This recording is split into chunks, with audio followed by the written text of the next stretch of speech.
No Big Dill. An Isabella Proctor Cozy Paranormal Mystery. Book 4.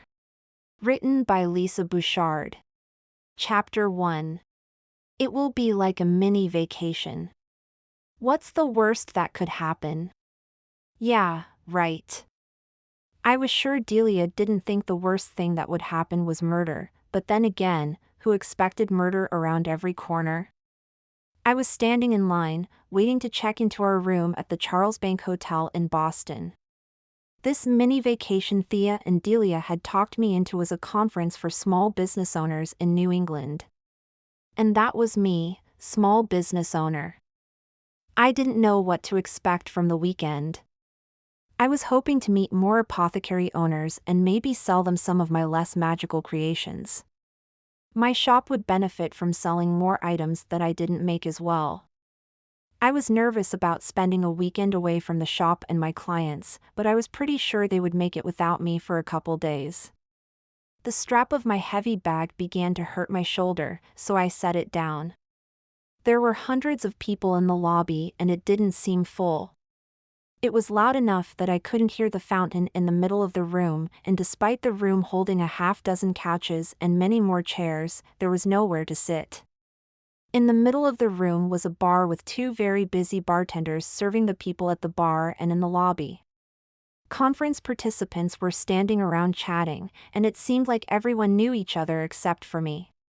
Part of the weekend was dedicated to meeting other business owners, so maybe I wouldn't feel so left out by the end of the weekend. I just wished this check-in line would move faster. Every time the hotel doors slid open, the stale lobby air was replaced by the worst parts of low tide and bus exhaust. I was tired already. Tired of standing in line and tired of holding my mental shields at full strength every second to protect myself from the buildup of ambient magic found in any large city. I felt a tap on my shoulder and turned around. Joyce Ogilvy, owner of Beach Candles in Rye, New Hampshire, smiled at me. Her dyed red hair looked as unnatural today as it had the first time I met her when she wanted Trina to carry her candles in the apothecary. Hello, dear. Have we met before? Yes, Mrs. Ogilvy. I'm Isabella Proctor. I run the Portsmouth Apothecary now. She was about to say something when a crash caught our attention.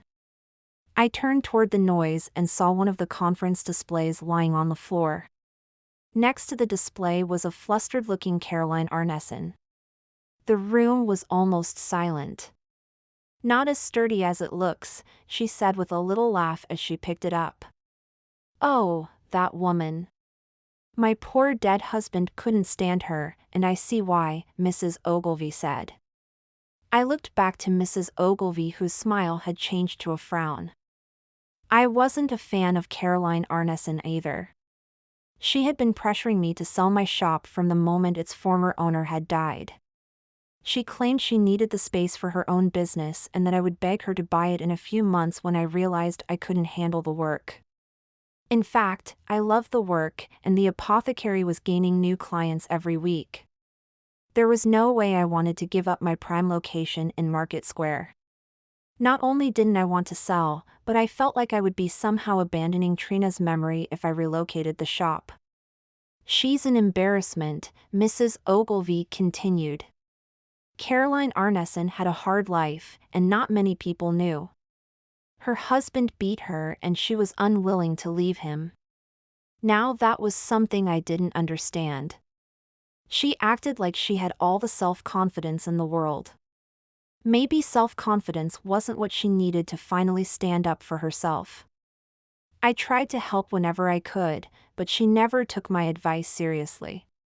That didn't stop me from trying though. I don't know, I don't like to make hasty decisions about people.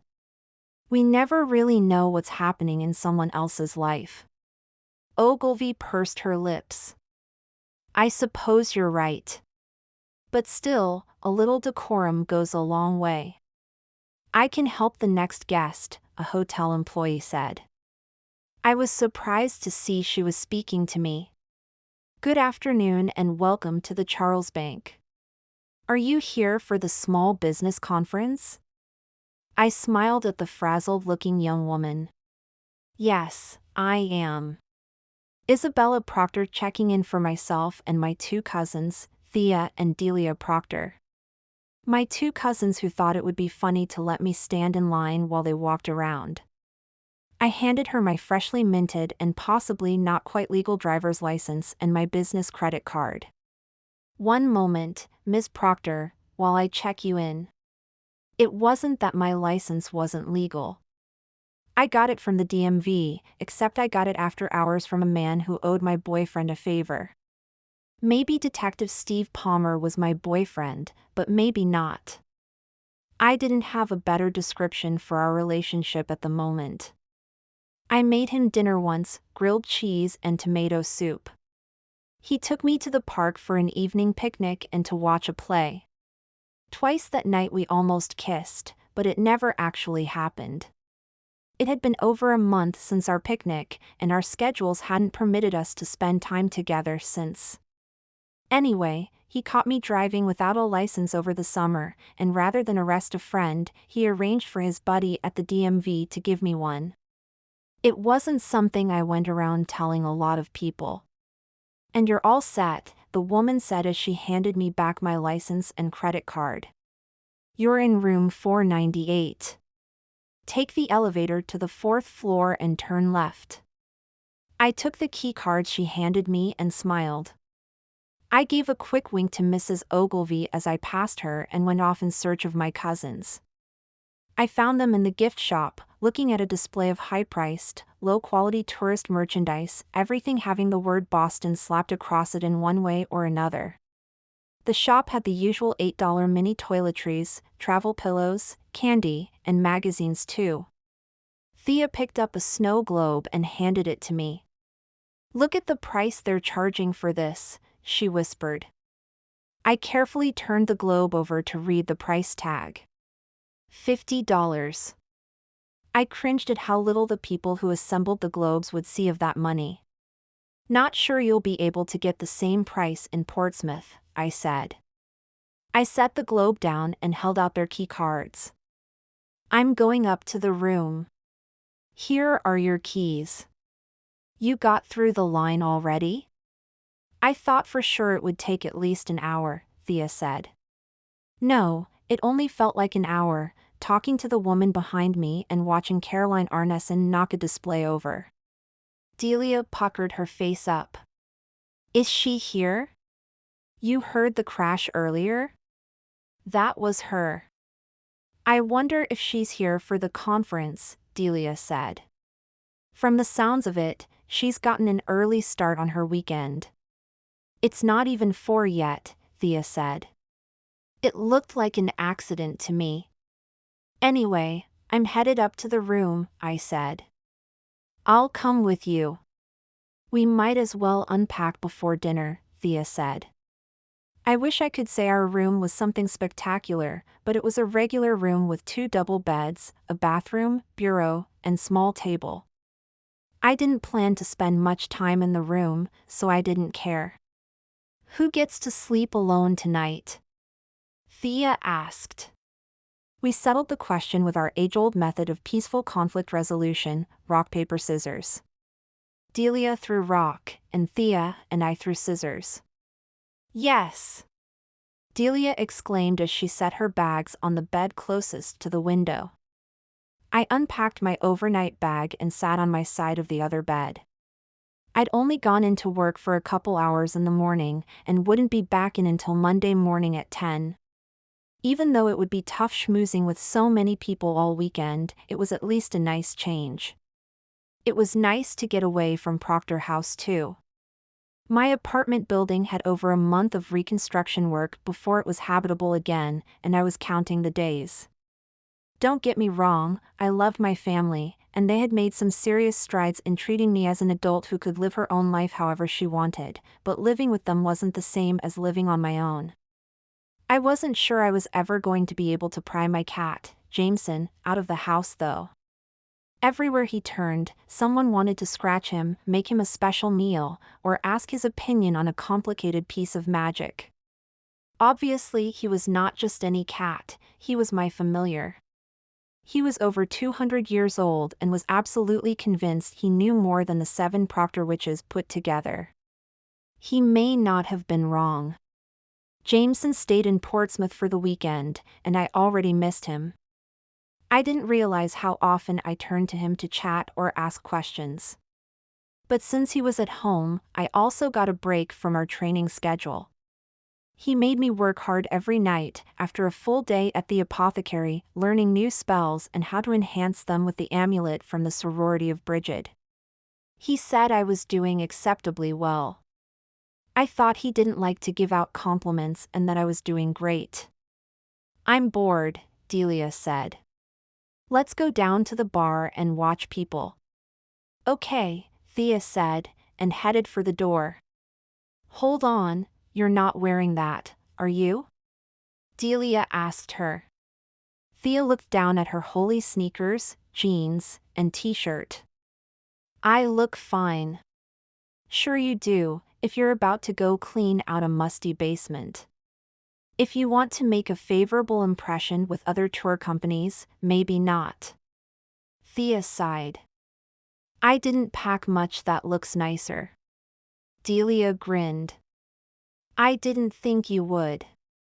You know how you teased me all the way down about packing too much for one weekend? It's because I had to pack you decent clothes too." Thea rolled her eyes. "Fine.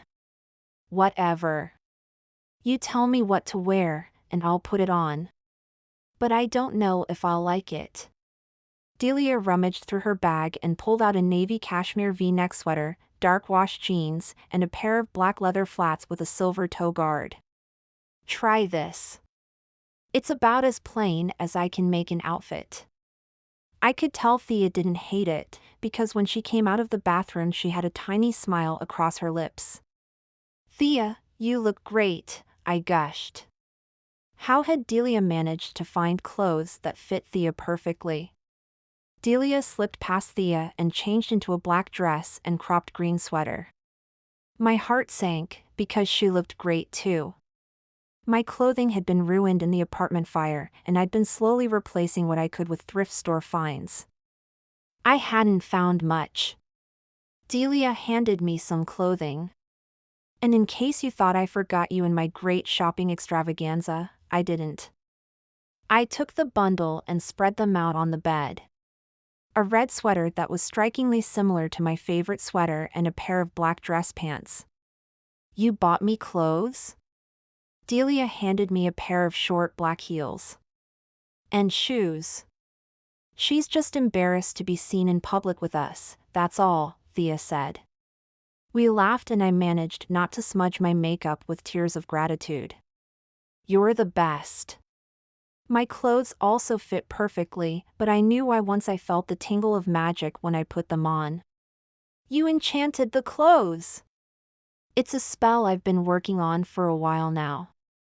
The first time you put the item on, the spell will adjust the clothing to fit you as though they had been tailored.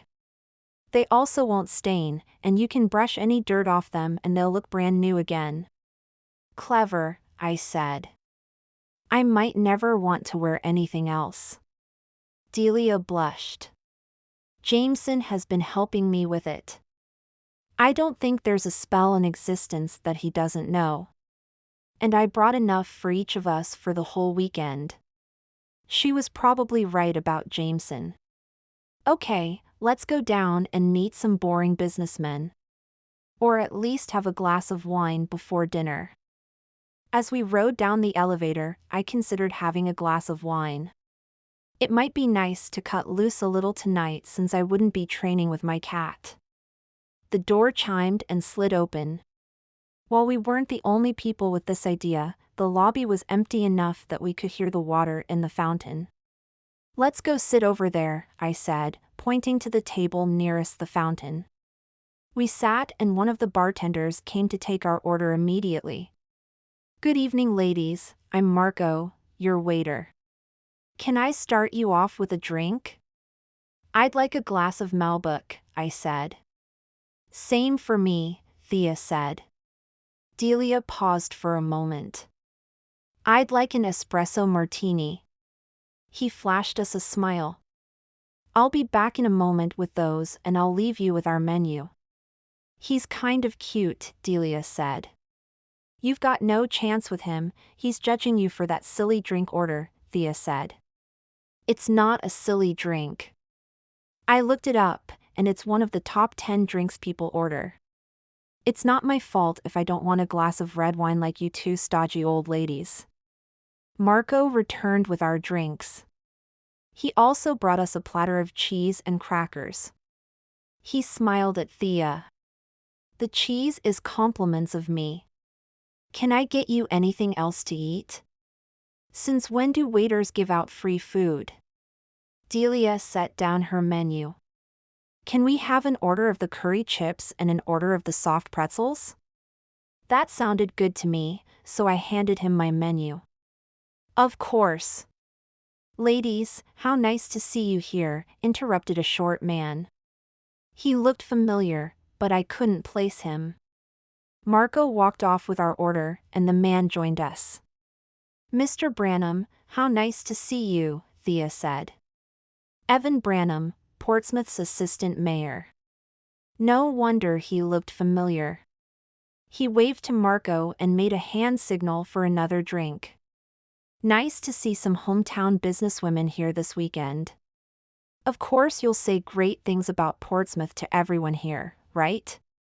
We're ripe for some franchise opportunities in our growing city, and if we can bring in 3 or 4, that will be a good weekend's work. We? Was he expecting us to bring in business? Do you want to join us for a drink? Delia asked. He took a glass of beer from Marco. Can't right now. I've got to get to work. We'll talk later this weekend though. Once he walked away, I looked to Thea. How did you know who he was? She rolled her eyes. He's been trying to get us to do a tour based on his house and farm for the last 6 months. He swears it's a historical landmark but won't provide any proof. Might be good to have the assistant mayor owe you a favor, I said. Delia shook her head. Spend more than a minute with him, and you want to go bathe. He's got a way about him that neither of us wants to deal with. Marco returned with our appetizers. We're closing the outside dining for the evening, it's just started to rain. I hoped the rain would dissipate some of the older magic I could feel. We're happy to pay for the cheese board, Thea said. That's not necessary. I was hoping to trade it for your number, Marco said. I did a double take. Of the 3 of us, Thea was always last to be asked out. This was a nice change. She took his phone and put her number in it.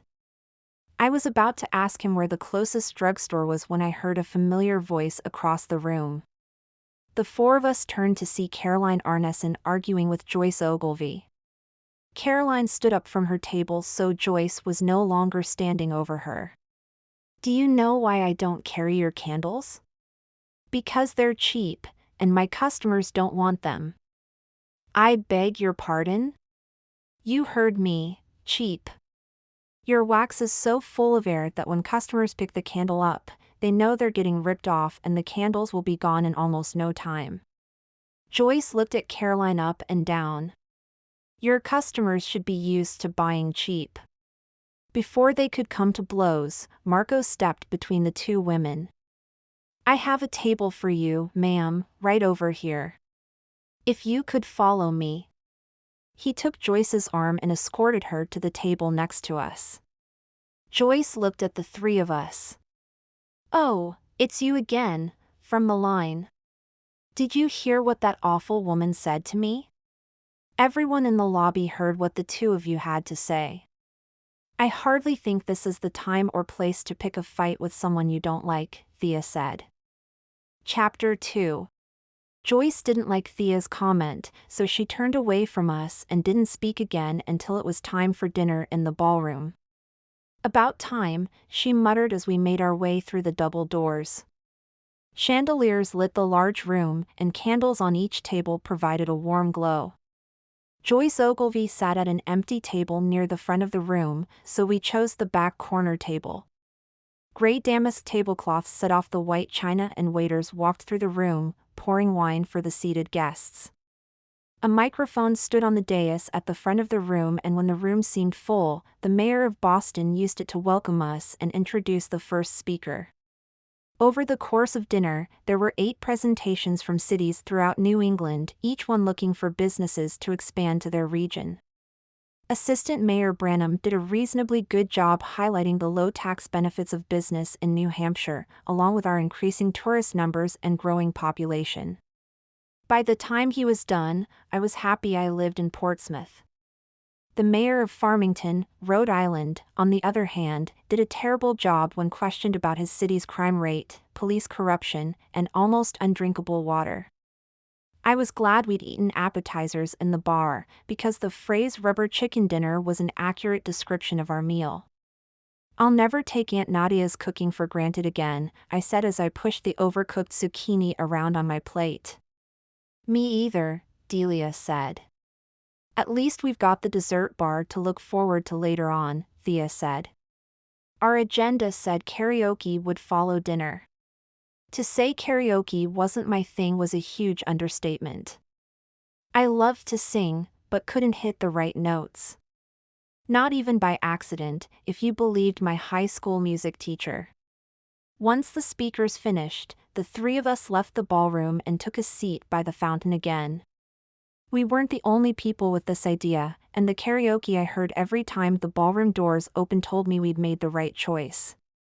We watched the hotel staff set up the dessert buffet and enjoyed the scent of the hot fudge and caramel sauces warming up for the ice cream sundae bar. I wondered if Mr. Rapon's poison ivy was clearing up, and if I should call him to check in. I closed my eyes and willed the tightness between my shoulders to release. My customers would be okay without me for the weekend. I was here to relax and have some fun with my cousins. The waitstaff uncovered everything on the dessert buffet, and people began to line up. "Dessert?" I asked Thea and Delia. "If we all go, we'll lose our table," Thea said. "We should go in turns." I stood up. "Good plan. I'll go first." The long table had brownies, 8 different flavors of ice cream, more sauces than I could name, and even more toppings to sprinkle on top of the whipped cream. I took a bowl and one of the waitstaff put a brownie in it. I walked down the length of the table, saying either yes or no thank you to each person. By the time I got to the end of the table, I was pretty sure I had at least 2 days' worth of calories in my bowl. "Is that just for you?" Delia asked. I looked down at the bowl. It was supposed to be, but maybe I should just get a couple spoons and we could share. Thea looked up from her phone. "What?" "She's texting Marco," Delia said. "We could order another drink," Thea suggested. Caroline Arneson came out of the dining room and sat in our empty chair. She was wearing a red skin-tight dress with a pair of platform heels and looked like she was here to have fun. Can you believe how dull that was? I thought I'd fall asleep right there in my salad. Maybe if I'd been to a lot of these kinds of weekends, I'd be bored with them too. I would have liked to hear more talks geared to my business, but honestly, if I wanted that, I'd probably have to set up my own conference for magical business owners. "It wasn't so bad," Delia said. "I don't know, but I'd sure hate to be the mayor of Farmington right now." Caroline laughed. "He did a terrible job." I followed her gaze to a group of older businessmen standing by the bar. I could have married a businessman. I think my life would have been a lot better. Trust me, girls, never marry a cop.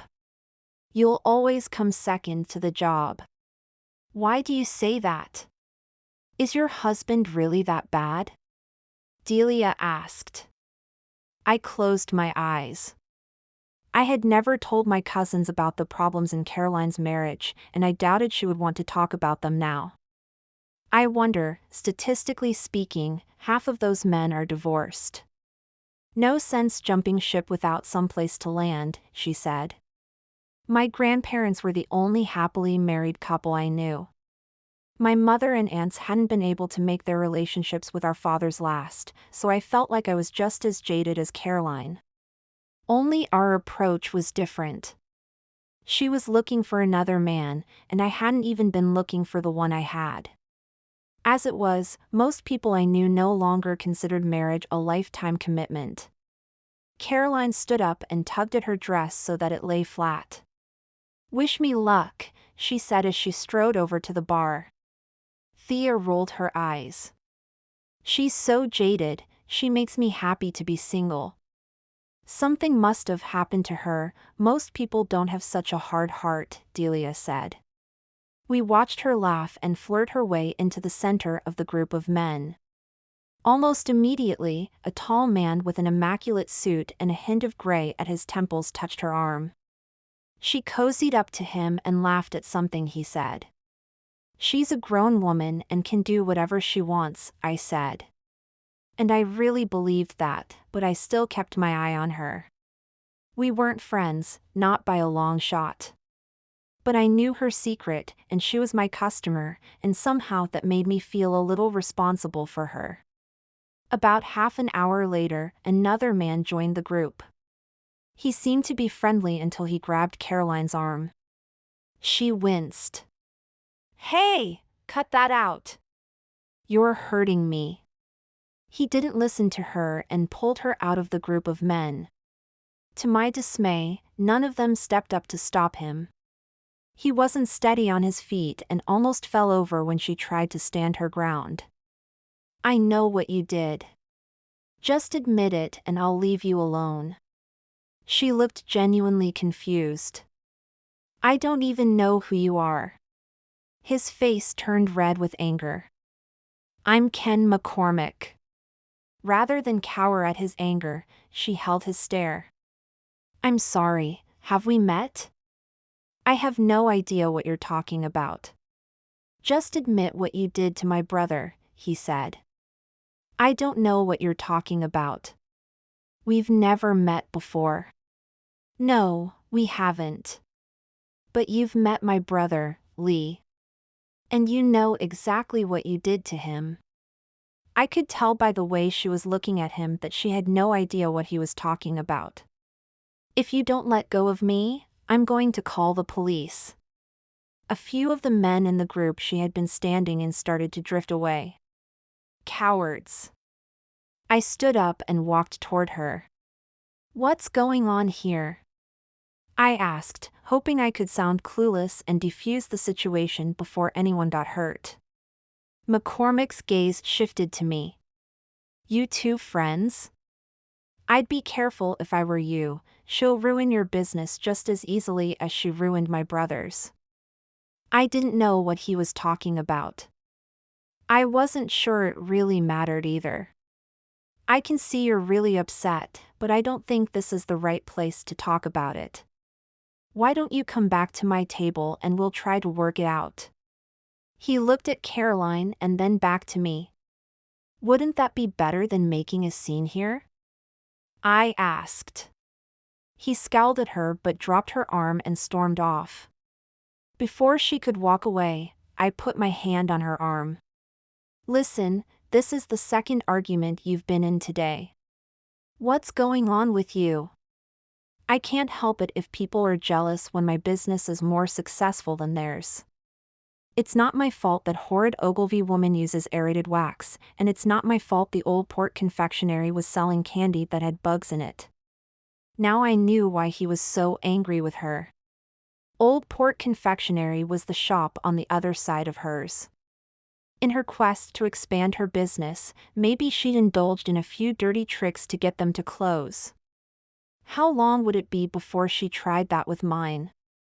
"You didn't?" I asked. "I made him the same offer I've been making you." "But no, I didn't put bugs in his candy." She frowned at me. "What kind of woman do you think I am?" She polished off her drink. "Seriously, though, thanks for saving me from that jerk." I'm going to go get a little fresh air outside and then rejoin my friends. Not much in the way of friends if they all walked away when she was in trouble. Be careful, I said. I noticed she stopped at the bar before going outside. I went back to sit with Thea and Delia, thinking Caroline would come in soon, because as much as I may not like her, she at least had enough sense to come in out of the rain. What was all that about? Delia asked. I rolled my eyes. She's walking trouble, but she looked like she might have been in a little danger from that guy. I couldn't just sit and watch. We watched hotel security escort McCormick to the elevator. I was too far away to hear what the guard said, but my guess would be he told Ken to go sleep it off. Maybe I was young and naive, but it seemed to me the entire purpose of the evening was to drink a lot. I looked at my glass of water that I'd brought out of the dining room with me. I was definitely not holding up my end of the quota, and that was fine with me. She's horrible to you. Why do you bother to look out for her? Thea asked. I sighed. It's complicated. What, you two have a love-hate relationship? Delia asked. No, nothing like that. She's got problems in her life that make her difficult to get along with. That doesn't mean I don't care about her well-being, even if she is trying to force me to move. You're definitely the right cousin to be the herbalist. If someone treated me as badly as she treats you, I'd have sat here and enjoyed the show, Thea said. Seriously, what happened that has you feeling so protective of her? It's not just because she's your customer, is it? Delia asked. I'll tell you, but it can't go any farther than the three of us. Delia and Thea leaned in so I wouldn't have to speak so loudly. Her husband doesn't treat her well. She's had to buy bruise-fading cream from me. Delia's eyes went wide. That's horrible. How can we get her out of there? I shook my head. We can't. Believe me, I've tried. I gave her everything I could think of that would help, including the new Harmony Wash Bubble Bath. Did it work? Thea asked. I don't know. It's not like she confides in me or anything. I can only gauge how she is when she comes to see me. Anything more, and she'd know I was trying to keep my eye on her. I shifted in my seat. If a woman doesn't want to leave her abusive husband, there's nothing you can do but hope she realizes she's better off without him and be there when she's ready. My cousins nodded at the wisdom of this statement. I wished I could claim it was mine, but it wasn't. What could I say? Sometimes Jameson had good advice. I waved to Marco, and we ordered a round of drinks. Another espresso martini for Delia, a margarita for Thea, and a chocolate martini for me. We relaxed and tried to guess what businesses people were in until we finished our drinks. I was getting tired, but Delia kept coming up with more hilariously unlikely businesses, and we were too busy laughing to care about sleep. Stuffed animal grooming, water slide tester, and professional bridesmaid were my favorites.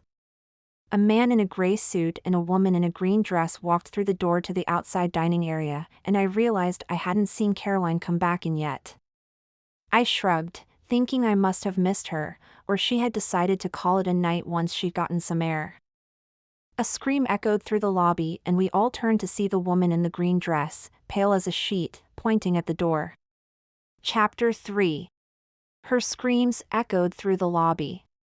Before I realized what I was doing, I jumped out of my seat and ran toward the screaming woman. The man in the gray suit stood behind her, his face pale. I put my hands on her shoulders to get her attention. What is it? Are you hurt? There's a woman. She's dead, I think, she said, pointing to the door she'd just come through. I rushed past her, my cousins right behind me, out into the cold rain. My heart was pounding with fear of finding a dead woman, and fear of finding her killer still there. I looked around, but it was pitch black on the patio. Before I conjured a ball of light, I stopped myself, remembering where I was. Instead, I used the flashlight on my phone to examine the area. In the corner of the patio, I saw the cause of the woman's distress. Caroline Arneson lay on the ground, unmoving. Blood oozed from the gunshot wound in her stomach. I sank down beside her. "Caroline, can you hear me?" Her eyes fluttered, but she said nothing. "Thea, quick, put pressure on the bullet hole," I commanded. Thea did as I said as Delia called the police. I took her hand in mine. "Caroline, stay with me. Keep your eyes open and listen to me. Help is coming soon." She forced her eyelids open and looked up at me. "Who shot you?" I asked. She tried to speak, but I couldn't hear her. I leaned closer to hear better. "Who was it?" "Sorry, you," was all I could understand. Was she sorry she'd been mean to me? I didn't care about that right now. "Caroline, focus. Give me the name." She didn't answer. I pulled my head back to look at her, but her spirit had already moved on. My stomach sank. "Another friend murdered." "Oh my goddess," whispered Delia. "Is she?" Thea asked. Standing up, I dropped my psychic defenses and quickly searched for any sense of magic around Caroline, just in case it could tell me anything. I couldn't find any. I raised my defenses quickly. It wasn't good to have them down long in a crowded city. "She's gone." Bright lights flicked on, and we squinted to ease the pain. Two men in hotel security uniforms came out and saw Caroline's body. They drew their tasers. "You'll need to come with us." "Why?" "You don't think we did this, do you?" Delia asked. "Don't know that yet. It's standard procedure and I'm not arguing about it with you out here in the rain." "Which one of you shot her?" the other guard asked. "Great. They thought we killed her." Now that my eyes had acclimated to the bright outdoor lights, I could read their name tags. Collins was the younger of the two, the one who just asked which one of us killed Caroline. The other was named Lopez. He looked like he'd had other security jobs, because unlike Collins, he trained his weapon on us and didn't allow it to waver. "Collins, check her." Collins quickly checked Caroline. "She's gone." Lopez nodded. "Check them for weapons." I tensed, waiting for what I thought would be an intrusive process. Thank Bridget, Collins was professional and seemed as uncomfortable to frisk me as I was being frisked. We got here after the woman in the green dress started screaming. "Caroline had already been shot when we got here," Thea said.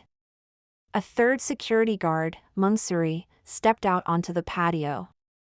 "Let's get them to my office. Collins, you guard the door and don't let anyone out here until the police arrive." Lopez and Mungsuri ushered us back into the hotel. The woman in the green dress was sitting just inside with a large mixed drink, and Lopez detained her too. They bound our wrists with flex cuffs and marched us through the lobby. The man in the gray suit I had seen with the woman who first found Caroline was nowhere to be found. We went through a door labeled staff only, took a left and then a right and then another right down dingy hallways with harsh fluorescent lights not designed for guest access. "You're making a big mistake. We had nothing to do with Caroline's death," Thea said. "Nothing to do with it? How do you know the victim's name?" Lopez asked. Without remembering I really shouldn't say anything without a lawyer or Palmer with me, I explained. "Her business is next to mine. I've known her for a couple years now." Mungsuri unlocked a door that had his name and title, Head of Security. "Take a seat." The four of us walked into the office and sat. The woman in the green dress and I sat in chairs in front of Mungsuri's desk. Thea and Delia took the couch along the wall that faced a bank of monitors on the other side of the room. The Charles Bank seemed like it had all its public areas covered with closed-circuit cameras. Mungsuri took his place behind a beige metal desk and dialed his desk phone. "Detective Rousseau, please." It seemed like it only took a moment for the detective to answer his call. "Hey, Owen, it's Mungsuri at the Charles Bank. I've got a dead body out on my patio. I've got the perp sitting in my office." Rousseau didn't say much before Mungsuri answered. "That's right, we've apprehended the suspects. You'll just need to send a car to pick them up." "Awesome." He wasn't listening to us at all. Thea, Delia, and I sat in silence while the other woman tried to talk Mungsuri into letting her go. "I swear, I'm innocent. I only went outside to have a cigarette. It's not my fault I found a dead woman." She stopped talking for a moment and her face went pale. What if I'd been out there before she was? I could have been killed instead. She started to cry.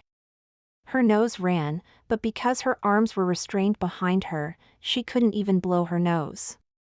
"Hey, what's your name?" I asked her.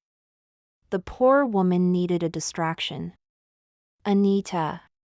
"My name's Anita, and I'm here with some colleagues for a trade show at the convention center next door." There was a knock at the security door. Lopez opened the door. Two Boston Police Department officers strode into the room, one in uniform and one wearing a rumpled brown suit. Both had their hands on their holsters. Mungsuri stood up. "Nice to see you, Rousseau." "These the suspects?" Detective Rousseau asked. The crying one, Anita, claimed she found the body and the other three said they went to investigate after they heard her screaming in the lobby, Lopez said. Mungsuri scowled at Lopez. Clearly it wasn't Lopez's job to speak with the police. Rousseau turned to us. "Your names?" Thea answered for us all. "I'm Thea Proctor, and these are my cousins Delia and Isabella Proctor." He looked at Delia. "You're the one that called it in?" She nodded. "You three kill the woman outside?" he asked. Before I could even get a word in, Delia said, "Absolutely not. We're not killers." Her voice began to shake. "Look at us, we're terrified just sitting here thinking we're going to be accused of hurting anyone." Rousseau turned to Mungsuri. "You cuffed them behind their backs?" He shook his head in disapproval. "You think any one of these four are going to get the drop on you?" Rousseau turned to the officer with him, Graves. "Cut them loose." Graves looked skeptical but did as she was told. We each stood up and turned around so she could cut the flex cuffs off us. Instinctively, each of us rubbed our wrists. "Show me your hands," Rousseau demanded. Thea, Delia, and I held our hands out. "Turn them over." We did as we were told. I did my best to keep my hands from shaking, but they still wavered. He looked to Anita. "Hands." She held hers out. No blood, no scrapes, and her manicure wasn't even chipped. He turned back to Thea. "Explain the blood on your hands." She wasn't dead when we got there, and I applied pressure to her wound. She bit her lip to force back a tear. It didn't help. "Officer Graves is going to swab your hands to look for gunshot residue. If you're all clean, you can go." Graves pulled a sealed swab out of her pocket and opened it. Delia held her hands out and Graves ran the swab on both Delia's hands. "We're looking for a color change." After a moment, she said, "You're clean. Have a seat." Delia sat down and Graves tested Thea's hands. "Clean, she said. Anita and I were both clean too. Rousseau sighed. For crying out loud, Montsouris, they didn't do it. No blood on their clothes, no GSR. Maybe they're accomplices. You won't know until we question them, Montsouris said. There's no we here, Montsouris. You did a good job setting someone to watch the scene, but these women aren't killers. My knees went weak with relief and I sat back on my chair. Honestly, it was more of a controlled fall, but no one was looking at me to notice. Montsouris was glaring at Rousseau, while Lopez and Graves stood against the wall, waiting for further instructions. Ladies, once you give your name and room number to Officer Graves, you can go. We may need to speak to you again, depending on what we find outside. We gave Graves our names and room numbers and rushed out of the office. I've never been so scared in my life, Anita said. I'm going straight home. There's no way I'm staying here, or coming back to this hotel ever again. Are you sure you're okay to drive? Maybe you should take a few minutes to collect yourself first, Delia suggested. I'm going straight to the bar. After a couple shots, I'll feel much better. She saw the look of concern on our faces. I'll have my husband come get me. We only live about an hour away. How about the man you were with outside? Couldn't he take you home? Anita's eyes went wide. You can't tell anyone I was with him. The police should know he was out there with you, shouldn't they? Thea asked. She looked down at her feet. He's my boss. That woman was already shot when we got out there. Can't we just leave him out of it? We can let the police decide that, can't we? Delia asked. I looked up and saw a camera pointed at the patio door. I guess so. I felt like I had no energy anywhere in my body. I need to sit down for a minute.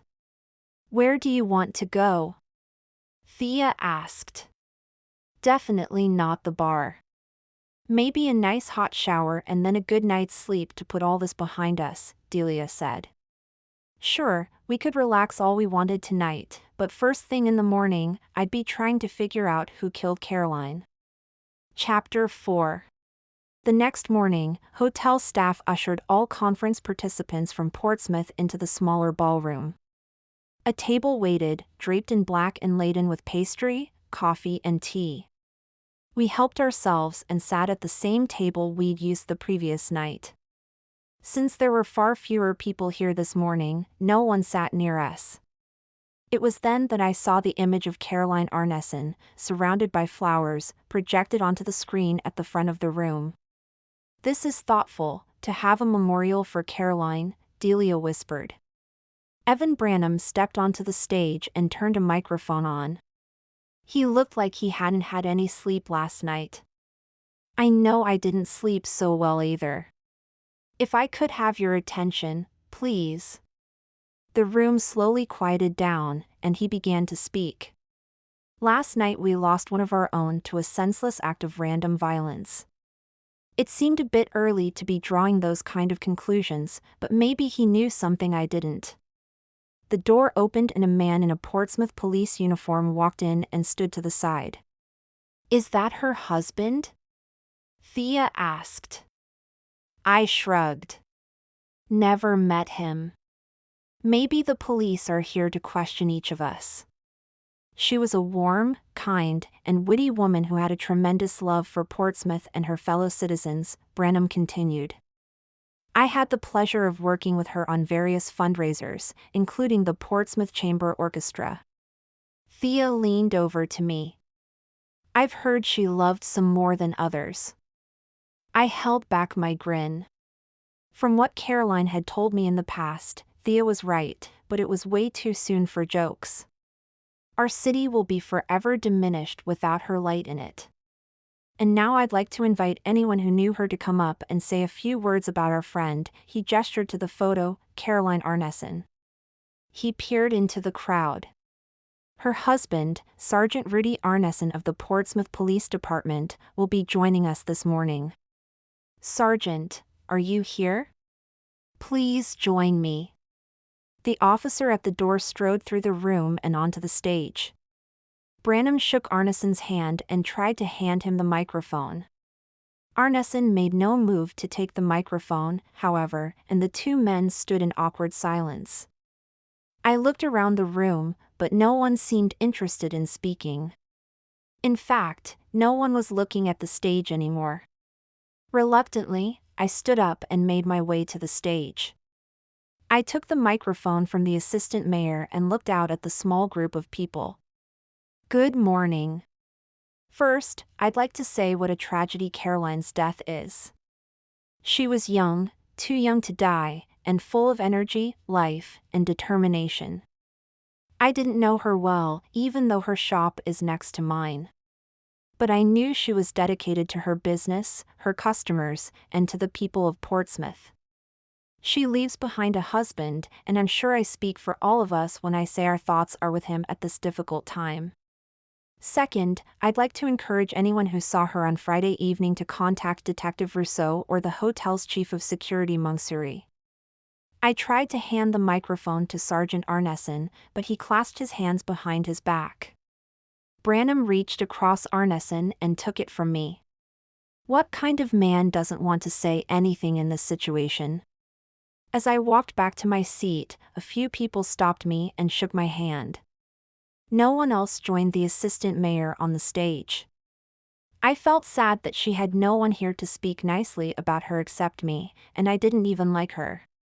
Delia leaned toward me. Very nice. Tactful too. You'd never know she was so mean to you. I couldn't let it go with no one saying something nice about her. It just didn't feel right. Branham continued speaking, but I wasn't paying attention. He was saying something about Portsmouth pride, tragedies, and growing stronger together. I cringed at the unholy combination of marketing and political jargon as I looked from table to table, wondering if her murderer was here. What was I thinking? Of course he was here. I'd been standing next to him a minute ago. Her husband had finally gone too far and killed her. I was lost in thought and startled when Rudy Arneson arrived at our table. Excuse me, he said to me. I don't believe we've met. Get it together, Isabella. Do not let your face show him you think he killed his wife. No, we haven't. I'm Isabella Proctor. I'm very sorry for your loss. Would you like to join us? Would you like to join us? What was I doing, inviting this man to sit at our table? He pulled the chair next to me out from the table and Saturday. Thank you, ma'am. I appreciate you coming forward with your memories of Caroline. She could be difficult to get along with, he chuckled, and she pretty much annoyed any friend she ever had until they finally stopped talking to her. I slowly exhaled, counting to 10. People didn't usually laugh the day after their spouse was shot and left for dead in the rain. Did they? Are you the woman who gave her all that scented stuff a few months back? Most likely. All my products are labeled with the Portsmouth apothecary label. Did you like them? He grimaced. No. I don't like the house smelling like flowers. She used that candle once, and I thought the smell was going to drive me outside. I made her blow it out. I frowned. I'd given her a candle designed to drive anger from the home, hoping it and the Harmony Wash bubble bath would bring some peace to her relationship with her husband. Sadly, it never had the chance. That's too bad. She said she liked the scent. It was specially formulated to bring peace to your home. I'm sorry it never had a chance to work. We could have used more peace in our house, that's for sure, he said. Things were difficult between the two of you? I asked. He looked down at his hands. They were. We never had the kind of easy, relaxed relationship most people have. She thrived on adrenaline, and if she didn't have enough in her life, she would goad the people closest to her until they finally snapped and started yelling at her. In my softest, most soothing tone, I said, "But it wasn't just yelling at your house, was it?"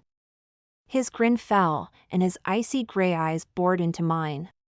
"You can't go around saying things like that. Unsubstantiated rumors can get a man fired." I wanted to shrink back and hide from his anger, but I didn't. I had Thea and Delia with me, and their presence made me bold. I sold her bruise cream. "I know what you did to her." Thea put her hand on my arm. "Don't they say the first suspect is always the husband?" He was completely unfazed. "I spoke to my buddy Rousseau, and it seems like you were the first suspects. So tell me, why did you kill my wife?" "Your buddy Rousseau told you I didn't do it. We saw her, but unless the woman who first found her is an excellent actress, we don't know who killed her." "But we have our suspicions," Thea said. Arneson stood up, his face reddening. "I don't have to sit here and listen to you girls imply I killed my wife. You had better watch yourselves." At that moment, Branham rushed to our table. He slapped Arneson on the back and laughed. "It's getting a little intense over here, don't you think? Let's get some breakfast in you." Arneson started to protest, but Branham cut him off. "I know you don't feel like eating, and I don't blame you, but you've got to keep your energy up. Let's at least get some coffee into you, it's going to be a long day." The two men walked off, and I leaned back in my chair, forcing my muscles to relax. "That man is no good," I said. "It doesn't help that you goaded him into yelling at you," Delia said. I took a sip of my coffee and decided today was an extra sugar kind of day. It might even be a two-éclair day. "I didn't goad him." "Yeah, you did. When you tell a man you know he beat his wife, that's going to incite a reaction," Delia said. "I suppose that's true. But I wasn't selling her bruise cream for nothing." A few minutes later, Branham came back to our table and sat down. He looked at the three of us. "I expect better from you three. There's no need to try and provoke a man who's just lost his wife." "Thanks for getting Arneson away from our table," Thea said. "If the three of you wouldn't mind, could you help me out?" he asked. "Sure, what do you need?" Delia asked. His smile didn't reach his eyes, and I knew we weren't going to like his answer. This was a senseless tragedy. Mrs. Arneson was the victim of a terrible crime, a random act of violence. It's the kind of violence you see in the larger cities. We don't have these issues in smaller, nicer cities like Portsmouth. What I'd like from you is to leave the sergeant alone and let him grieve however he needs to. That goes both ways. He asked us how we killed his wife, so he's going to have to leave us alone too." Branham rolled his eyes. "Listen, I know you didn't kill her. And I know he didn't either. All I want is for you to stay out of the way and let the Boston police investigate. I'm sure they'll find her killer in short order, and then we can put this whole ugly situation behind us." "Did you know he used to hit her? How do you know he didn't kill her?" I asked. He looked confused. "Do you have any proof of this?" "No, wait. Don't tell me.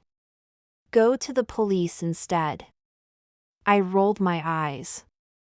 "Do you think I didn't want to go to the police?" She begged me not to. She was terrified her husband would find out and make it worse for her. He sighed. "This weekend is very important for our city. Please don't do anything to paint the city in a bad light. Our PR people can handle the situation." I was about to tell him he couldn't actually tell us what to do when he continued. "Is that clear, ladies?" You don't want the mayor angry at you.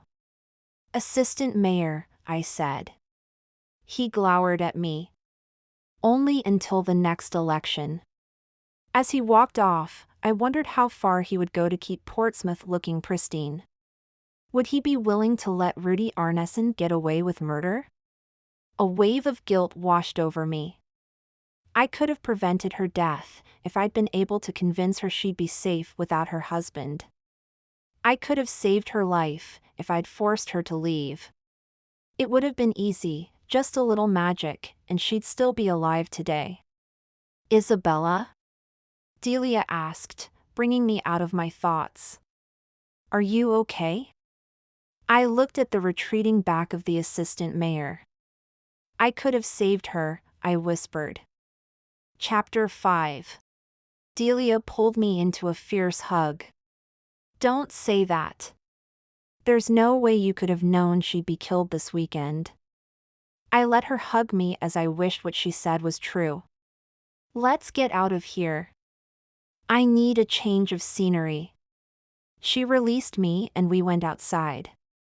I felt better being able to see the sky and feel the wind on my face. The three of us started to walk around the block. When I was ready, I said, but I could have. I knew she was in an abusive relationship, and all I did was try to give her pamphlets.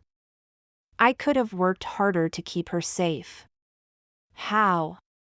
Thea asked. I could have gone to Palmer, or the chief.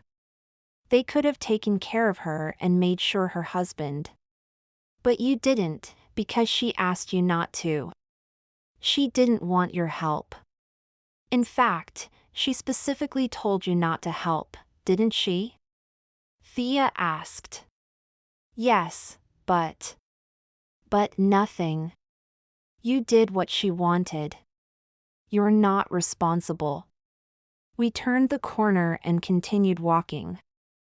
I could have made her want me to help her. Delia stopped, causing people to swerve around her. You wouldn't do that, would you? Thea and I walked back to her. No, I guess not. But it's tempting. If I'd made her want to leave her husband, he wouldn't have had the opportunity to kill her. Hold up a minute, you're making a lot of assumptions here. Do you really think that if she left him, he'd just let her go? Would he just give up all that control? Thea asked. I shook my head. Probably not. Exactly, Thea said. We started to walk again.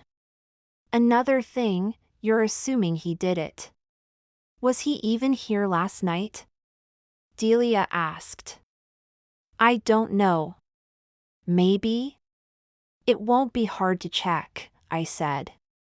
I can ask when we get back inside, Delia volunteered. Thea sighed. We're investigating, aren't we?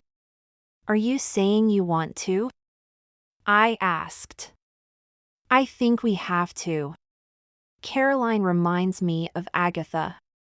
They were both women who couldn't really defend themselves against everything life threw at them, Thea said. Delia gave Thea a quick hug. Since when have you become all soft and sensitive? We have to. Isabella can't spend the rest of her life feeling guilty. Once we know who did it and why, then she can stop feeling like Caroline's murder was her fault, Thea said. I put one arm around each of my cousins and drew them close to me.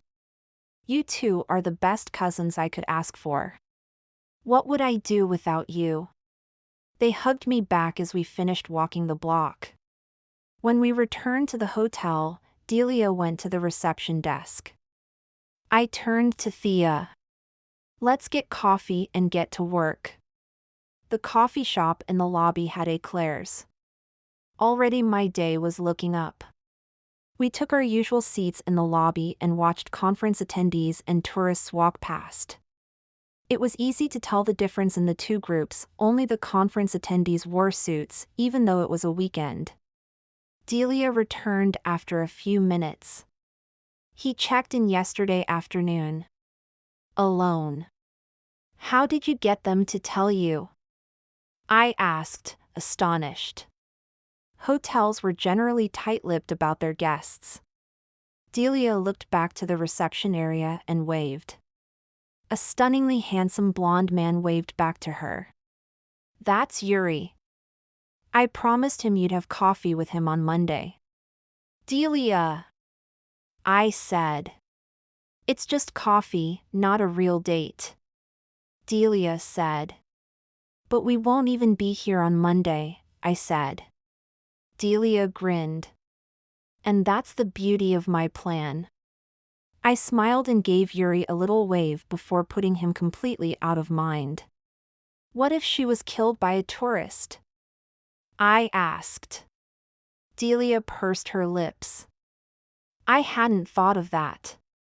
But, assuming it was a stranger, why would they want to kill her? Maybe she saw something she shouldn't have out on the patio? A drug deal gone wrong? A spy passing information to his handler?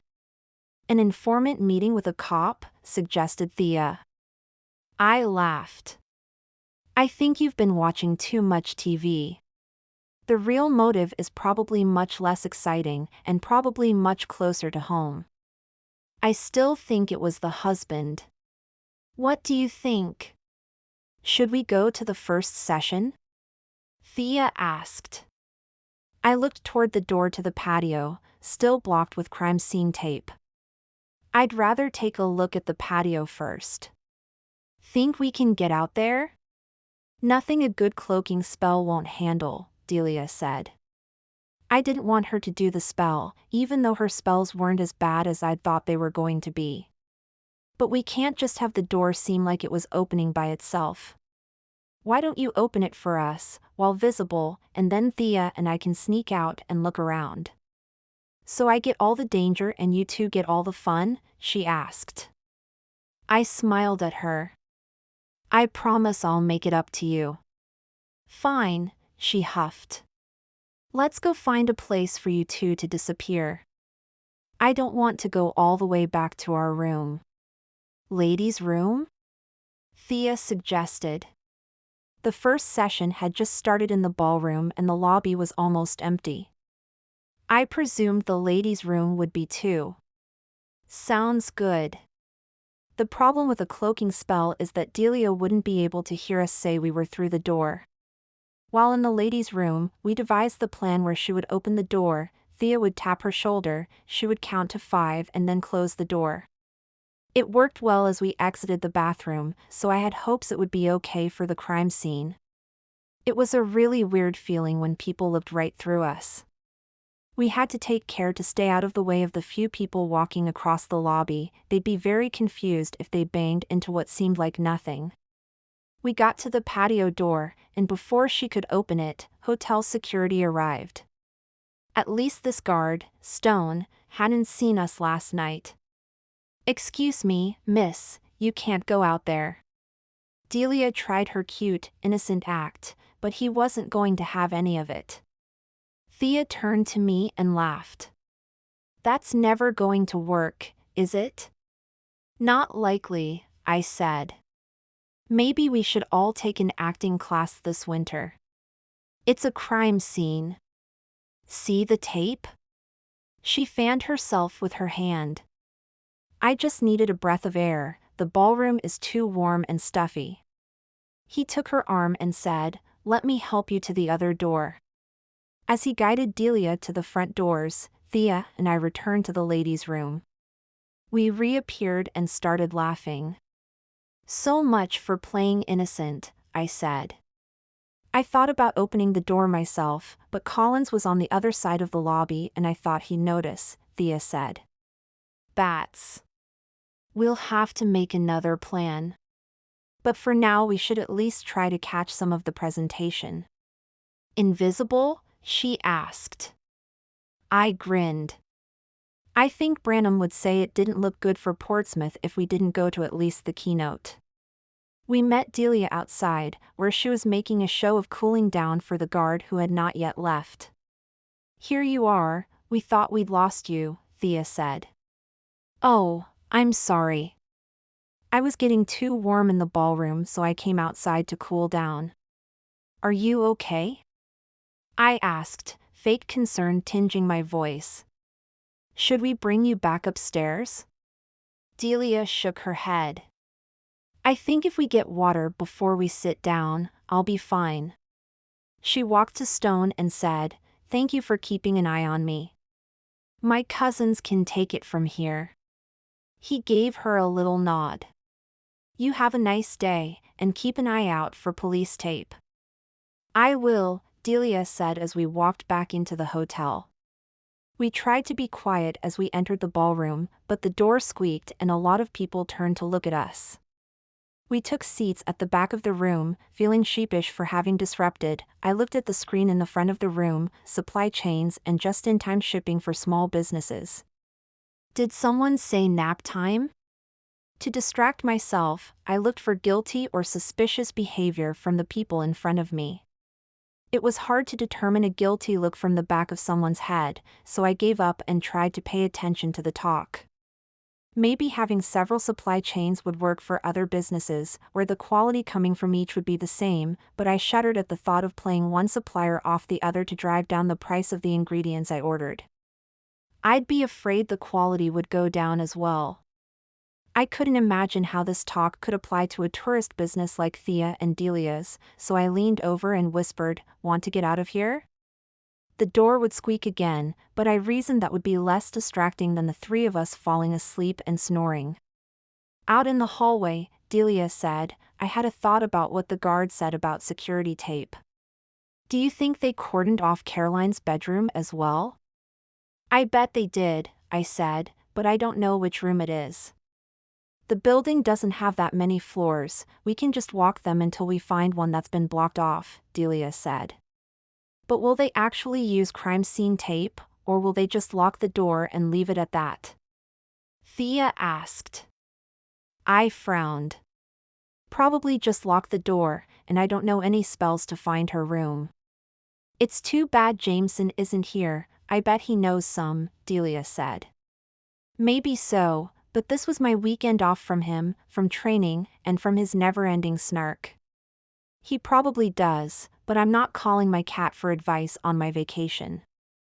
I'm pretty sure the vacation portion of our weekend is over.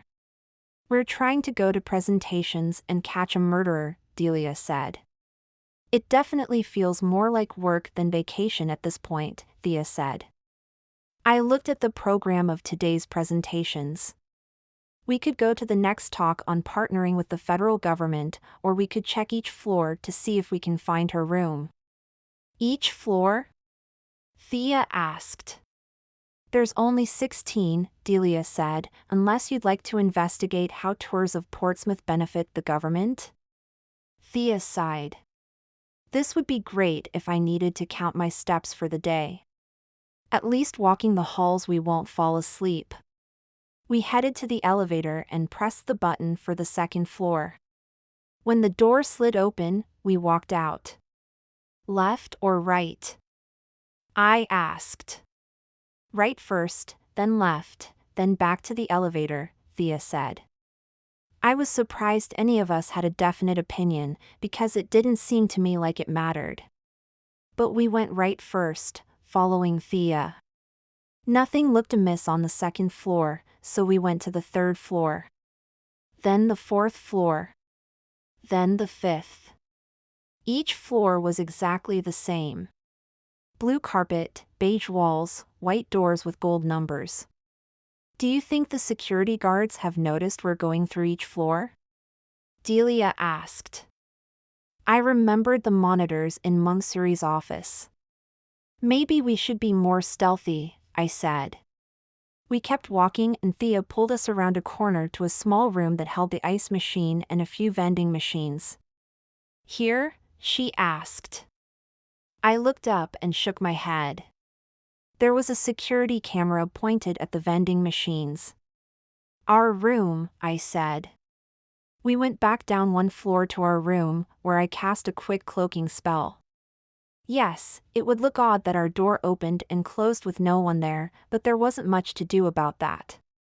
I feel better knowing we're not being watched, Delia said. We went up to the 6th floor and continued walking. By the 10th floor, I was bored and starting to get goofy. We passed a door that had a room service tray outside it. One plate had the remnants of a steak and baked potato, with completely untouched asparagus. Clearly someone's mother never taught them to eat their veggies. Or to drink in moderation, I said as I saw 6 different nips from the mini bar. Do you know how expensive those little bottles are? Thea asked. I laughed as we moved on to the next floor. On the next floor, I was glad for the cloaking spell. Sergeant Arneson stumbled out of a room and made his way to the elevator. Can't believe she left me like this, he muttered to himself. His door didn't shut all the way, because Thea had jammed her foot between it and the doorframe. Should we go in? She asked. I didn't like the idea of splitting up, because I wouldn't be able to find them again until they uncloaked.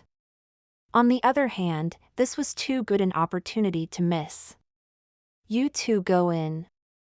I'm going to follow him, I said. Delia looked like she was going to protest. I promise I'll be careful, I said as I let go of Thea's hand and, still cloaked, rushed to stand next to Arneson. The elevator doors opened, and I slid in and stood in the back corner. Okay, Arneson, get it together, he said as he patted his face. Get your game face on, or they won't let you in on the investigation. He stood up straighter and popped a piece of gum in his mouth. Given how drunk he seemed, I wasn't sure the gum was going to hide the smell of beer, but maybe it would be enough that they could all pretend they didn't know he'd been drinking. We got out on the 1st floor, and I followed him to Monksuri's office. I stood in the doorway, not sure where to go. I sidestepped the door as Arneson closed it and managed not to bump into anyone in the room. There were 5 men in a small office and very little space for me to be out of the way. Monksuri sat behind his desk, Rousseau sat in one chair, and 2 lower-ranking Boston police officers sat on the couch. I walked to the bank of monitors and sat on the floor under them. If anyone came near the monitors, they might kick me. What would a person do if they kicked what seemed to be nothing? I hoped they'd think they hit the wall. My heart began to pound as Monksuri began to talk. Good, now that we're all here we can begin. Arneson sat in one of the chairs. I'd like to start by thanking you for including me. Obviously, you won't find anyone more motivated to find Caroline's murderer than me. Detective Rousseau frowned at him. It's against all policy for you to be here, but apparently our chiefs know each other and some strings got pulled. I'll only say it once. If you set 1 foot out of line in my investigation, and make no mistake, this is my investigation, you'll be back in Portsmouth so fast you won't know what happened to you. Absolutely. I wouldn't expect anything else. Good. You can start by sobering up. You may get away with a few beers before a shift where you come from, but not here. Arneson's face went red. One with lunch. My wife just died. And that's why I don't think you should be here, you're showing us all how much you can't handle it. Can we at least let him sit in on the briefing, then he can go back to his room, said Monksuri. Rousseau nodded. No luck finding the murder weapon yet. We had 3 rookies go through all the dumpsters here at the hotel, and they're widening their search to nearby businesses and the convention center. Those poor rookies. In and out of garbage for days on end, looking for a gun that any half-smart killer wouldn't have dumped where it could be found so easily. We found her phone on the patio, smashed. It's going to the BPD techs to see what they can pull off it. No need. I've got a clone of her phone, and I can give you everything on it, Arneson said. I'm going to pretend I didn't hear that, Rousseau said. Arneson held his hands up. No, it's okay. The phone's in my name. Rousseau frowned and so did I. While there was nothing wrong with making a clone of your own phone, it was pushing the spirit of the law to clone the phone you paid for, but someone else used. By the weaselly grin on Arneson's face, he knew it too. Let's see what the tax can get first. We'll use your clone only if we need to, Rousseau said. There's absolutely nothing wrong with the information coming off the phone, Arneson said, his voice growing angry. He stood up and held the cloned phone in front of Rousseau. Take it, use it to find her killer. Rousseau reached out and slowly pushed Arneson's arm down. That won't be necessary. You know how easy it is to get evidence thrown out of court these days. Arneson's face turned red. Fine. If you won't take perfectly good evidence, then I'll use it myself to find her killer. He turned and stomped out of the room. I didn't even have time to get up before he slammed the door shut. My heart began to pound again. I was trapped until someone else decided to leave. Even worse, I couldn't warn my cousins that he was possibly going back to his room. Why didn't you want the phone? Mungsuri asked. I don't trust him. There's nothing to say what's on that phone is from hers and not a plant to lead us away from suspecting him, Rousseau said. Mungsuri nodded. I wondered if you suspected him. He checked in yesterday afternoon, 3 hours before his wife did. Different rooms? Different floors too. Mungsuri stood up, a classic meeting-ending tactic. I stood up and slowly moved closer to the door. I didn't want to miss my next chance to get out of there. Mungsuri held out his hand to Rousseau. Let me know if we can be any help, but until we hear from you, I'm leaving the investigation in your hands. Rousseau shook his hand and said, Thanks. I think we've got everything we need from you. Rousseau opened the door to the office and I was ready. I was so close behind him that I was surprised he couldn't feel my breath on his neck. Once I was out the door, I stepped to the side, out of anyone else's way, and let my racing heart slow down. I followed him through the hallways back to the lobby. I took a chance and opened the ladies' room door myself, but no one seemed to notice. I ended my cloaking spell and called Thea. I left a voicemail telling her to get out of the room because Arneson was on his way back.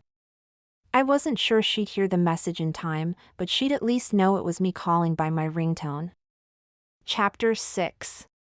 My cousins were waiting for me in our room. We got out of the room before he showed up, but waited for him in the hallway, Delia said. Thea poured herself a glass of water. He was really angry and muttering about how he'd find out who she was sleeping with and make him pay for what happened to her. What did you find in his room? I asked. Delia grimaced. Dirty clothes, empty beer cans, more beer in the closet. The man's a pig. Any gun? I asked. I didn't see one. But wouldn't he keep it in the room safe if he wasn't carrying it? Thea asked. Could be. But not everyone does, Delia said. Where did you go? Thea asked me. We went to a meeting with Mungsuri and Detective Rousseau. And you heard it all? Delia asked. I grinned. I walked right into that meeting behind him and then sat underneath the bank of monitors we saw last night. That was brave, Thea said. It wasn't a great meeting for him.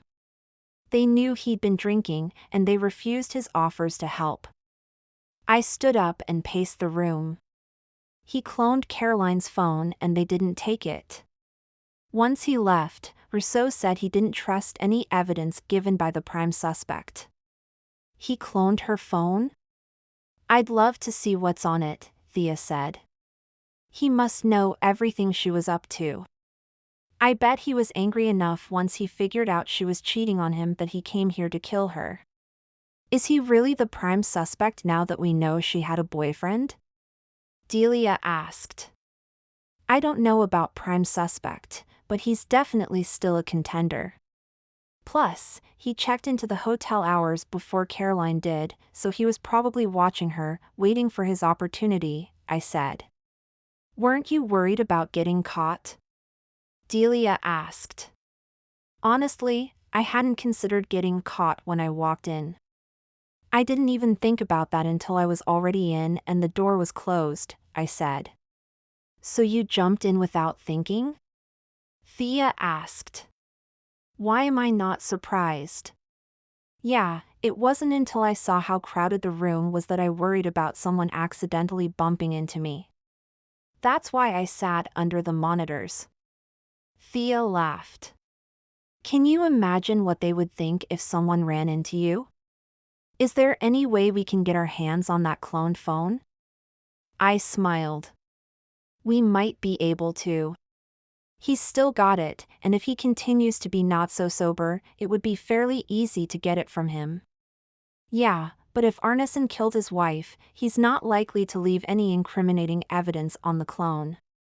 So is it even worth it for us to try and get it? Delia asked. That was a good question, and I wasn't sure how to answer it. I don't know. I know I need to keep an open mind in this investigation and not just zero in on one suspect, but, on the other hand, knowing everything I know about their relationship, it has to be her husband. So what's the best way to get the phone? Delia asked. He had it in his back pocket, so we could try to pick his pocket, I suggested. But Detective Rousseau sent him back to his room and told him to sober up. I don't know about you two, but I think sneaking into a man's room while he's sleeping, when he owns at least one gun, sounds like a bad plan, Thea said. I agree. Even if we were invisible, a bullet could still hit us, Delia said. I can't pickpocket, I said. Can you? Thea and Delia shook their heads. I'd really like to get a look at the crime scene, Thea said. The tape was still up on the door. How else can we get out there? I asked. I have an idea, but we need to look outside first. Delia said. We followed Delia outside and to the sidewalk in front of the dining patio. The patio was 10 feet above the sidewalk. A stone wall rose up 13 feet and looked easy to scale. I thought so. It shouldn't be difficult to climb these rocks and sneak onto the patio, Delia said. I slowly turned and scanned the area around us. It doesn't seem like anyone is watching us right now, but that could change once we start climbing.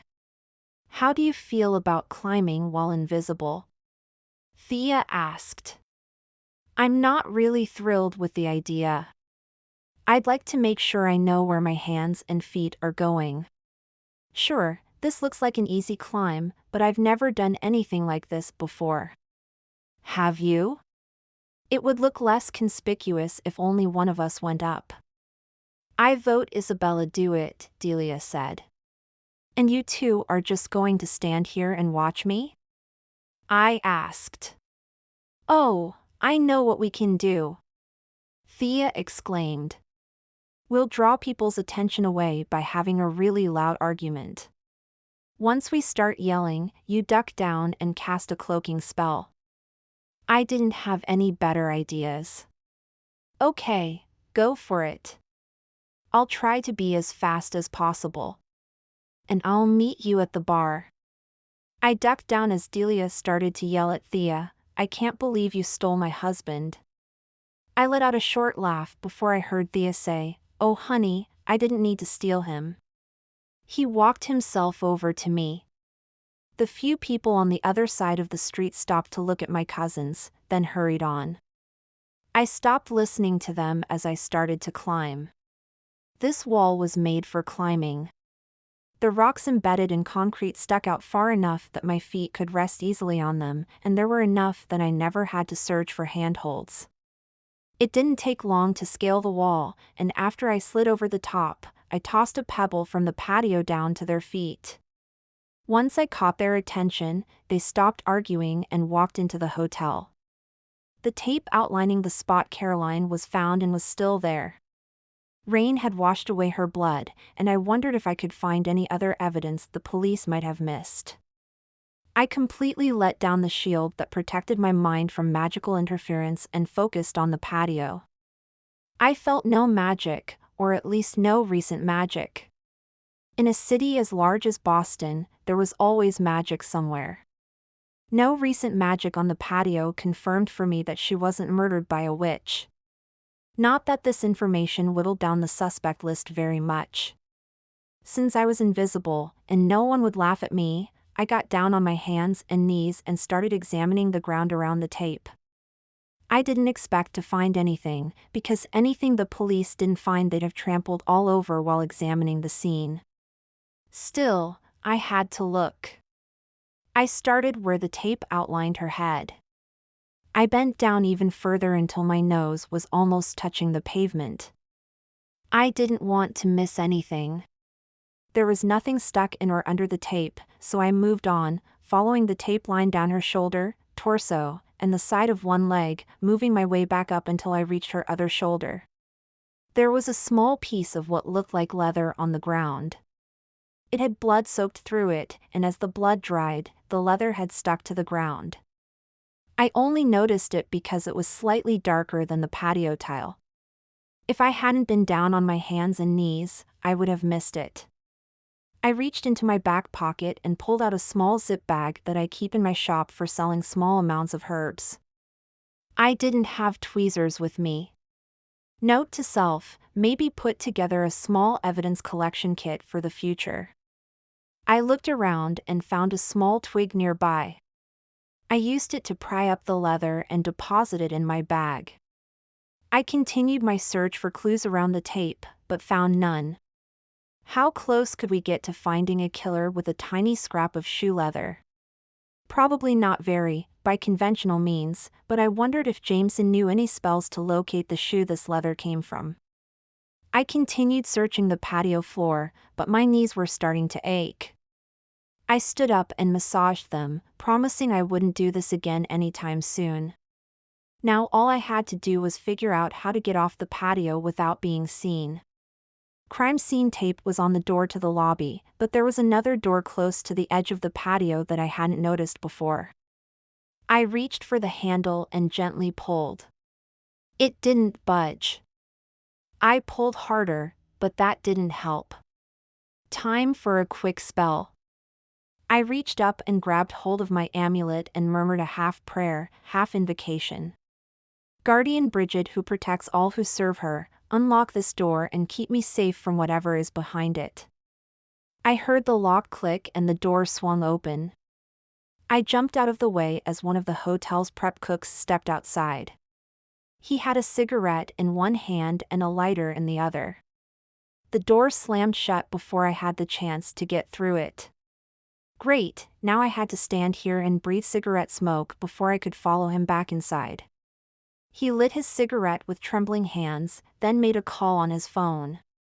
"Okay, I'm out on the patio. What do you need?" He put his phone down on the brick wall and hit the speaker button. "Damn stupid place for a drop-off," he said. "Listen, it was perfectly fine until that woman went and got herself killed. Third brick over from the wall, then 2 down from the top." The cook counted bricks and pulled the appropriate one out. He set it down and then pulled a thick envelope from the hole. "Okay, I've got it. Thanks, Javier, you're a lifesaver." I heard a pan crash to the floor. "Gotta go. Get back in here right now." Javier tossed his cigarette onto the ground and opened the door to go back inside. I followed him down a dingy corridor that led to the kitchen. It seemed like a continuation of the staff-only hall Monksuri let us down last night. I pressed myself against the wall and looked for a way out. On the other side of the room, past cooks and knives and hot stoves, were the doors to the restaurant. If I could make it through the chaos to the other side, I'd be home free. I watched the movement in the room, looking for a pattern. There wasn't one. I decided my best bet was to follow the head chef as he walked through the room, inspecting the work of others, leaving Javier behind at his station. We stopped at the omelet station first, where he did not like what he saw. "Less cheese, more spinach," he said. "Yes, chef," the small woman making the omelets said. We walked past a tall man frying bacon, sausage, and ham in 3 different frying pans. "Looks good, Manny," the chef said. "Thank you, chef," Manny replied. Javier, an older man, bellowed from the kitchen office. I recognized his voice as the one on the other end of Javier's phone. "Yes, sir," he bellowed back as he headed for the office, which was tantalizingly close to the double doors. "You want it now?" Javier asked. Now would be the only chance I'd have to find out what was in that envelope, so I boldly stepped out from behind the chef and quickly made my way to the kitchen manager's office door. Javier handed the envelope to the man, who opened it. He pulled out a $100 bill and handed it back to Javier. "Tell my wife nothing," he said. Javier's eyes opened wide as he tucked the bill in his pants pocket. "Of course not." As curious as I was about that, I looked to the double doors that went out to the restaurant. I had a clear path, all I needed was for someone to open the door. As if the goddess heard my need, a waitress walked in and handed her order to a cook. I leapt toward her and followed her out of the kitchen and into freedom. Chapter 7. I met Thea and Delia in the bar. I sat in front of the cup of tea they'd ordered me. "Thanks. I'll need this to calm my nerves." "That was tougher than you'd think." "What happened?" Delia asked. I took a sip of my tea and allowed the stress to leave my body.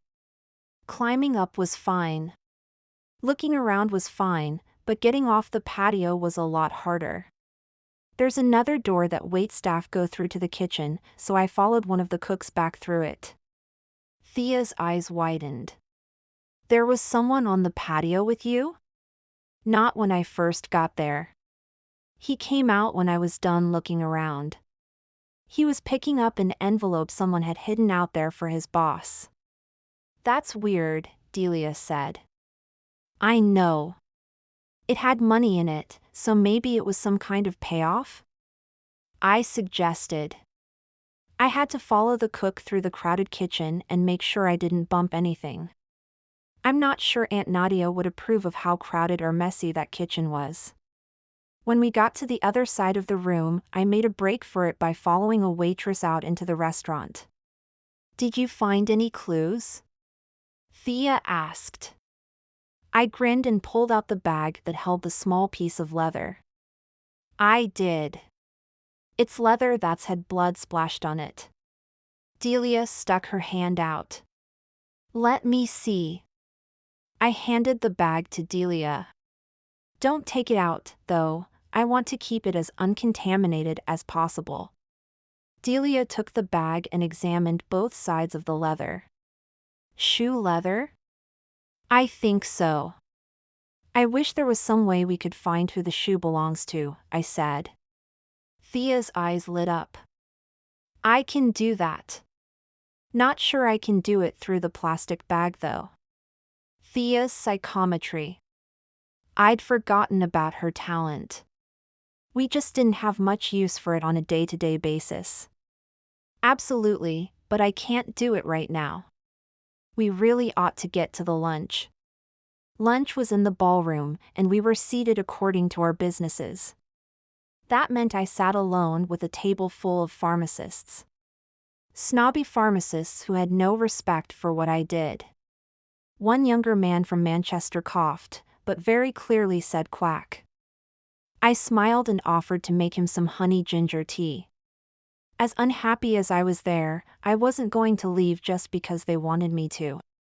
"Did you hear about the woman who was murdered last night?" Rose Kilgallen asked. No one had introduced themselves to me once they realized I was an herbalist. I was stuck reading their name tags. She was from Portsmouth, and her business was next door to mine, I said. As one, the people at the table turned to me. Suddenly I was more interesting to talk to because I might have gossip. Really? Do you know who killed her? John Abernathy asked. There was an Abernathy pharmacy in Portsmouth, and I wondered if he ran it. I shook my head. There was no way I was going to share my theories with them. I have no idea. We weren't close. But still, you must have seen something, said an older man who wasn't wearing a name tag. Seen someone trying to kill her on a dark, empty patio? No. I turned to Abernathy. Tell me, John, are you from Portsmouth too? I asked. He looked up, surprised that I'd spoken directly to him. I am. I smiled. I thought so. I've sent some of my customers to you. He looked confused. You have? I thought you people didn't believe in real medicine. Of course I do. People come to me with all sorts of issues, and I can't cure them all. I can't fix a sprained ankle, no matter how much tea or salve I give them. I tell them to go to you and get a wrap for it. If someone's got strep throat, I don't try to cure it with honey. That would be silly. I don't understand. If you think modern medicine works, why do you still? He said. I don't sell first aid equipment. If that's what someone needs, I don't try to sell them something else. I sell things that balance the body so that maybe it won't need pharmaceutical medicine to heal. Apparently that was the wrong thing to say, because they all looked away from me again. I guess talking about the body being in balance was too much for them to consider. John turned back to me. Interesting. That's certainly not the reputation you have in town. Portsmouth Apothecary is known for trying to cure all things for all people, and if you know what's good for you, you'll avoid it, he said. Yeah, right. That was the reputation I had among pharmacists, but my clients knew and trusted that I'd either give them what they needed or send them to someone else who could help them. I was pretty sure that was why I was the first stop for so many of them. I shrugged, not wanting to defend my reputation to a group of people who weren't willing to listen to me. My customers seemed to think otherwise. I heard my name being called out and turned to see Delia waving her arms. Thea was pointing at an empty seat at their table. I grinned. Well, if you would excuse me, I see that my cousin has an empty seat at her table. The people at the table looked as sorry to see me go as I felt. That is, not at all. I'm so glad you called me over. Whoever did the seating decided to put me with a bunch of pharmacists, I said. Really? That sounds interesting, Thea said. Delia introduced me to the people at what was clearly the cool table. Tour guides definitely knew how to have more fun than pharmacists. Good to meet you, Isabella, Henry Padrone said. Henry was tall and athletic, with deep brown eyes. You too, Henry. What kind of tours do you give? I asked. I do witch tours out of Salem, he said. I was telling your cousins they should consider working with me, the Proctor name would give my tours authenticity. I'm surprised you have time to be here this weekend, I said. Halloween is only a few weeks away. He smiled. I have a great team of employees, so I'm not working myself to death every day. Henry was trying to talk us into hiring help, but I don't know. I think maybe we could start alternating when we'd be in the office, and that way we'd still be in control of the business and have some free time, Thea said. But we'd be bored, working alone in the office, Delia said. I've been thinking of hiring someone to come in a couple days a week too, I said. What do you do? Beth Baxter asked. It was a good thing no one was taking off their name tags. Beth was short and curvy, with wavy red hair and a stunning amount of freckles. "I run an apothecary," I said. "Ooh, like unique teas and oils?" she asked. I smiled. "Yes, I also have bubble baths, water-based tinctures, and scented candles." "That sounds like just my kind of place." "Are you in Portsmouth too?" she asked. "I am, just a short walk from Thea and Delia." "I'm going to have to get down to Portsmouth, then." "I'm in Portland, Maine, and I run a rare bookshop." "Before you came over, we were talking about the murder and how surprisingly public it was," Thea said. She was right, it was a public murder. Anyone could have run across the killer while he was in the act, but no one did. "I think it was a random killing by a deranged person," Beth said. "How so?" I asked. "Well, if you're going to follow a woman to Boston to kill her, you wouldn't pick a spot where so many people might see you." I nodded. "Yes, I guess so." And rain wasn't forecasted for last night, so the killer would have been planning for people to be out on the patio. He'd have picked a different location. "He?" Delia asked. "I guess I don't actually know, I just assume it was a man," Beth said. Before I could respond to her, Evan Branham pulled up a chair from a neighboring table and squeezed in next to me. "Hello, everyone. I'm Evan Branham, Assistant Mayor of Portsmouth, New Hampshire. I hear we're talking about the tragic event of last night." He wasn't wrong, it was a tragic event. But why was he so averse to saying murder? We were just wondering what kind of man would shoot a woman in cold blood like that, Henry said. Branham looked annoyed. "You're making a lot of assumptions. We don't know that it was a man, or that it wasn't some sort of horrible, tragic accident." Accident? That sounded like a stretch to me. If it was an accident, wouldn't the shooter have stayed to help, or at least called 911?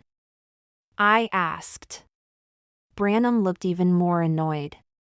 "You don't know that they didn't. There's no sense jumping to conclusions."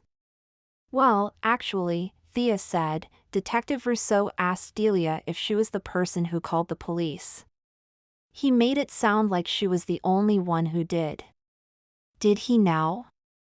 Branham asked before he turned to me and my cousins. "It doesn't matter what he said. I'm here to remind you three that you promised to leave this investigation to the police." "I don't recall making any promises." "You told us to leave the investigation to the police, but we didn't agree, and we certainly didn't agree not to discuss what is obviously the most interesting thing that has happened at this conference. I'm sure you'll find a lot of tables talking about it." "I find it interesting that you choose this table to admonish," Thea said. Branham squirmed in his seat. "I hoped that as her friend, you would lead the way in respecting her memory."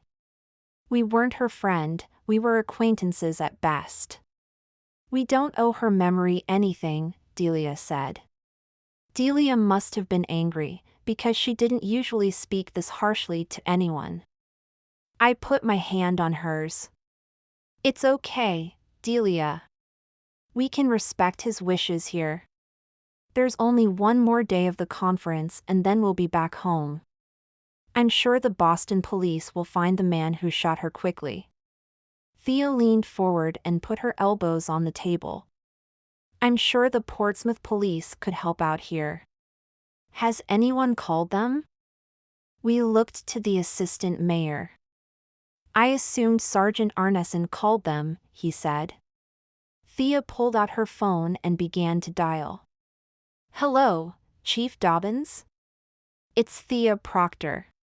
"Yes, I'm fine, but I don't really have time to chat." "Have you heard Sergeant Arneson's wife was found dead last night in Boston?" She paused for a moment, then continued. "The Charles Bank. Isabella and Delia are here with me." She laughed at something he said. "No, we haven't gotten ourselves in much trouble, but it might be good for Detective Palmer to come down to support her husband. He looks like he's having a rough time of it." We could all hear the chief yelling. Once he stopped, she started talking again. "Thank you, I'm sure Sergeant Arneson will appreciate his help." She hung up. There. Now he knows. Branham looked like he wanted to throttle her. "Fine. There's 2 police forces investigating. Now will the 3 of you mind your own business?" "If you really think it's best," I said. I had no intention to drop our investigation, and by the way Delia smiled and agreed with me, she knew I just wanted to get Branham away from our table. And it worked too. Branham stood up. "Thank you, ladies. I appreciate your discretion." After he left the table, Henry said, "Just like that, you stop? He's not even the real mayor. And even if he were, can he just tell you what to do like that?" I grinned. "Nope. We'll just have to be more discreet." Thea snorted. "That'll be a first." "Where do we start?" Beth asked. "We? There's no need for you to get involved. It could be dangerous, and I don't want you to get hurt," I said. "Look, if I have to sit through another business lecture, I might die from boredom. Consider this a networking opportunity, which is the only real value this conference has," Beth said. "I'm in too," Henry said. "We're going to need someone to watch her husband," Thea said, "and if the 5 of us trade off, we'll have less of a chance of being spotted." "We can do that, he's never met us," Henry said. "Let's discuss this somewhere else," Thea suggested. No sense risking being overheard by Branham. I looked at my watch. "Give me about an hour and I'm ready to go." Thea frowned. What could be more important than finding Caroline's killer? "I've made arrangements to meet with Abby today. I thought, since we were both in Boston, we could get together and catch up." Delia frowned.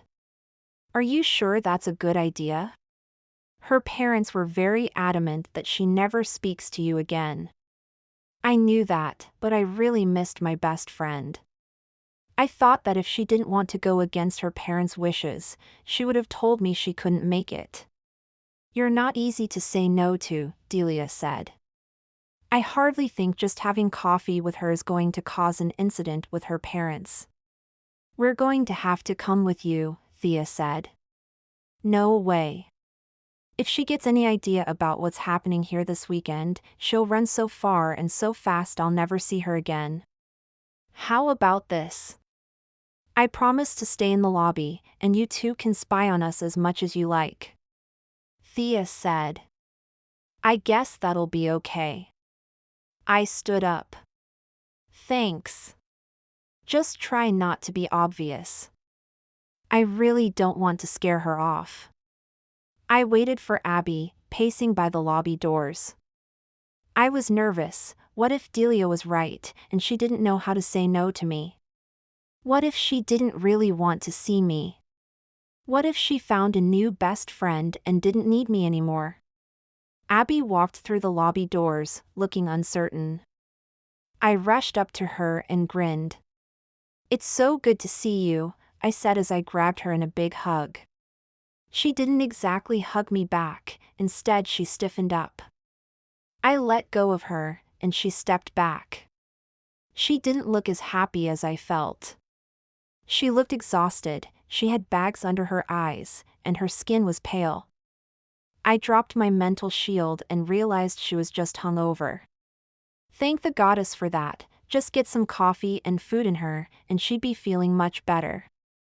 I must have stared at her for too long, because she was abrupt when she started speaking to me. "Okay, I'm here. What do you need?" My heart sank. This was not a great beginning. I smiled at her, hoping to lighten the mood a bit. Well, like I said on the phone, I thought that we could catch up, since I was in town for the weekend. Why don't we have a seat? You look like you could use some coffee. That's it? You just want to talk? I led her to a table near the bar and we sat down. I don't know if I'd say just catch up, and I really miss you, Abby. She shrugged out of her jacket. So, I'm risking my college education because you want to chat. My parents will freak out if they find out I saw you, and they will absolutely pull my funding. I'm really sorry, I thought they would have given up on that by now. Please, stay for some coffee and we can chat for a couple minutes. I really thought we meant more to each other than this. I know she meant more to me at least. Okay, 10 minutes for old time's sake. That's all I can give you, Abby said. I grinned at her again. I caught the attention of the waiter and asked for 2 cups of coffee. He nodded and hurried off to fill our order. So, what brings you to Boston this weekend? Abby asked. I pointed to the conference sign standing in the middle of the lobby. Conference for New England Small Business Owners. Thea and Delia talked me into coming. But it's not very exciting to talk about. How's school going? Is it everything you wanted? Abby's eyes sparkled through her hangover. I had no idea school could be this fun. I've got a great roommate, and we are practically inseparable. In fact, last night we went to a frat party. It was crazy, and I think I drank more last night than I have in my entire life. The waiter arrived with her coffee. Could I get you anything else? He asked. I looked at Abby. Do you want something to eat? Oh God, no. Coffee is all I think I can handle right now. Okay, I'll be at the bar if you need anything else, the waiter said. We used to be practically inseparable too. And Abby drinking? That didn't sound much like her. That sounds like fun, I said hesitantly. I guess it's all part of the college experience. How are your classes? Oh goddess, I sounded just like my mother. Before Abby could answer, Palmer walked by, stopped, and turned back to us. He looked at me, then Abby, then me again. I knew what he was asking. Thea and Delia are around here somewhere, you don't need to worry, I told him. Palmer nodded and walked away. Abby took a tiny sip of her coffee. What's going on? I really didn't want to tell her anything about the murder this weekend, so I didn't say anything. Oh my God, has someone been kidnapped? She asked. I shook my head. Do not tell me you asked to meet me in a hotel where someone's been murdered. I bit my lip and nodded. With deliberate care, Abby set her coffee mug down. I cannot believe you brought me here. There's a killer on the loose, and you want to chat about my classes? She stood up and pulled her jacket back on. Listen, we were friends when we were kids, but I think it's best for us to call it quits now. I really wish the best for you in life, but don't call me again. I didn't even have the chance to stand up before she stormed out of the building. I couldn't believe she just ran out like that. I stared out the window, watching cars drive up to the lobby doors until Thea and Delia came and sat with me. Are you okay? Delia asked. I think my best friend just broke up with me. Chapter 8. We snuck into an empty conference room and made our plan for the rest of the day. Henry was going to find Arneson and let the rest of us know where he was. We'd keep a circulating tail on him while trying to talk to the security and hotel staff and see if we could get any more information out of them. After exchanging phone numbers with Beth and Henry, we each went our separate ways. Delia was going to chat with Yuri again, and the goddess only knew what else she'd promise him about our date that I was very uncomfortable about. Beth was heading down to the loading dock to see if anyone had come in and out of the building that way last night. Thea was going to talk to Lopez, hoping she could get a look at the CCTV footage. I slipped through the door labeled staff only and made my way to the employee break room in the same corridor as Munksuri's office, but it was empty. 2 doors after the break room were the locker rooms, men's on one side and women's on the other. I entered the women's locker room to find 2 women changing. "Employees only," one of them said. "Oh, I'm sorry. I was looking for the pool. I've never been too good at reading maps." "You can't be in here," one woman said as she left. The other woman closed her locker and snapped the lock closed. "Go back out the way you came, through the lobby, and take your second right. You'll see signs from there." I sat on a bench. "Thanks. Do you mind if I sit here for a minute?" "Can't leave you here alone," she said. 2 minutes and then I've got to get to work." "Thank you." Horrible news about that woman who was killed last night. She shook her head and continued to fix her hair in the floor-length mirror. "You don't expect murder in our kind of hotel," she said. "Why is that?" I asked. "Guests are almost all tourists. People are usually happy when they're on vacation. It doesn't make sense to kill someone here when you could do it a lot easier at home." "I suppose that makes sense," I said. "Why pay for someone to go on vacation when it was free to kill them at home?" "You see a lot of theft here." Knowing what I know, I'd never leave anything in my hotel room, not even in the safe. "Really?" "I thought the safes were, well, safe. They've got a factory preset code. It's 2 minutes on the internet to find a list of them." She looked at her watch. "I'm sorry, I've really got to go. If I'm not on time, my boss docks my pay." I stood up. Maybe she was killed by someone here at the hotel? I knew her, and she was staying here alone this weekend. She started walking toward the door. "I don't know." "I'm sorry. Let's go." I followed her out of the locker room and looked for a convenient place to cast my cloaking spell. I didn't see one, so I doubled back to the empty women's locker room. Once invisible, I didn't feel so bad about going into the men's locker room. At first glance, there was no one there, but I felt a chill, and that was never good. I looked for a locker with Javier's name on it. I found it and took a napkin out of my pocket to open the door. Leather jacket, boots, jeans, and a plain black t-shirt. Nothing interesting there.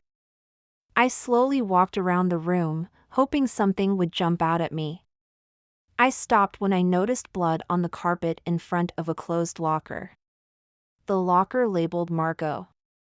I didn't like the feeling of dread in the pit of my stomach, but I had to continue on and look. I lifted the latch and opened the door. Margot slowly fell out of the locker, unseeing eyes staring at me. No, not Margot. He'd really taken a liking to Thea, and she'd be crushed. I brushed a tear from my cheek. I wanted to sit with him and, I don't know, talk to him for a little while and tell him everything would be okay. I wanted to tell him to look out for Bridget, because I would ask her to take care of him in the afterlife. He deserved at least that much. Dear Bridget, what did I do to deserve finding so many dead bodies? But I didn't talk to him. I didn't have time, and my first instinct to tell him everything would work out was a lie. He'd never finish college. He'd never even get to Italy next semester. All I could do for him now was figure out why Arneson had killed him. I peered past him but saw no murder weapon in the locker. I didn't think I would. Police knew how to clean a crime scene. I rushed into the still empty women's locker room and ended my cloaking spell. I took a few deep breaths and tried to calm my shaking hands. I couldn't remember if there was video from this hallway up on Monksuri's wall. Just in case, I forced myself to calm down and walk out of the locker room toward the lobby. I sat in the nearest chair and sent a text. Found another victim in a locker room.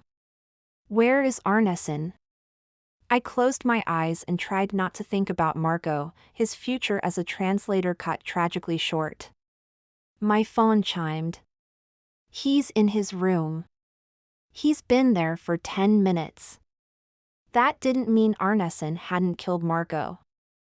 I had no idea how long he'd been stuffed in his locker. A new text chimed in, this time from Thea. Are we notifying the police? I had to think about this for a minute before I texted back. No.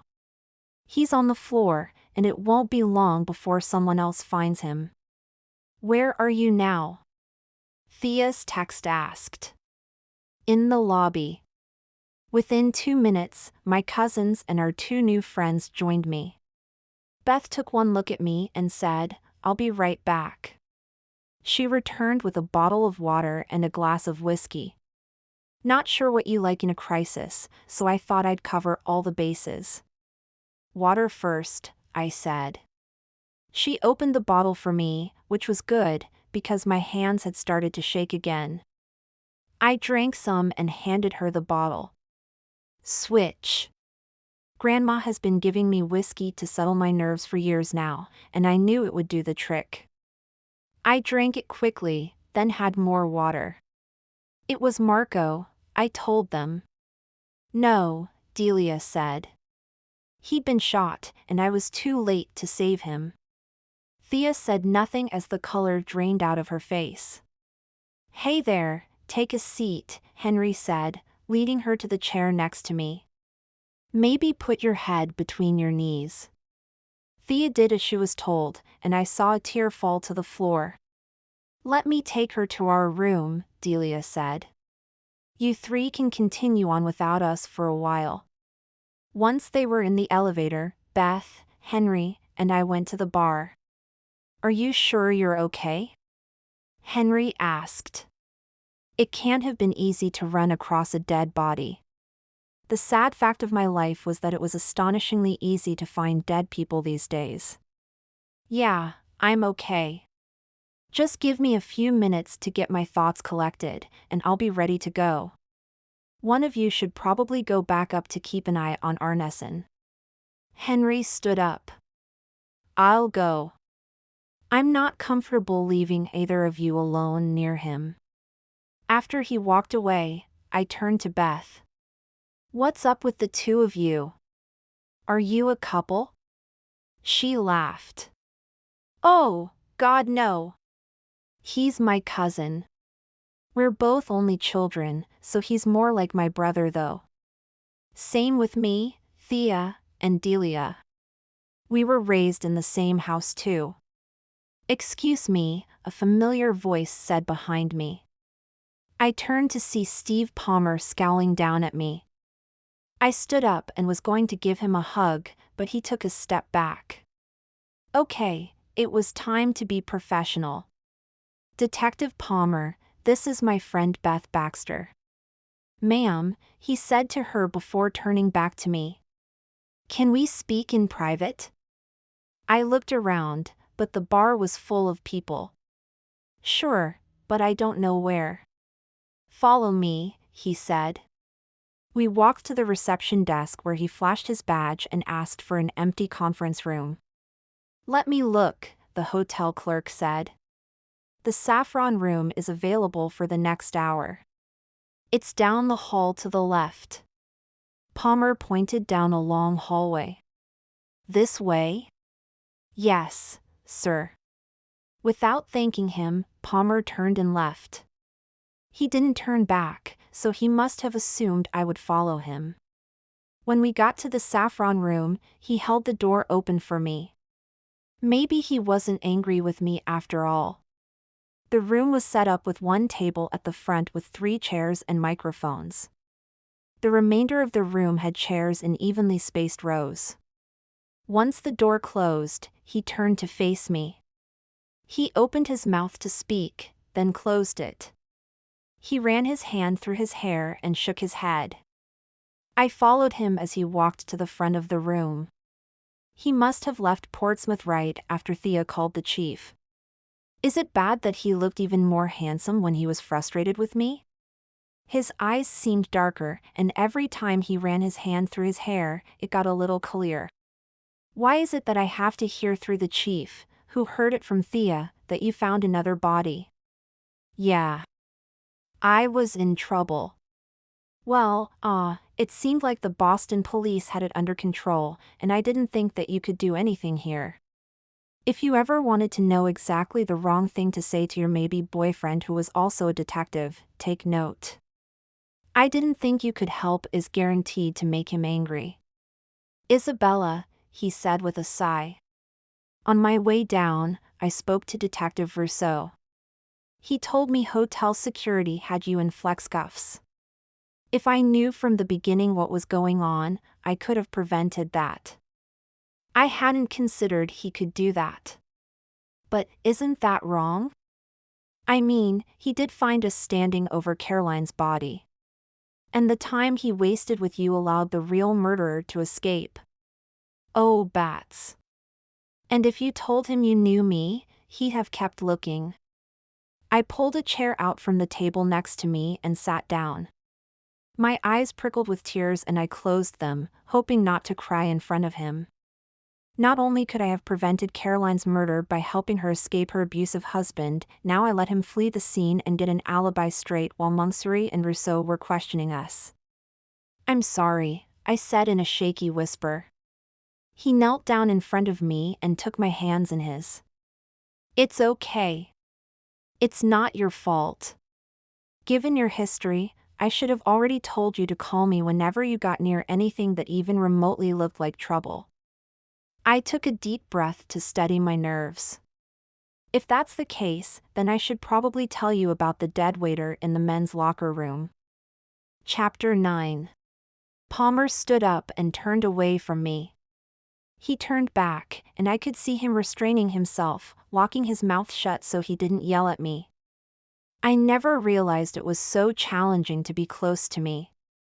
Maybe he ought to have a chat with my mother, she could probably give him some advice. I know I probably ought to have let off with that, but it's not a problem, because I know who killed Margot. You know the waiter by name? Everyone's wearing name tags, hotel staff, conference participants, officers in uniform. You're one of the only people here not wearing one. Anyway, I'm sure Rudy Arneson killed Margot. He sighed. Rudy didn't kill anyone. He's a cop, for crying out loud. It's his job to prevent people from being killed. I wanted to explain my reasoning, but he held his hand up. Bring me to the body. We can talk about your theories once the crime scene has been locked down. I led him to the employee locker rooms, and hotel security was already there.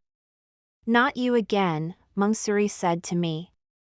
Palmer ignored his comment. Steve Palmer, Portsmouth PD. What's going on here? Monksuri looked Palmer up and down. You're a long way from your jurisdiction. I'm here to help with the Arneson murder. She's from Portsmouth. Monksuri nodded. I guess that'll make you Rousseau's problem. Good of you to bring me the suspect, though. Palmer took a small step forward and to the right, blocking Monksuri's path to me. She's innocent. Part of me wanted to step out from Palmer's protection, but I didn't want to spend more time with Monksuri interrogating me. Rousseau said the same thing, but I don't believe it. There's no way one person finds two dead bodies and doesn't have anything to do with their murders. Palmer shrugged. She's got a talent, but only for finding them. You got any evidence? Monksuri asked. I'll save it for Rousseau. A crash came from inside the locker room. Those your men in there? Palmer asked. Monksuri nodded. Get them out. They're destroying the scene. My men have been thoroughly trained in crime scene procedures, they're fine. Palmer scoffed. Yeah, right. I teach those classes, and I can tell you they're not ready for a murder scene. He lowered his voice. Now get them out of there. Mansouri whistled. Collins, Lopez, come on out of there. Have you called Rousseau yet? Palmer asked. Mansouri looked offended. I've been doing this job a lot longer than you have. You don't need to tell me what to do. Lopez and Collins walked out, no gloves or foot protection on. Palmer stared at them. Apparently, I do. Are there any other entrances to the locker room? No, Lopez said. He held his hand out. Anthony Lopez.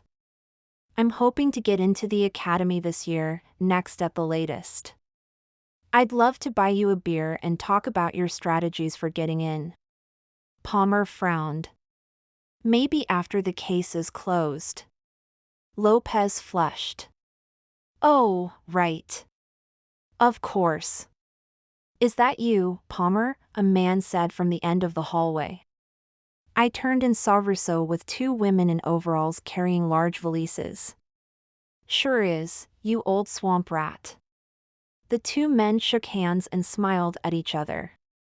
Since when do cops smile at each other? I'd have to ask about that later on. What VE we got?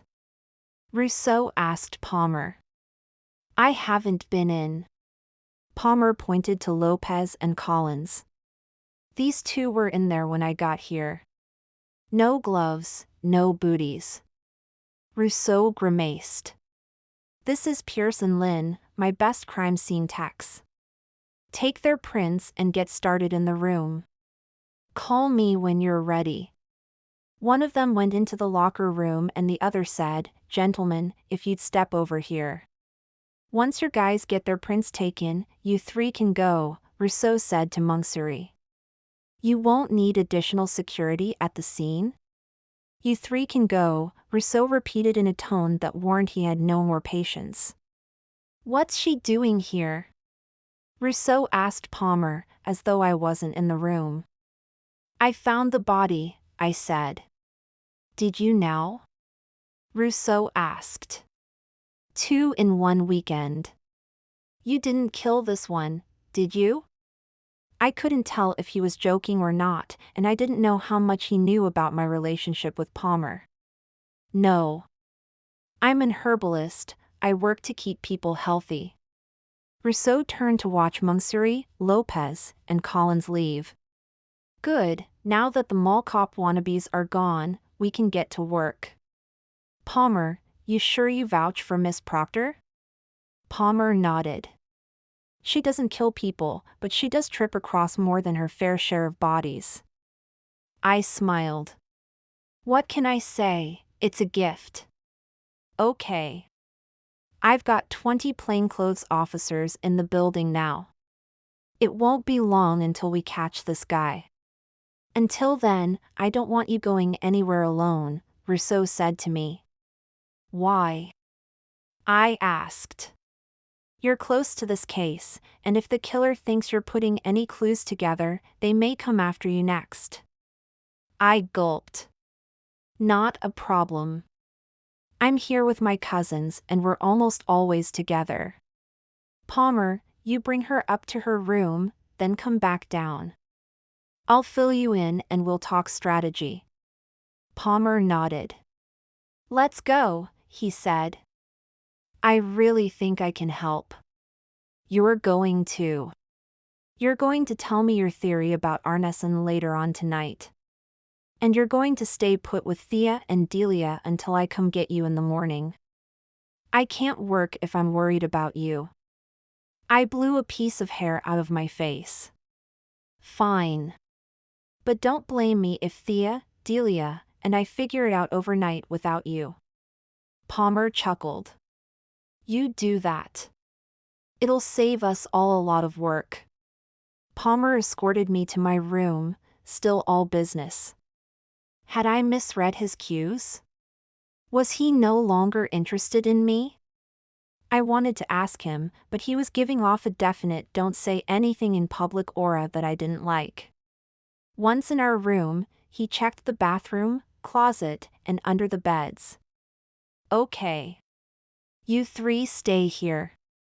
Order room service and have them leave it at the door. Don't let anyone but me in the room. Thea and Delia instantly caught the warning tone in his voice. Is it that bad? Delia asked. 2 murders in less than 24 hours? Yes, it's bad, Palmer said. Should we go home? Thea asked. Her eyes were puffy and red. Are you okay? Palmer asked. I was supposed to have dinner with him tonight, Thea said. Palmer's gruff manner evaporated. I'm sorry, he said in a gentle voice. We'll find his killer, I promise. He reached out and patted her knee. Thea smiled up at him. Thanks. Will you keep me updated? Palmer gave her hand a small squeeze. I will. And I'd rather have you here where I can protect you, or at the very least keep you out of trouble. I've got to go, but I'll be back later on tonight. I'll bring pizza, and we'll talk everything over. He left and I flopped onto my bed. He looked worried, Delia said. Yeah, he is. He didn't say serial killer, but it only takes 3 for that designation, I said. Did he have anything to say about Marco? Thea asked. I pulled myself off the mattress and gave her a hug. Not really. I didn't see much, but he didn't suffer. Had he suffered? I had no idea, but I wasn't going to tell Thea that. Thea sniffled. Don't tell me more, I don't want that image in my head. Delia opened the mini fridge. Whiskey or vodka? At those prices? Neither, Thea replied.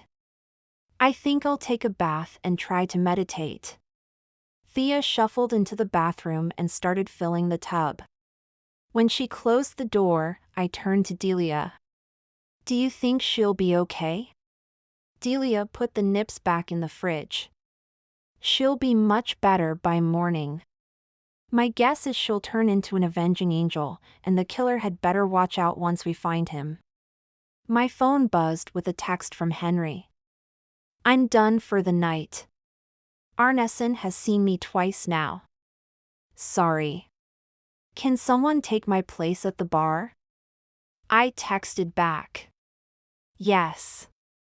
I'll be down in 2 minutes. Before Delia could protest, I said, I'll wait until Henry leaves, then cloak. Arneson won't see me, and neither will Palmer. All I have to do is get down there without being seen. The bar seemed crowded, but I wasn't really sure if this was normal or not. Henry was sitting in the lobby, drinking coffee. I nodded at him and walked into the bar. When I turned to look back, he was gone. It was wall-to-wall business people in the bar tonight, most of them talking about the murders. I slipped into the ladies' room and cast my cloaking spell. I stood by the door, waiting for someone to come in, but after a few minutes I gave up and opened the door myself. Who would believe the door opened by itself once they sobered up? Arneson was sitting in a corner, alone, listening to the people around him. Was he reveling in the fact everyone was talking about his handiwork? He didn't look like it. If Palmer was right and Arneson was innocent, why was he here? Listening to people speculate about your wife's murder, and what she'd done to deserve it, must have been painful. Even I wanted to reach out and slap the 2 men who were debating whether a red dress was more an invitation to murder or assault. I stood against the wall next to Arneson and watched who he watched. He barely drank anything from the glass in front of him, and after a while, I realized he was only watching the men in the bar. Was he searching for his wife's killer, or looking for someone to pin the blame on? Being invisible in the bar was fun. I could watch anyone, stare at anyone, and not worry. No one would follow me to my room, no one would make a pass at me, no one could even grab me and pretend it was a mistake. I didn't dare move around though. Bumping into other people could be a problem. After a while, I got bored. I slowly bent over Arneson's drink and sniffed it. Ginger ale, nothing else. He must be taking his surveillance seriously. I straightened up, remembering Caroline's black eyes in the days she walked with a limp, and my heart hardened. The bar started to clear out at 11 and I followed Arneson to his room. I was tempted to go in and have a look around, but I couldn't be stuck there all night. If Palmer found out I'd left the room, he'd be really angry. Chapter 10. I knocked on our door. "Who is it?" Thea asked. I could have answered, but she wouldn't have heard me. I knocked again. After a moment, Thea opened the door. I walked in and dropped the cloaking spell. I laughed when I saw Delia standing behind the door, holding the hotel's iron like she was going to bash me with it. "Just me," I said. Delia put the iron down, relieved. "You're really worried, aren't you?" I asked them. "Aren't you?" Delia asked. "Not when I'm in here, locked up and safe." So far, the killer has only struck in public areas, not the hotel rooms themselves. "I was worried about you too," Thea said. "What did Arneson do while you were out?" "Nothing incriminating, that's for sure. I watched him sit at a table in the bar. All he did was watch and listen to people talking about his dead wife." "Ouch, that must have been difficult for him," Delia said. "He just sat there, drinking ginger ale, watching and listening until people started leaving. I followed him to his room, then came back here. There's no way I wanted Palmer to catch me out of the room." "I wonder what he's doing now," Thea said. "Hopefully staying in his room, because there's no one watching him right now," I said. Palmer came back just after midnight. The loud knock on the door made me jump and set my heart racing. I was glad I didn't run into him in the hallway. I looked through the peephole and said, "What's the password?" He grinned and held up 3 pizza boxes. I brought pizza. I opened the door. Not just the password, but the magic words. He set the pizzas down on the small table. It smelled fantastic. One of the bad things about being invisible in a bar full of people eating and drinking is that you can do neither. People would freak out if a French fry levitated and then disappeared. "How's the investigation going?" I asked as I took a slice of mushroom pizza. Rousseau's team are still sorting through what is real evidence and what hotel security left behind. He looked at Thea. "Are you okay to talk about this?" She set down her slice of pepperoni pizza. "Yes. I want to do everything I can to catch his killer." "I'll keep that in mind." I looked into Marco and can't find any connection to Caroline Arneson. Other than the method, there's nothing to connect the 2 murders. Delia's eyes widened. "So maybe there's 2 murderers in the hotel?" "Probably not. I'd put my money on one at most. If they're not related, then there's no reason to think each murderer would hang around. If they are related, even then, why would someone hang around to be caught?" Palmer asked. Thea blew out a sigh of relief. "So we're not in danger?" "Probably not, but we're still going to be cautious," Palmer said. "We?" I asked. He ignored my question and asked a question of his own. "Isabella, I know you think Rudy killed his wife, but who else do you think would have had motive to kill her?" I set my pizza down on the box lid. Even in the story she told me, I could tell lots of people didn't like her, but I don't think she made anyone angry enough to kill her. I can't believe you're looking at any other suspects. You know he beat her, right? Palmer stopped chewing. He what? She didn't come to me for bruise cream for nothing, I said. Did she tell you he did it? I don't want to speak ill of the dead, but she did have a reputation. Yes. She said she had ways to get around him and that I shouldn't worry about her. I looked down at my hands. I wished I had worried more. Tried harder. Did something more than just listen to her tell me she was okay, when she wasn't. He took one of my hands in his. Hey, don't blame yourself. It's not your fault that she's dead. I should have gone outside with her, at least. Palmer shuddered. If you had, there's a good chance you'd be dead now too. About her husband, you believed her? Without a doubt. The only reason I didn't tell you is that she begged me not to. She said she had a plan to leave him and that she just needed a little more time. Palmer shook his head. I had no idea. She never said anything. She was terrified someone would tell her husband and ruin her exit strategy, I said. What about that woman who was arguing with Caroline in the lobby? Do you think she could have killed her? Delia asked. Palmer raised an eyebrow, and I answered his unasked question.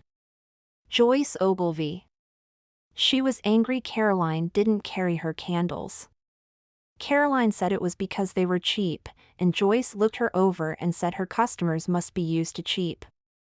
Harsh, Palmer said. But Margot broke the two of them up before it got any worse, Delia said. And then there was Ken McCormick. He accused her of putting bugs in his brother's store to drive him out of business, Thea said. When was this? Last night at the dessert buffet. Palmer pulled out his notebook and wrote Ogilvy and McCormick. I'll have Rousseau look into them. Thanks. He turned to me. And now I have some questions for you. First off, why were you in the men's locker room? Oh, broomsticks. What could I say? If he looked at the security feed, he'd think I wasn't there, because I was under a cloaking spell. But I couldn't say I wasn't there, because then I'd have had no way to find the body. And were there cameras in that hallway? I tried to think but couldn't remember. I looked to Thea and Delia, but still didn't know what to say. Could I tell him the truth and erase his memory again? Would the spell work just as well the second time I used it on him? And how many times could I erase a man's memory before I started to permanently affect his brain? Would tonight be the night I told him I was a witch and take my chances, hoping he'd accept me for who I was? Confession didn't work so well for Aunt Lily, and I didn't think he was ready to hear anything so strange from me. She was doing me a favor, Thea said. I looked to her, hoping she had the story worked out, because I had no idea where she was going with this. Margot and I were going out to dinner and I asked her to find out more about him. I was nervous that he wouldn't like me if we didn't have anything in common, Thea explained. Palmer looked to Thea and back to me. You couldn't have waited until he left the locker room? I tried. But you know me, I'm impatient, so I went in. And anyway, does it matter why I was there? The important thing is that he was dead, and I didn't see anyone leave the room. Delia opened the mini bar. Detective Palmer, would you like something to drink? He looked from me to her. What? Oh, no thanks. Why do you think the two murders might be unrelated? Delia asked. Excellent distraction. My cousins are the best. It didn't matter that he'd already explained why, he was patient enough to explain again. Because we can't find any connection between the two of them, except that they were here at the hotel, he said. Delia yawned. It was getting late, and we'd had a tough day. Ballistics will be available in the morning. I'll pick you 3 up at 7 for breakfast. Don't leave the room without me. So you really don't think it was her husband? I asked. I don't. But he's letting me share his room tonight, so I'll get a better idea of where his head's at. He's being let in on the investigation, so it's partly my job to keep him sober. Great! Now we didn't have to worry that no one was watching him overnight. Good luck with that, Thea said. He spent the night at the bar, watching people. I hope he wasn't drinking, Palmer said. How did Palmer know that? Had he seen me walking into the bar? I took a deep breath. If he'd seen me, he would have let me know how upset he was. Are you watching him anyway? I'm not, but Rousseau's got him under surveillance, just in case, Palmer said.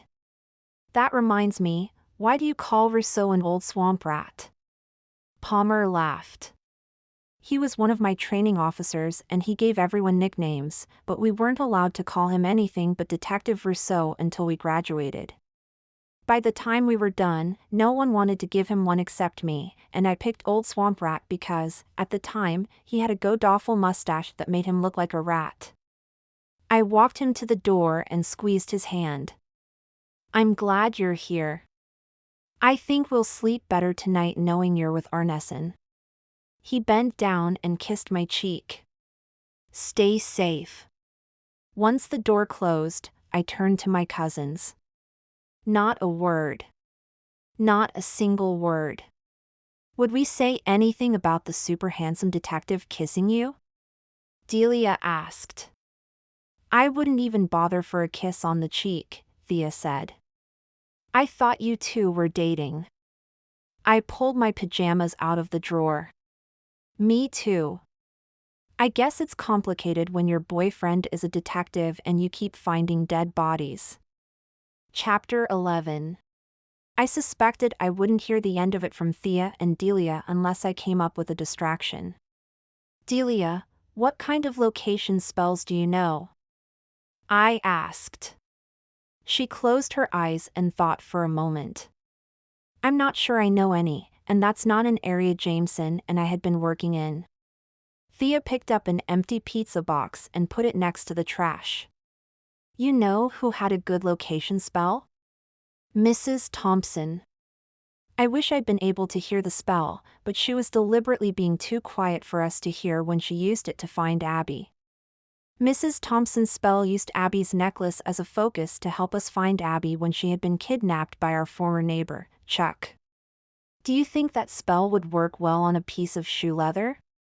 We're not going to be able to narrow our search down to one person, I don't think, in such a crowded hotel. But maybe we could find the shoes, I said. Why would you say that? Thea asked. The shoes have blood on them, so their owner isn't wearing them right now. It's a lot easier to find something when it isn't moving, I said. Wouldn't Jameson know all the spells Mrs. Thompson taught you?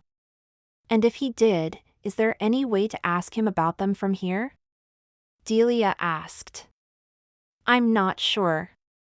Let me try to contact him telepathically. I closed my eyes and focused on Jameson.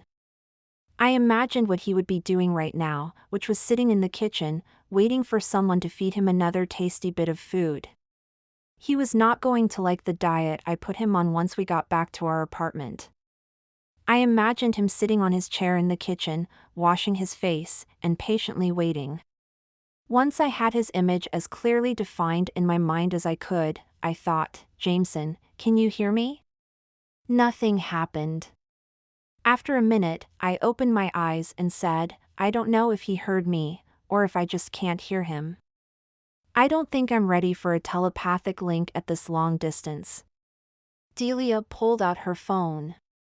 No problem, I'll just call him like he was a regular person. No, wait, I started, but it was too late. Hi, Mom, it's me. Delia paused for a moment then continued. No, don't worry. Everything is just fine here. I was wondering, can we talk to Jameson for a minute? Aunt Nadia's voice grew louder on the other end of the phone. I promise you, Mom, we're fine. I'm sorry to call so late. We just wanted to ask Jameson a question about a spell we saw Mrs. Thompson use once. I could imagine her getting the third degree from Aunt Nadia as we waited. Which one? The finding spell that she used to find Abby when Chuck had kidnapped her, Delia said. That was it, our cover was blown. The minute Delia said kidnapping, everyone in that house was going to start worrying. Aunt Nadia's voice grew even louder, and I heard her say, "Young lady, you tell me exactly what's happening, right now." Delia looked to me and then to Thea. We both shrugged, knowing there was no way to get out of this. At this point, all we could hope for was to do enough damage control that the ants wouldn't drive down here in the middle of the night to protect us. Okay, I'll tell you everything. But first, I want you to know that there are 2 police departments working on this now. 3 extra witches from Portsmouth are not going to help solve the case. She took a deep breath and continued. Last night, Caroline Arneson was shot here at the hotel. It also looks like the same person may have shot one of the waiters. But that was last night, and nothing bad has happened today, so really, don't panic. Detective Palmer is here, and he's not letting us go anywhere unescorted. The Boston Police Department is here too, and I'm sure Detective Rousseau will get to the bottom of this very quickly. I was amazed that Aunt Nadia didn't seem to have anything to say about this. Mom? I don't see the cat anywhere, not even in the kitchen. Isabella can't call him herself? She tried, but she thinks the distance is too far. Aunt Nadia's voice had settled down, and I couldn't hear what she was saying anymore. Okay, that's great. Thanks, Mom, Delia said as she disconnected the call. Who wants to bet that they'll be in their car within 5 minutes, driving down here? Thea asked. No way. Mom said she'd leave it to us to work out with Detective Palmer. I suspect she's having Aunt Lily call the chief instead. I nodded. And then he'll call Palmer and Goddess only knows what will happen tomorrow morning. We heard a long meow from the bathroom and Jameson walked out. He meowed again to announce his presence. What is so important that you have to scream for me? He jumped up on the bed and stretched. I didn't know you could travel this far, Thea said. He started kneading the bed with his claws. If you make it to 200, you'll be able to do this kind of thing as well. You're never going to make it that far, if you keep putting yourself in danger, though. I scratched between his ears. We need help with a spell. We have a clue and we need to trace it back to its owner. Delia stood up and took the bag with the shoe leather out of its hiding spot in the closet. She set it in front of Jameson. It's not much, but can we trace the owner from this piece of shoe leather? Jameson batted at the bag with his paw. Take it out of the bag. Delia emptied it on the bed. Jameson put his paw over the scrap of leather. What happened here? I don't like the feel of this. Caroline Arneson was shot Friday night. We are fairly sure this is her blood on the killer's scuffed shoe leather, I said. And you want to find the person that owns these shoes? Jameson asked. Can we do that? Delia asked. I can do it, but can you 3? I'm not sure. Delia rubbed Jameson's belly. He rolled over to give her full access to his stomach and began purring. Who knew this was the way to his heart? But you can teach us the spell, right? Delia asked. Jameson didn't answer, he just continued purring. Delia stopped rubbing and he looked over at her. Can you teach us the right spell? She asked. You do know that I'm only Isabella's familiar, right?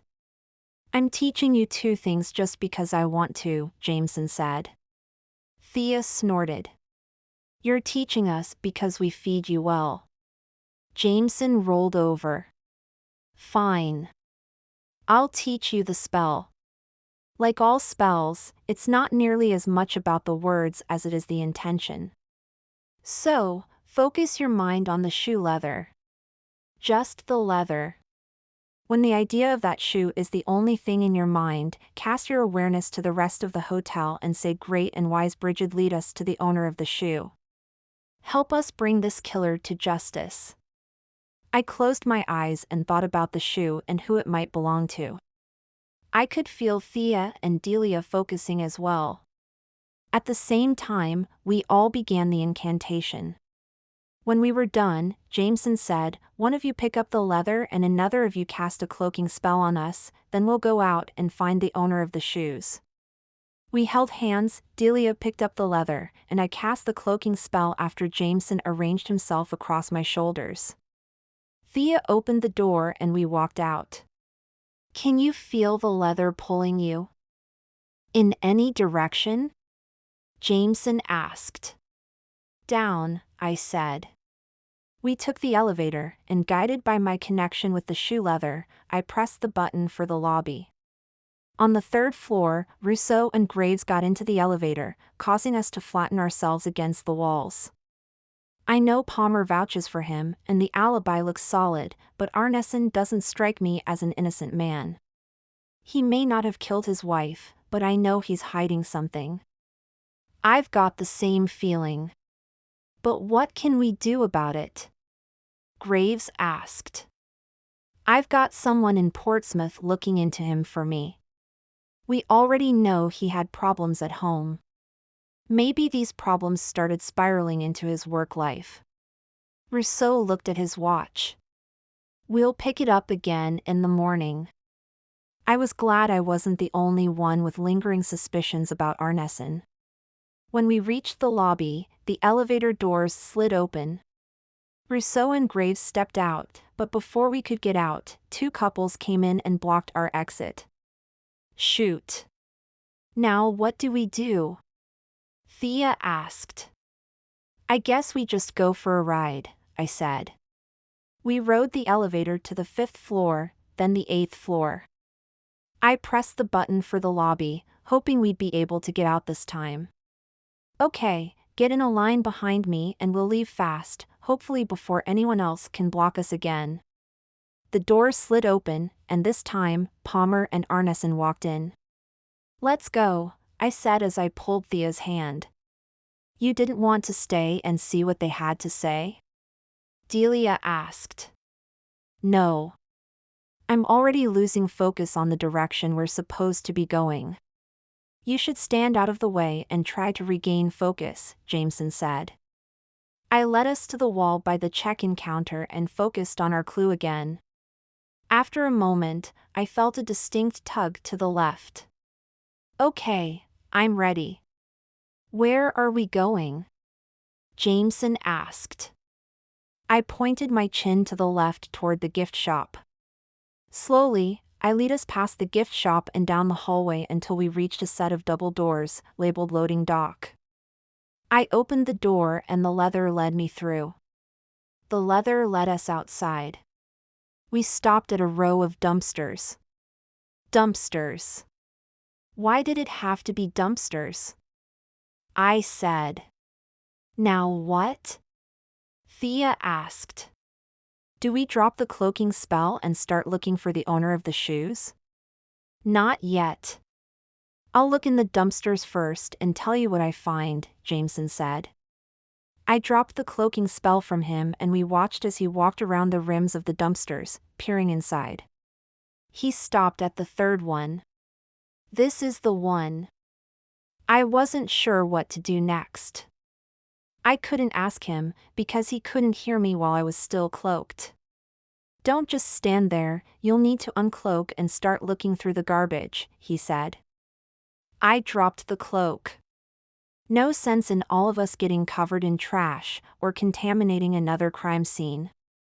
I'll go in and start tossing bags out. Thea helped me into the dumpster and I took a moment to look around.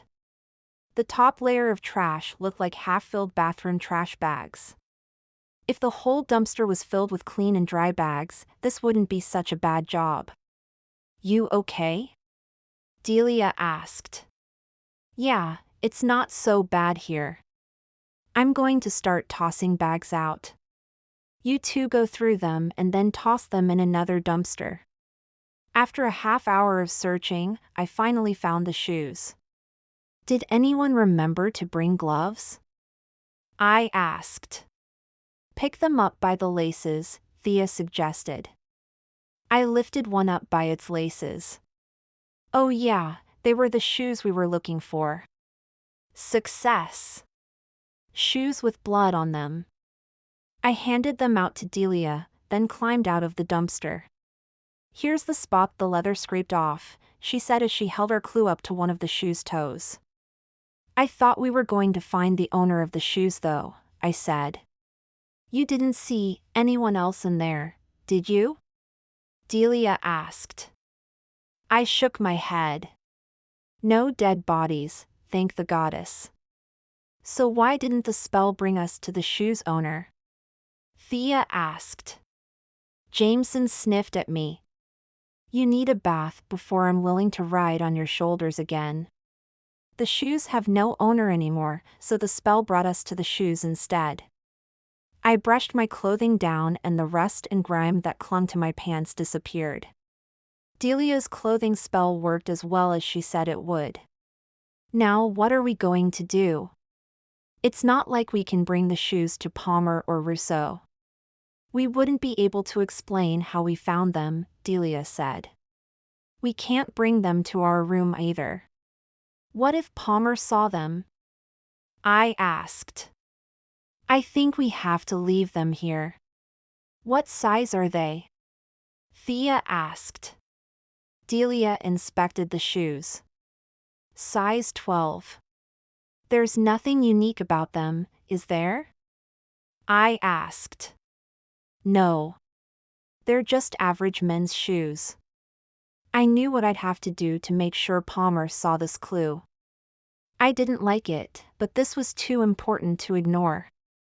I'll tell Palmer in the morning that I found a clue out on the patio. Hopefully the crime scene tape will be down by then. Don't.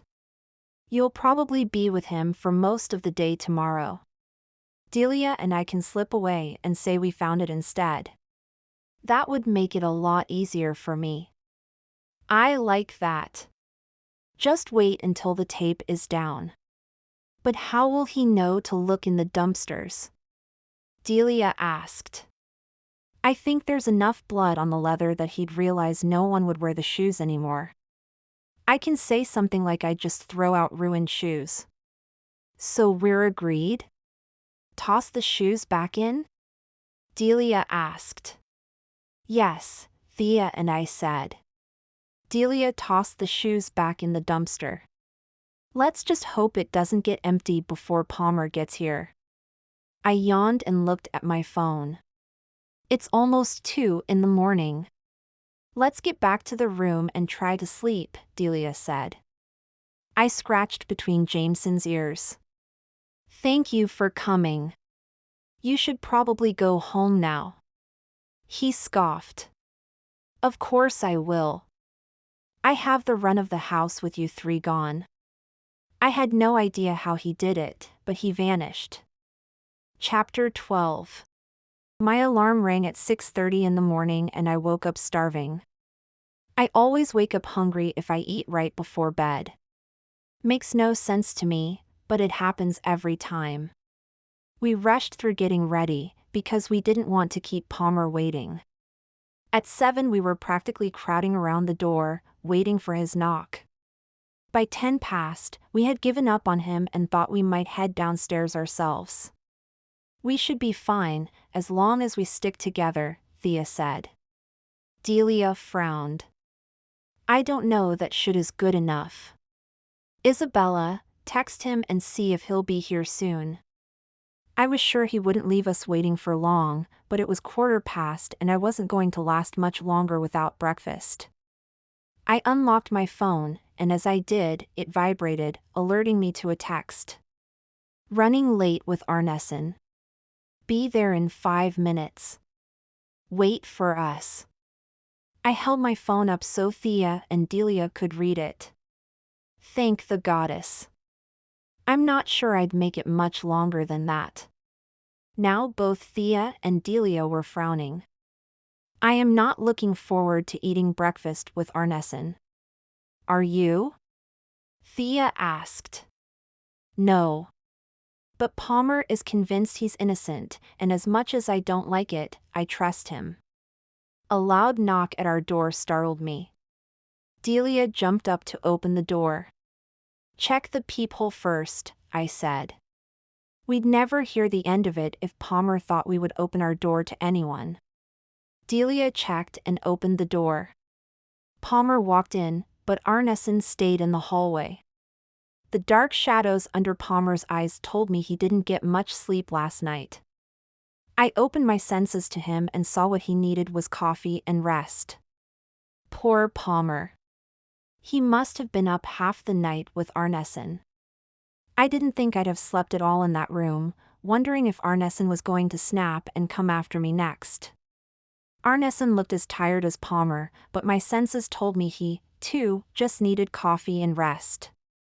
Palmer grinned at us. Ready to go? I'm starving.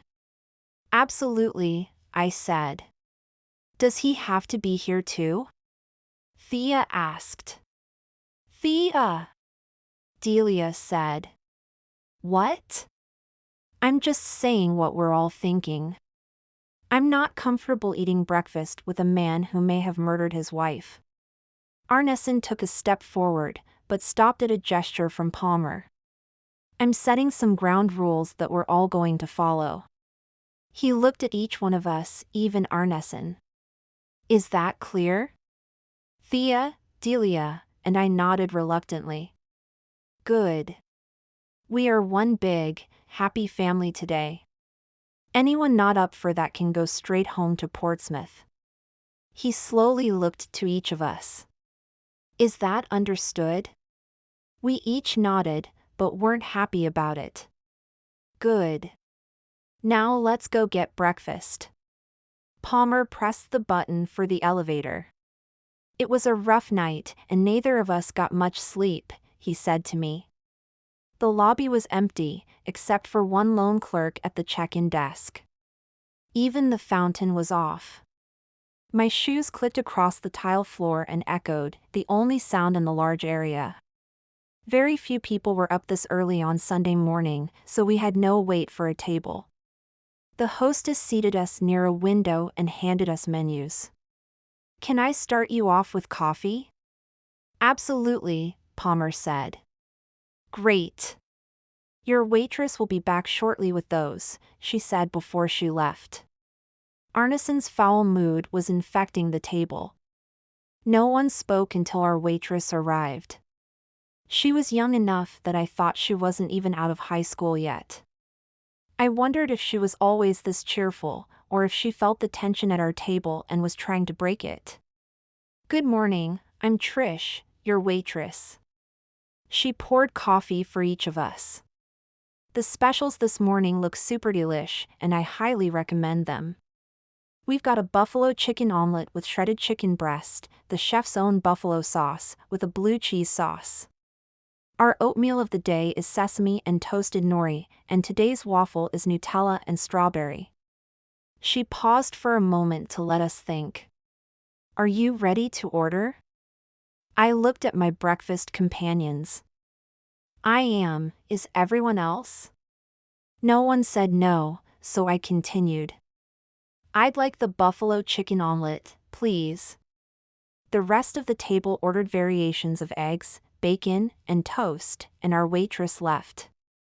Silence descended on our table again. If Arneson wasn't here, we'd be having a relaxed conversation. I looked up and scowled at him. Listen, I don't want to be here any more than you want me to. Palmer insisted I come down. Thea looked up from playing with her napkin ring. He made you? You could just leave or move to a different table.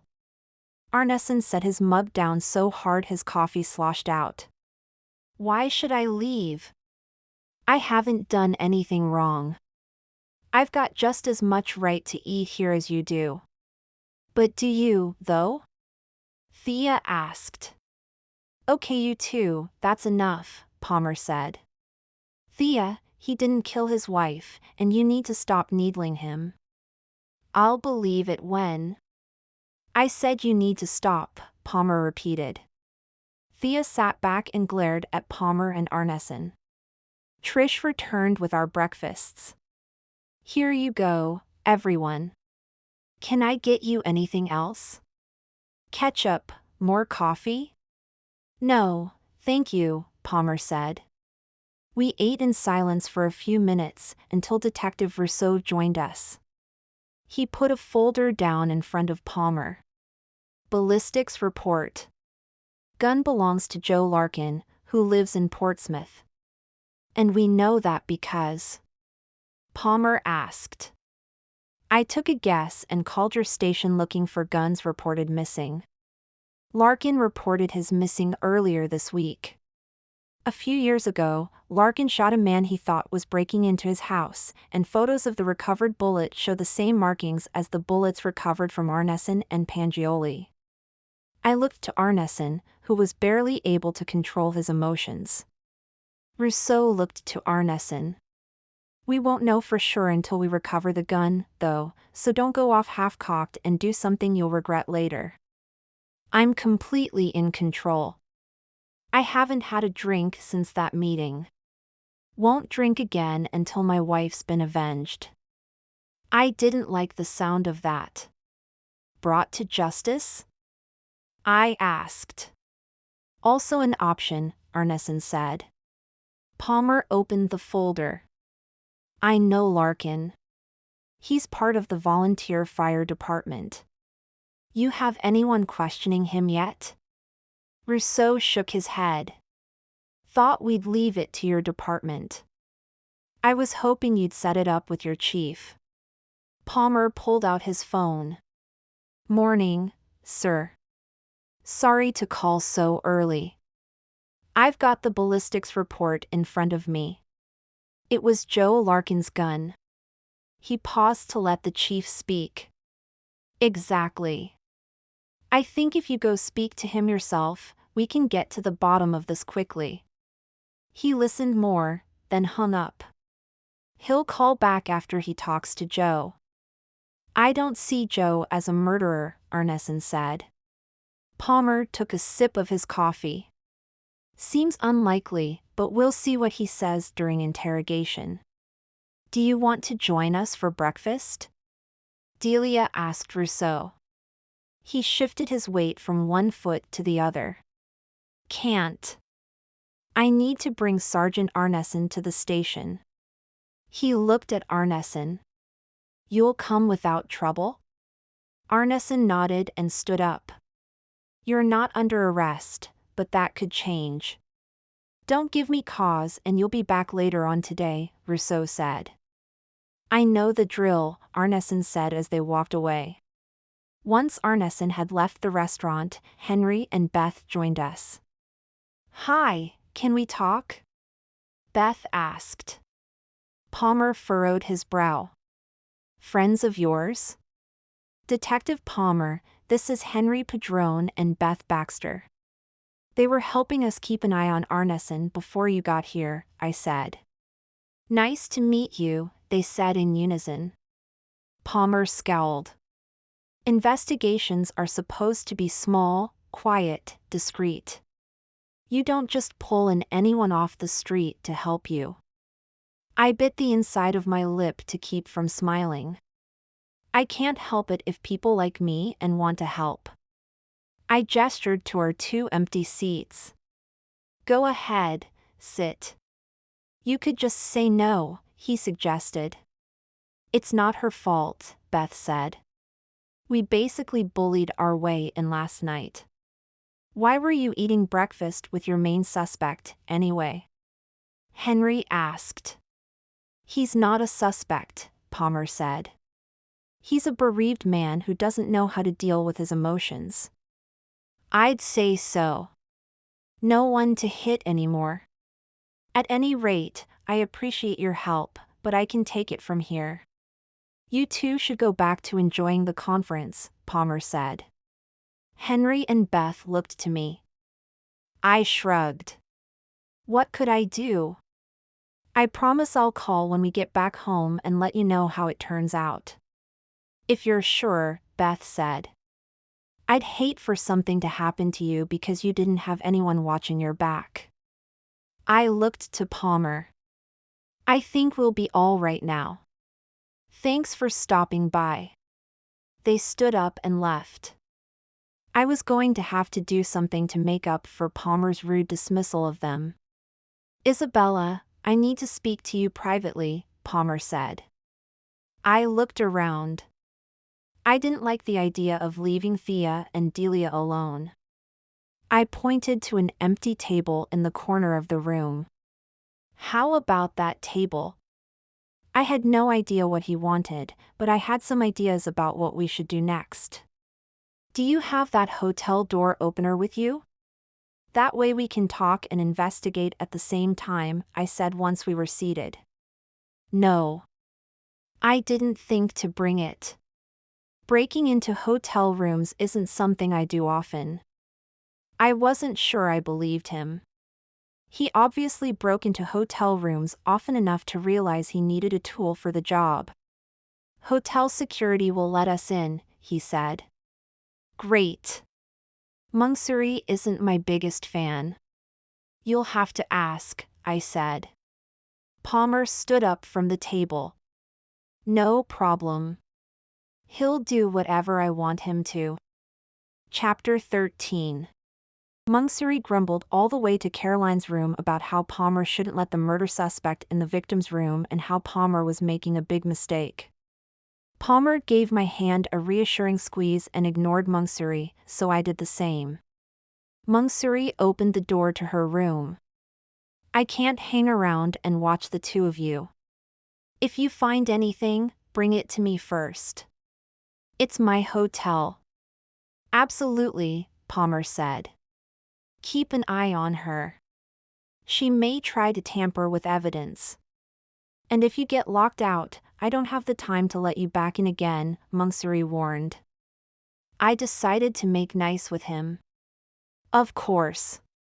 Thank you for your help. The room looked similar to mine, except Caroline had a king-sized bed, leaving her more space to walk around in the room. Her table also had 2 chairs. Gloves? I asked Palmer. He handed me a pair. Probably not necessary, unless we find something. The room's already been dusted for prints. I put them on anyway.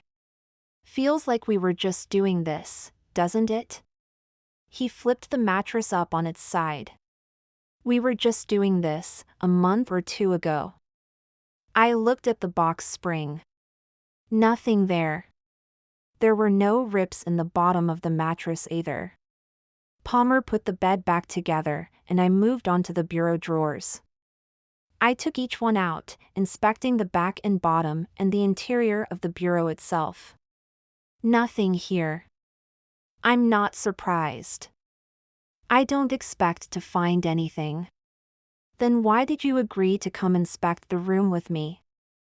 I wanted to talk to you alone, and here is better than the restaurant where your cousins would do their best to listen in. My heart began to pound. What did he want to talk about that he couldn't bring up in front of other people? I was sure he was going to say that whatever our relationship was, it wasn't right and that he needed to be more professional. No more picnics, no more watching movies in my apartment. I bit my lip in an attempt to hide my deeper emotions. I didn't want our relationship to die before we'd even given it a good chance. Why don't we sit? Palmer asked. I took a seat at the table and clasped my hands in my lap, sure he was going to reject me. I wanted to talk about us, he said. I nodded but didn't say anything. I really like you, Isabella. Against my better judgment sometimes. What were the chances he'd read Pride and Prejudice? Did he know he was pulling a Mr. Darcy on me? The clenching around my heart I hadn't even realized was happening let up. But I don't know if I've got anything to offer to you. I'm old and boring. I don't seem to do relationships very well, and I'm used goods. I didn't agree with any of that. That's not how I see you at all. First off, what do you mean by used goods? I'm divorced. I knew that. And I knew his ex-wife hadn't treated him very well while they were together and that he was scarred from her behavior. I smiled at him. So is half the nation. He stood up and paced the room. I'm old too. I'm almost 8 years older than you. I laughed at this objection. Have you seen guys my age? I'm not interested. My mother set me up on a blind date a few months ago, and it was the worst. He was so completely self-absorbed that he didn't even realize I was having a horrible time listening to him talk about how he saves all his carbs for beer on the weekends. He does what? He doesn't eat carbs all week, so that he can drink as much beer as possible over the weekend and still look good.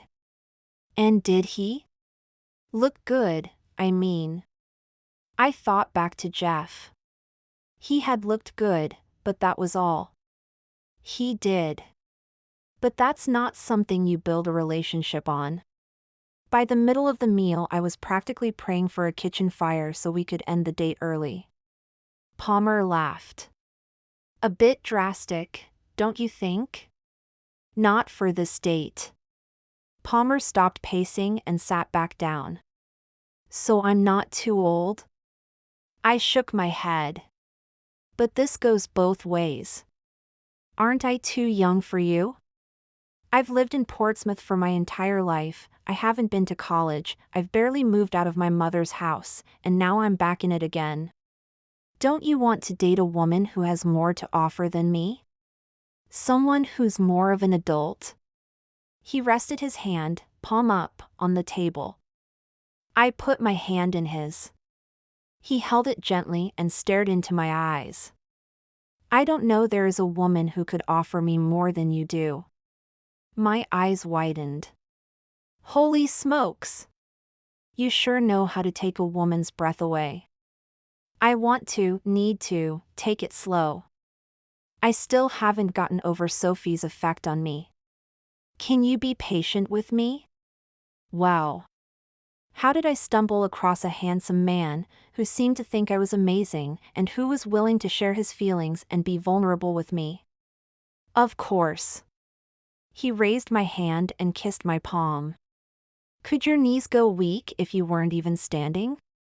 I was pretty sure mine did. But for now, we've got a murderer to find.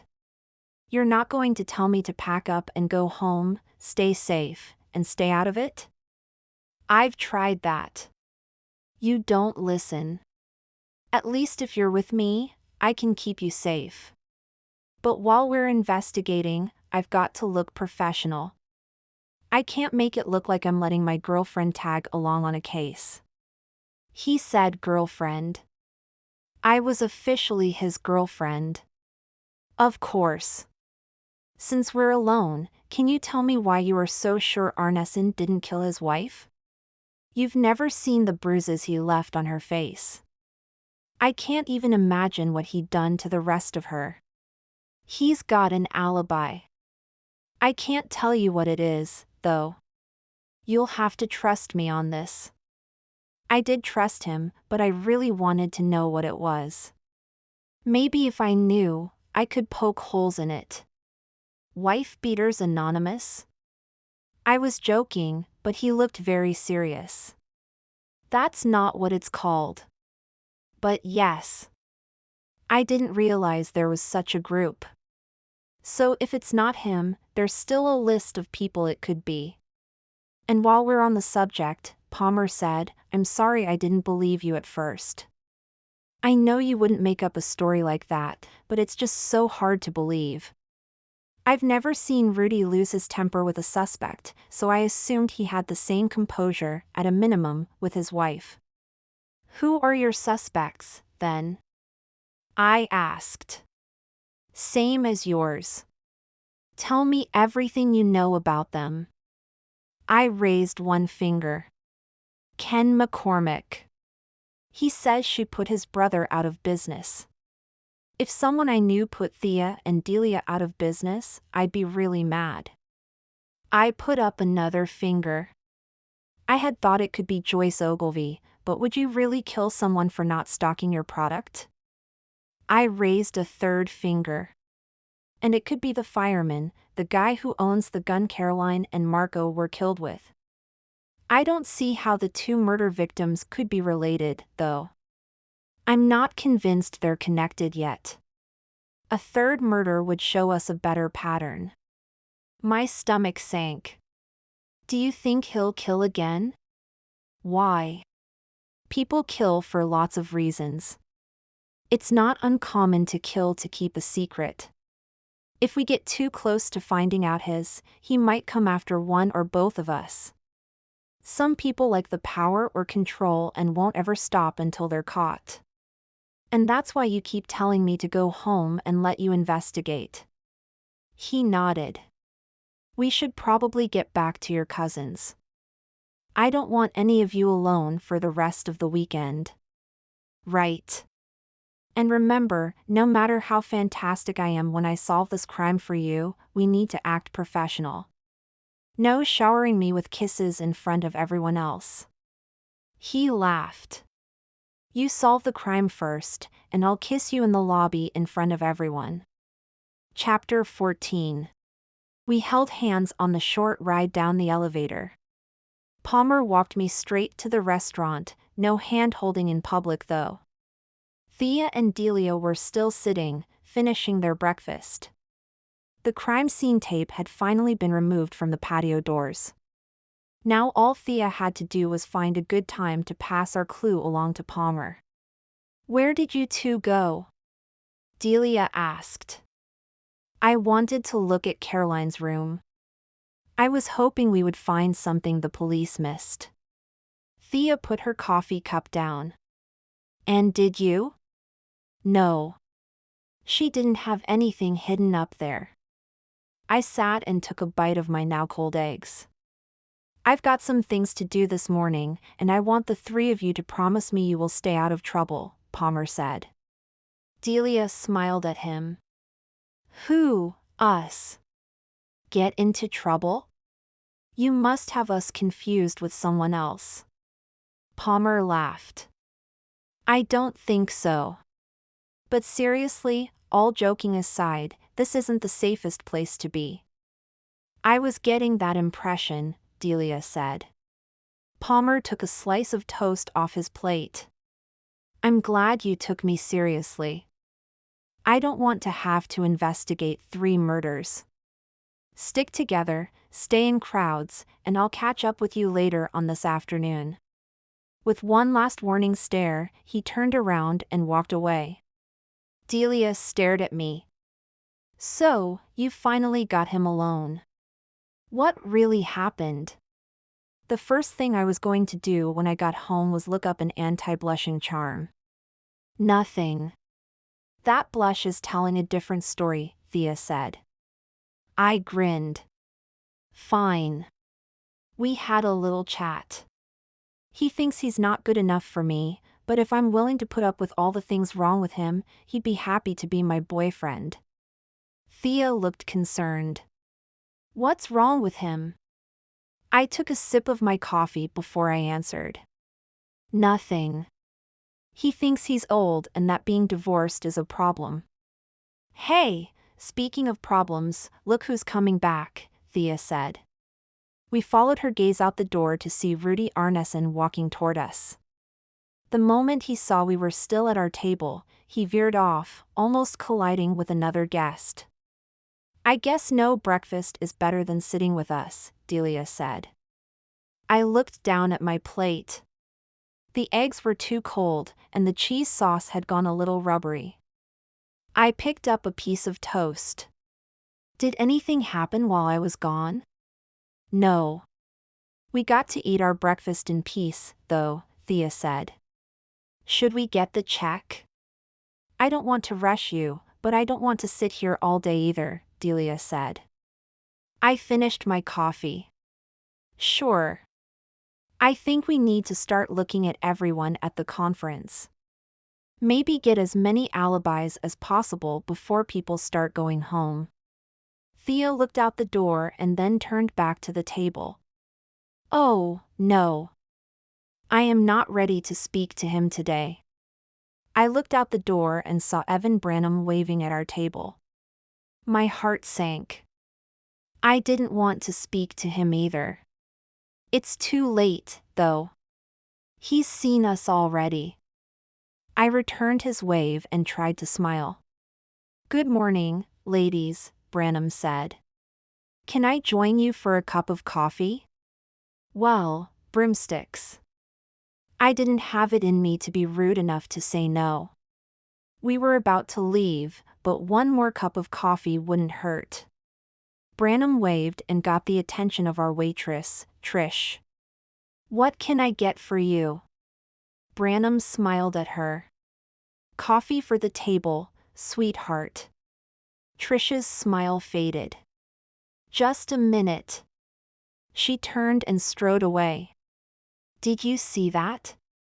Branham asked. The minute I ordered just a coffee, customer service goes downhill.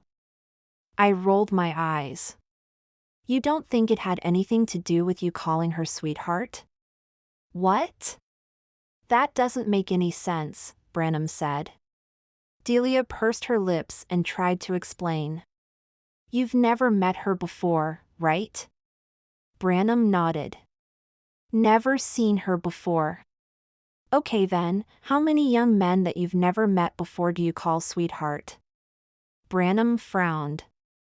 None, that's a weird question. And why is that weird? Delia asked. I don't know, it just is. Look, I'm not here for some feminist lecture, I wanted to talk to you about making sure you stay safe for the rest of the day. Believe me, Detective Palmer has already given us very strict instructions. Not to mention, he will be spending most of his time with us too, Thea said. Trish returned with a carafe of coffee and set it in front of Branham. Anything else? I want to apologize. I was just told that calling my waitress sweetheart was not acceptable. I'm sorry, and I hope you are not offended, Branham said. Trish picked up the carafe and poured coffee for us. I'm not offended anymore. Thank you. After she walked away, Branham smirked. And that's how you get people to vote for you. Tell them what they want to hear. Really? Thea asked. I guess I didn't have to change my opinion of him, after all. So, back to business. After the tragic mishap Mrs. Arneson suffered, and the random act of violence perpetrated in the hotel's locker room, I think it's best for the three of you to stay with the rest of the conference participants. Don't think I haven't noticed the three of you sneaking off and not taking advantage of everything the weekend has to offer. He pulled his chair closer to the table. If you aren't interested in the topics, you can help recruit more businesses to Portsmouth. I've got a list, and I don't think I'm going to get through it all before the conference is over. I don't know why you're trying to spin this, but they were both murdered. And there is a good chance the murderer is connected to Portsmouth somehow, I said. What gives you that idea? It's the theory Boston and Portsmouth police departments are working with right now, I said. I didn't realize you were so close to the investigation. It's such a shame. Caroline was a terrific woman, from what I hear, and was important to the Portsmouth business community. And the boy, I forget his name, but I think he worked in maintenance. I'm sure he was important to people wherever he came from as well. His name was Marco. He was a bartender and a student. He was important to a lot of people, Thea said softly. I'm sure you're right, Branham said. He poured cream into his coffee and took a sip. I often wonder what I would do faced with these kinds of horrible life and death situations. Don't you? I like to think that if I had been near either of them, I could have saved their lives. I guess you never know what you'll do until you're actually in that kind of situation. Branham finished his coffee and called Trish back over. Please put this on my room tab. Room 894. Room 894. Sure thing, she said. The next presentation starts in a couple minutes, let's all head over there together. Chapter 15. We sat through an interminable hour on using print advertising to reach older customers.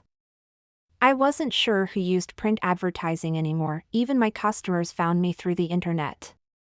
The only good thing about the talk was that Branham didn't stay with us or, to the best of my knowledge, insult any other women. He stood at the back of the room, so even if we'd wanted to sneak out, he'd notice. Once the presentation was over, we followed the crowd down the hall to lunch. Henry and Beth sidled up to us in the ballroom. Hey guys, what's up? Henry asked. I knew Palmer wouldn't like this, but sometimes you need to work on gut instinct. My instinct told me these two weren't killers. I doubted they did much more than speed on highways and jaywalk. We need to get as many alibis as possible from everyone in the room. Can you help with that? Beth turned and started counting. There's about 400 people in this room. I'm not sure we'll be able to get to everyone. Henry looked skeptical. Won't it look weird that we're asking everyone where they were? I don't think it will be so bad. I don't think it's going to take much to get people talking about the murders. It's actually pretty easy to lead people to telling you what you want to know. Really? He asked. Maybe it wasn't easy for everyone, but it had always been easy for me. I think if we take a natural approach and start off with something like, wow, I can't believe what happened last night, or I'm so glad I didn't find that body. You know, just be friendly and act casual. People will wind up telling you where they were and what they were doing, especially if you go first. Henry nodded. How are we going to split up the room to make sure we only ask each person once? I looked around the room. If we divide the room into quarters, 4 of us can each take 1 quarter and 1 of us can stay by the door to talk to any people coming or going. Sounds good. Can I have the area by the buffet table? I haven't had anything to eat yet today, Beth said. Sure. I think if we each start in the corner and work toward the middle, we'll talk to most everyone, Thea said. Thea, Delia, and Henry walked to separate corners of the room and started chatting with people. Beth started talking to people near the buffet table. I stayed by the door, watching the room and wondering if we were eating with a murderer. Joyce Ogilvy walked toward the door, looking intent on leaving. Joyce, good to see you today. How are you enjoying the conference? I asked. It's horrible. I don't know about you, but I don't like staying in a hotel where someone's just been murdered. I'm going to pack my things and head home. I did my best to look sympathetic. I know what you mean. It's really creepy, but I'm sure we're safe here now. The police have been brought in, and I'm sure they'll find the murderer soon. Were you anywhere near the patio when it happened? I know that would make me want to run home and hide too. She looked a little insulted, which is what I was going for. I'm not running home, and I'm not afraid. I have a lot to do, and I don't want to waste any more time here. Since you seem to be overly curious, no, I wasn't anywhere near that patio. Who would even go out there? It was raining. I nodded. True. Where did you go? She squinted at me for a moment. Well, if you must know, I was in the spa, relaxing. I find talking to strangers all day exhausting. She tried to walk around me, but I continued to block her path. Just one more question, if you don't mind. You didn't like her very much. Do you know anyone who hated her enough to kill her? She put her hand on my shoulder and gently pushed. Clearly, she was done discussing Caroline Arneson with me. Of course not. I don't know what kind of people you think I know, but I assure you I don't know anyone capable of murder. She strode off and did not look back at me. The spa would be an easy enough alibi to check. I looked over the room, hunting for the interrogation team. That thought made me smile. I was running a team of interrogators. Beth was holding court by the buffet table, speaking to several men at once. Theo was chatting with one of the waiters, and Delia was talking with the mayor of Farmington. Henry, poor Henry. He had one very distressed-looking man pigeonholed in a corner. Henry was talking animatedly and not letting the other man get a word in edgewise. I guess he wasn't taking my advice to heart. I walked close to Henry and started listening to their conversation. They were talking about baseball, not anything to do with the murder or the convention. I decided it was time to spare the poor guy and send Henry off to stand by the door. I tapped Henry on the shoulder, and when he turned around I said, "Hey Henry. Can I talk to you over here for a minute?" He looked surprised to see me. "Oh, sure." After we moved away from Henry's conversational victim I said, "I thought you'd like a break.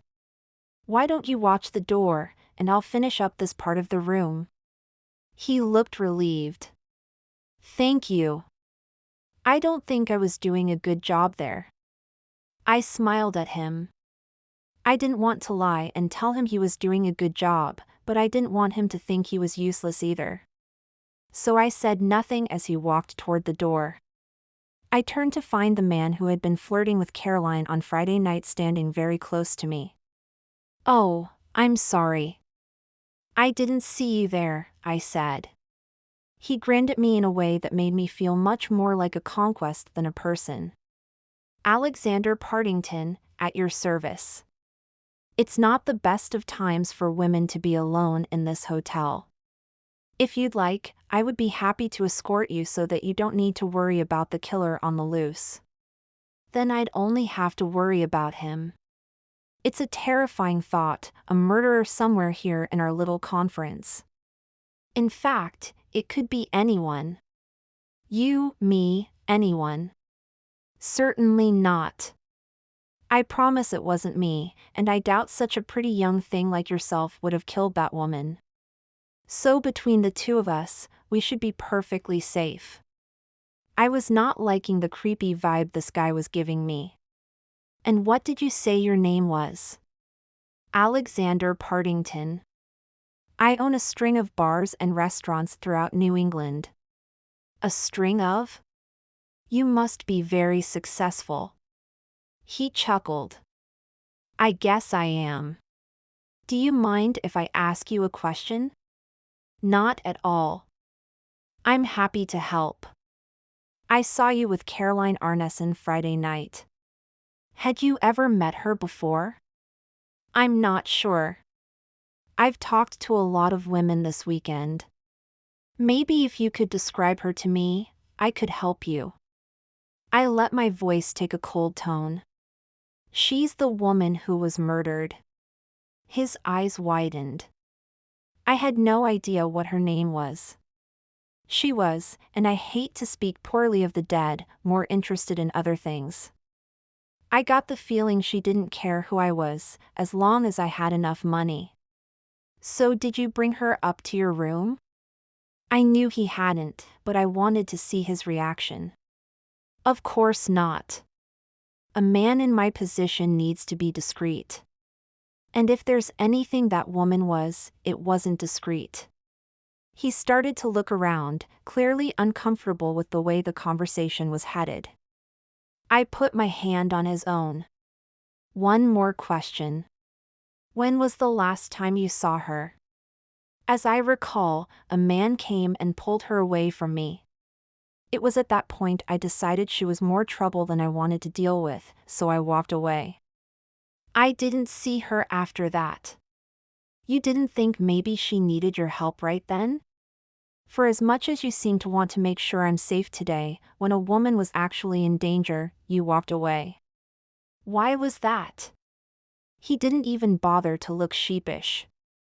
As I said, it's important for me to be discreet. I was disgusted by this man, but I didn't think he killed Caroline. I'm sure Mrs. Partington appreciates that. I turned around and walked away. This man turned my stomach.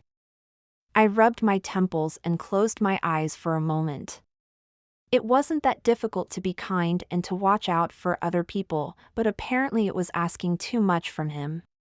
Maybe that was my guilt speaking, because I didn't watch out for her either. I looked around my part of the room and was pleased to see Ken and Lee McCormick talking quietly to each other. I walked up to them and held out my hand. "You must be Lee McCormick," I said. He shook my hand but didn't recognize me. Maybe I needed to work on my visibility in the business community. "I'm Isabella Proctor." He still looked confused. "Portsmouth apothecary. 2 doors down from you." "Oh, right. It's nice to meet you. I've been meaning to visit your shop for a while now." I smiled. "Don't feel too bad, I haven't been in your shop yet either. My grandmother, though, says you have great stuff." Lee smiled. "Thanks. I'm glad she likes it. Although, if I can't get an exterminator to actually get the job done, she's not going to be able to buy from me much longer." "Really?" "I keep a lot of dried botanicals in my shop and haven't had any problems." People were finishing up and the room was emptying out. "I'll try to stop by soon." I met Thea and Delia and Beth at the door with Henry. "Any luck?" I asked. "None for me. But I did get a few business cards," Beth said. Delia shook her head. "Nothing for me." "At this point, everyone looks guilty to me," Henry said. "But I don't have any real leads." Thea sighed. "No guilty-looking people in my part of the room either." We left the ballroom and I felt dejected. An hour of talking to conference participants and we had no clues. No leads. "Hey, don't feel so bad," Delia said. "Maybe we didn't find any clues because the killer isn't part of the conference. Or maybe he's left already." "I suppose that's true. I just don't know what to do next." Chapter 16. We were the last to leave lunch, hoping to find anyone else to talk to. Once the waitstaff began to break down the room, we gave up and went to the lobby. My big idea had been a bust. I thought for sure that if we could talk to everyone, then someone would have seen something suspicious. I turned away from the window and looked at my friends. What we really need is that clone cell phone. Arneson keeps it with him all the time. All we need to do is find someone who can pick his pocket. Henry and Beth looked at each other. "We can do it," Beth said. I looked at them skeptically. "You can pick pockets? How did you learn that?" We were both big into magic when we were younger and considered having a magic show, really learning the craft, and skipping college altogether. I smiled at them. If they only knew what my family could do with real magic. That's amazing. But how are we going to do it? "All we need to do is get close to him," Henry said. "Beth and I will do the rest."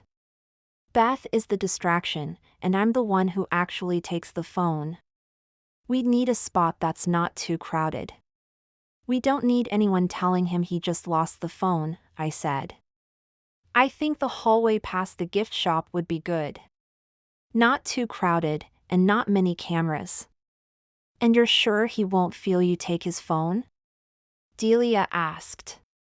No, but even he does, it doesn't matter. I pass the phone off to Beth, and she'll drop it in a planter.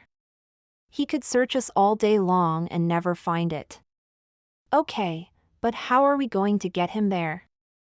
Delia asked. Thea smiled. Simple. We call him and tell him we know who killed his wife.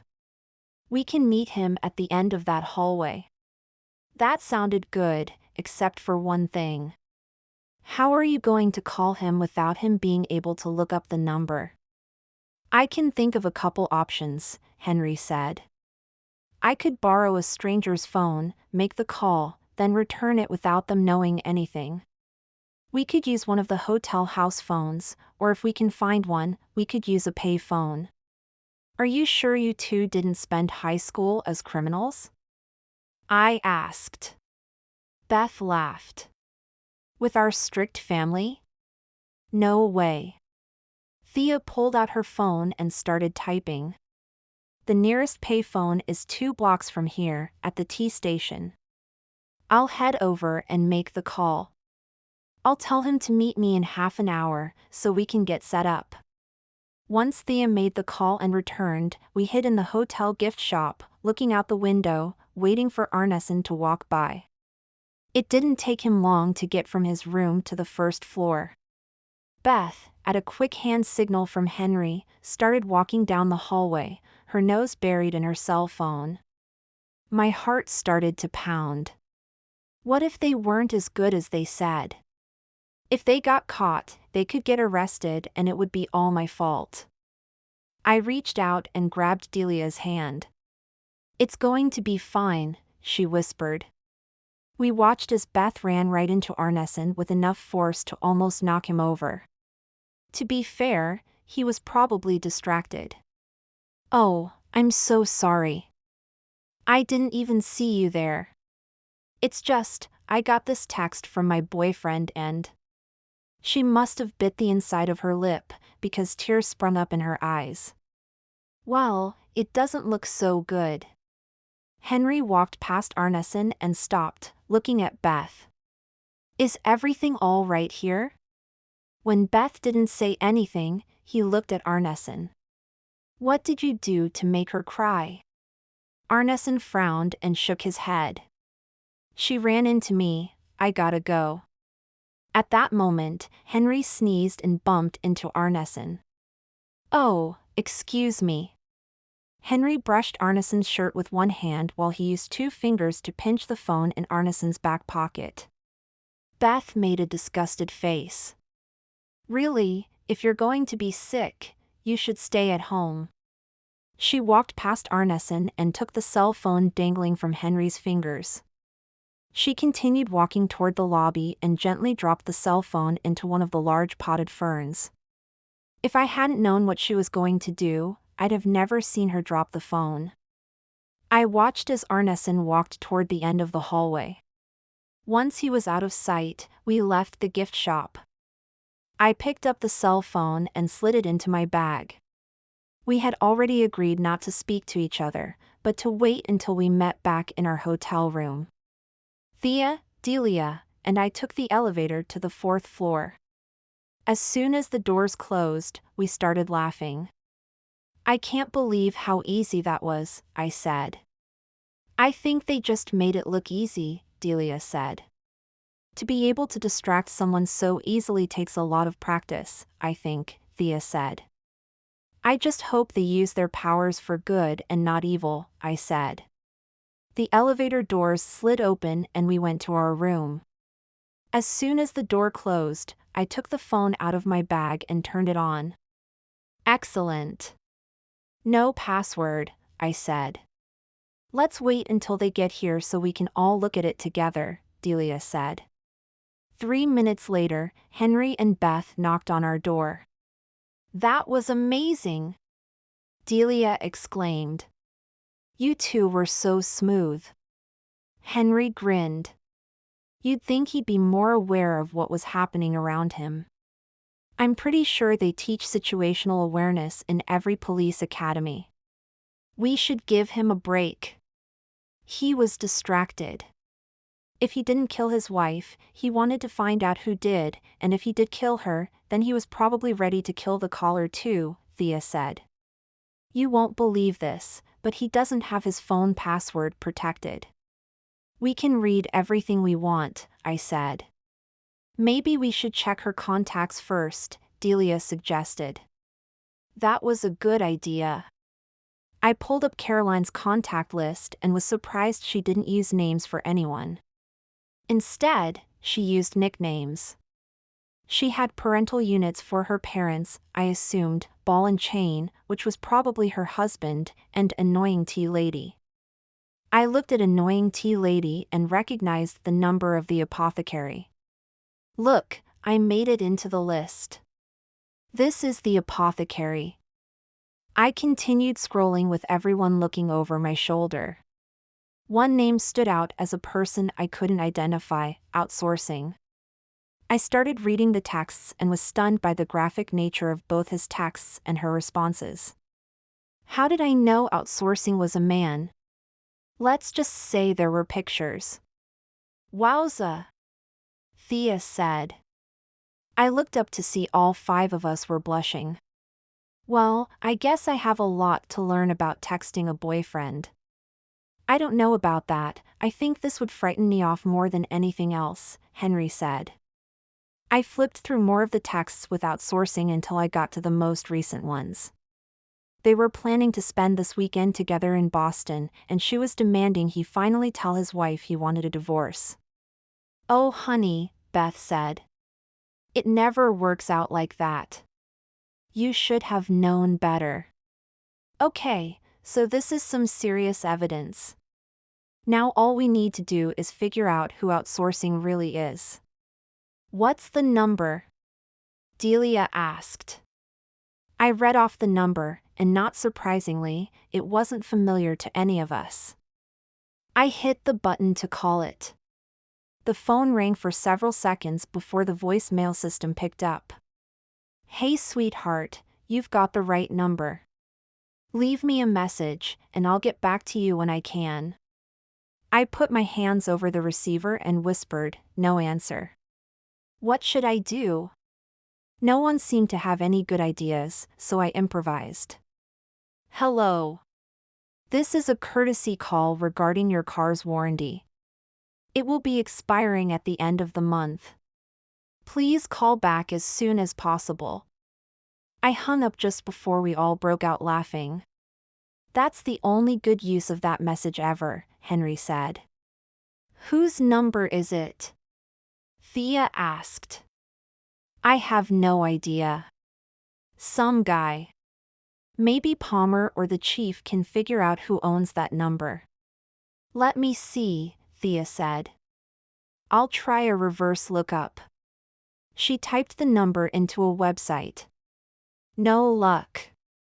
But I thought we weren't going to bring this phone to the police, since they were still working on her actual phone, Beth said. I'd forgotten that. I suppose so, but Palmer might be willing to check the number unofficially. If I could get him to find out who the phone belonged to, we would finally have a credible suspect. I wasn't enthusiastic about Ogilvy as a suspect, and McCormick just didn't seem right to me either. Let me call him. I'll ask and I'll let you know if I find anything. So that's it? Chapter 17. I dialed Palmer, and he picked up just before the call would have gone to voicemail. In a meeting, what do you need? Oops. Sorry. I wanted to ask you a question, but it can wait. I'm in Mansouri's office. By the time you get here, I'll be done. Don't come down here alone. I hung up. I'm going to meet him in the security office. Delia stood up. You can't go alone. I'll go with you. And leave you coming back on your own? Thea asked. We'll both go with you. I sighed and looked at Beth and Henry. Want to tag along? Probably best if we don't. Until we return the phone, we need to keep a low profile, maybe stay in our rooms for the night, order room service and watch movies, Beth said. Maybe we should just leave tonight instead, Henry suggested. On the way down, Thea said, I can give him the shoe leather now too. It gets exhausting, expecting a murderer to jump out at you around every corner. By the time we got to Munksuri's office, my nerves were on edge. It didn't help that I could hear yelling in the staff-only hallway. We stood far enough away from the door so no one could see us. I know you're helping with a murder investigation, it's my wife that was murdered, Arneson yelled. Rudy, Palmer said in a calm tone, let's settle down a little. Why do you need to see the footage leading out to the loading dock? I got a call. Some girl called and said she knew who killed Caroline. She'd give me the evidence if I met her at the loading dock. You didn't go, did you? Palmer asked. Of course I did. You weren't around, and I didn't want to lose the evidence.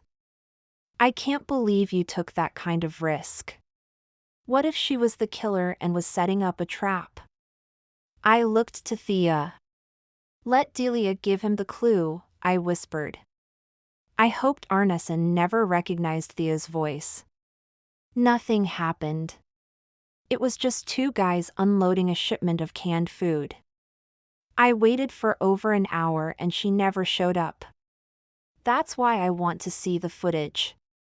Maybe she was there but was spooked off by the other guys. Did anything else happen? Palmer asked. Nothing important, Arneson said. Even at this distance, I could hear he was holding something back. For crying out loud, Rudy. Spill it. I can't help you if you don't tell me everything. I lost Caroline's burner phone. We walked into the office. Are we interrupting anything? I asked. Palmer turned to look at me. I'll be done in a minute. He turned back to Arneson. And this is why we don't let victims near investigations. Victims don't think like cops. They don't think at all, they just act. Munksuri was sitting at his desk, taking in the show. I tried not to look worried as I thought about Henry and Beth. Would they get caught? Not if they managed to slip the phone back to Arneson somehow. Anything else happen on your little solo mission? Palmer asked icily. There was this girl, she bumped into me. She was crying, and then some guy came up and thought I had upset her. He sneezed on me and she told him to go home if he was sick. It was easy to see the realization dawn on Arneson's face.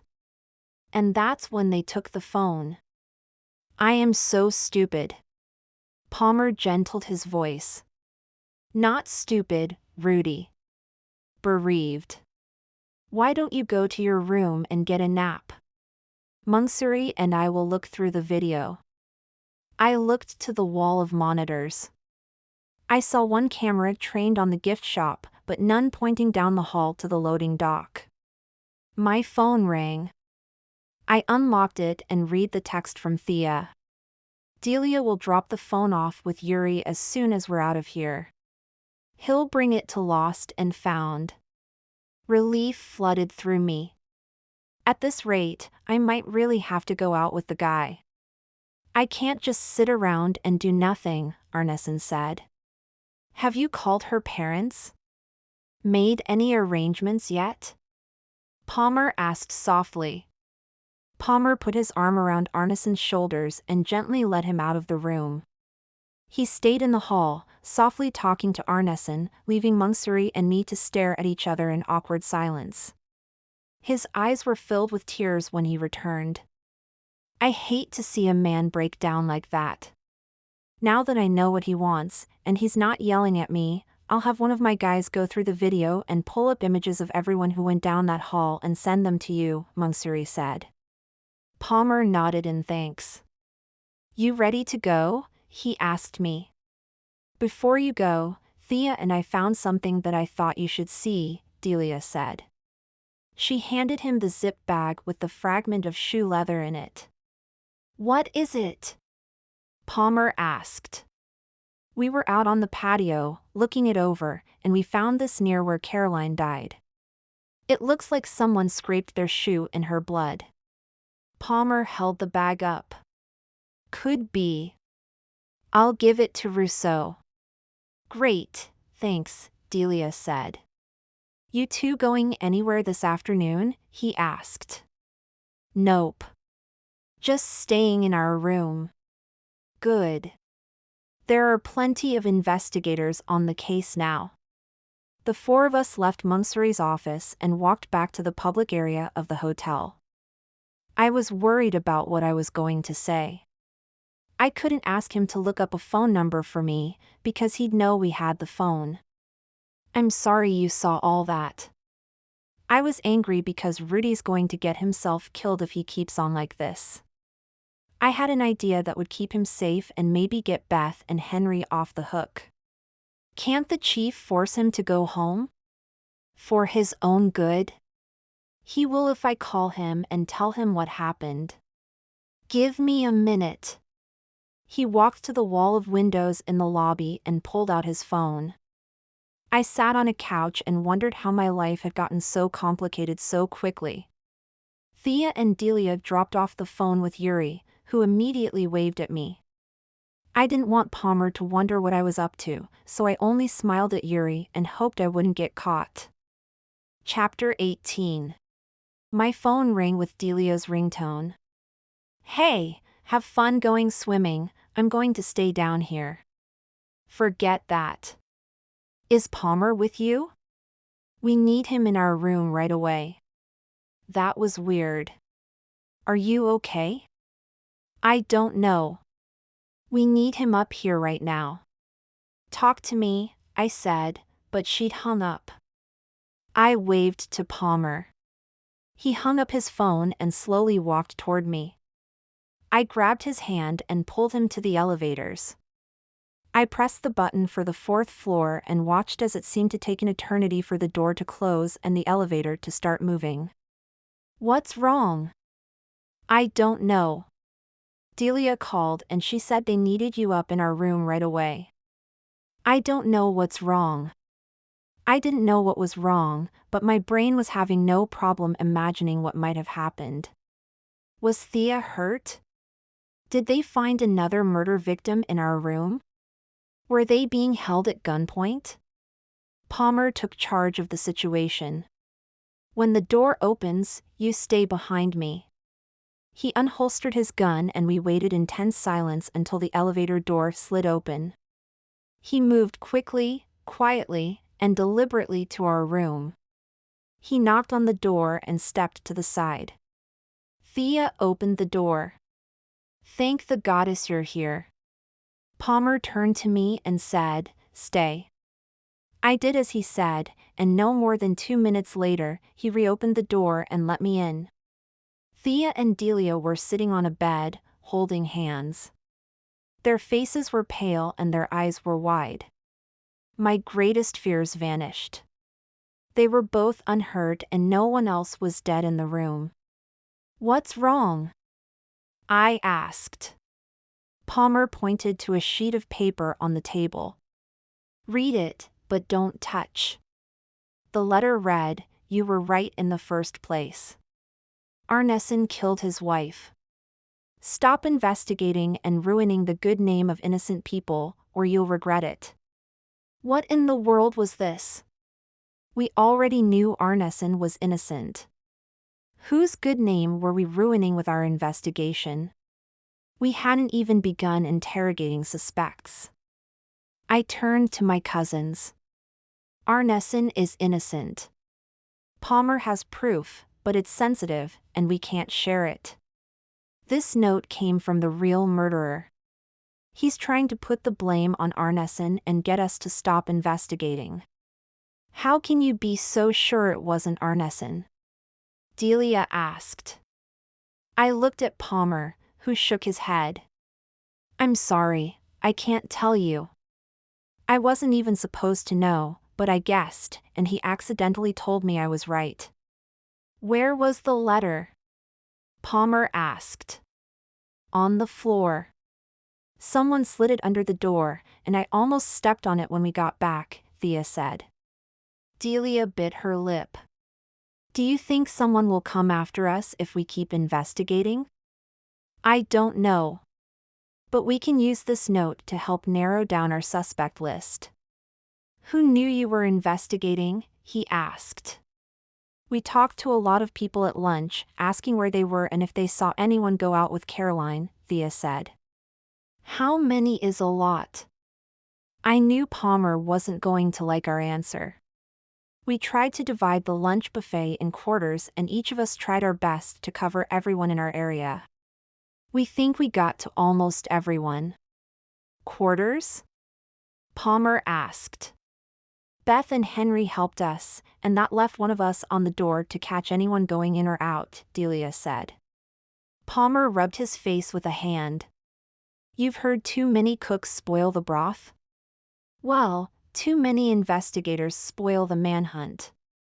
What you've effectively done is let every suspect know you're looking at them. But most of them wouldn't even be credible suspects. Honestly, I think we should start with Joyce Ogilvy and Ken McCormick. Add in Beth and Henry. Just because they seem to be helping doesn't mean one of them isn't guilty and trying to keep an eye on the investigation by helping. I frowned. I can't believe they'd do it. What motive would they have? It took you a long time to let go of the idea Arneson killed his wife. You're not as unbiased as you might think, Palmer said. And what about the guy who owns the gun? Thea asked. My gut says he's an unlikely murderer, but we'll investigate him as well. Palmer looked at me. It never works to decide you know who the perp is and ignore all other evidence. I frowned. He was right, but I had a great case for Arneson having done it. If only he hadn't been in a meeting with 10 other men. Palmer pulled his phone out of his pocket. Detective Rousseau, please.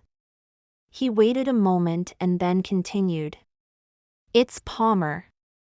The Proctors had a threatening note slid under their door, and I'd like you to come take it. He laughed. I wish I could, but there's no way they're going to give me a moment's peace until we find where it came from. He paused for a moment while Rousseau continued to talk. If you think that's best, sure. We'll start with Ogilvy. He hung up and put his phone away. We're getting the 3 of you out of here, so pack your things. Great. Now he was going to make us go home. We won't be any safer at home, you know. Especially if the killer is from Portsmouth. We'd be better off staying here with you.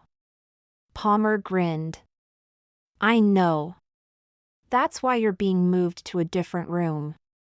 I can't decide if I want the 3 of you to stay with me, or to stay hidden. Since when are we being moved? I asked. He gave us each a new key card. I set it up with Munsuri before you came downstairs. No one knows your new room number except me and him. Hotel staff think the room is being fumigated. You're now in room 1608. Chapter 19. Thea and Delia went to our new room while Palmer and I met Rousseau in the lobby. You've got the note? Rousseau asked. Palmer nodded and handed the evidence bag with the note in it to him. Rousseau read the note and held it up to the light. That's not right, he said. We know Arneson didn't do it, so whoever wrote this note is behind in the investigation. That's good to know, because the further ahead of him we can get, the quicker we're going to catch him. Rousseau handed the bag to Officer Graves. Bring this to the lab and put a rush on it. We've got a murderer on the loose, and we don't need any more bodies. The officer gave Rousseau a quick nod and left the hotel. Rousseau looked at us. You said you have suspects to question. Where are they? We've got 3 so far. I really appreciate you taking the time. Right now, 2 of them are somewhere in the hotel. I didn't want to tip anyone off that we wanted to speak to them, Palmer said. Okay. Where's our room? Rousseau asked.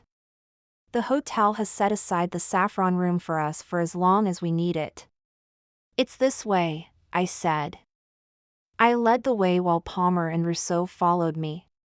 Behind me, I heard Rousseau ask Palmer what my role in the investigation was.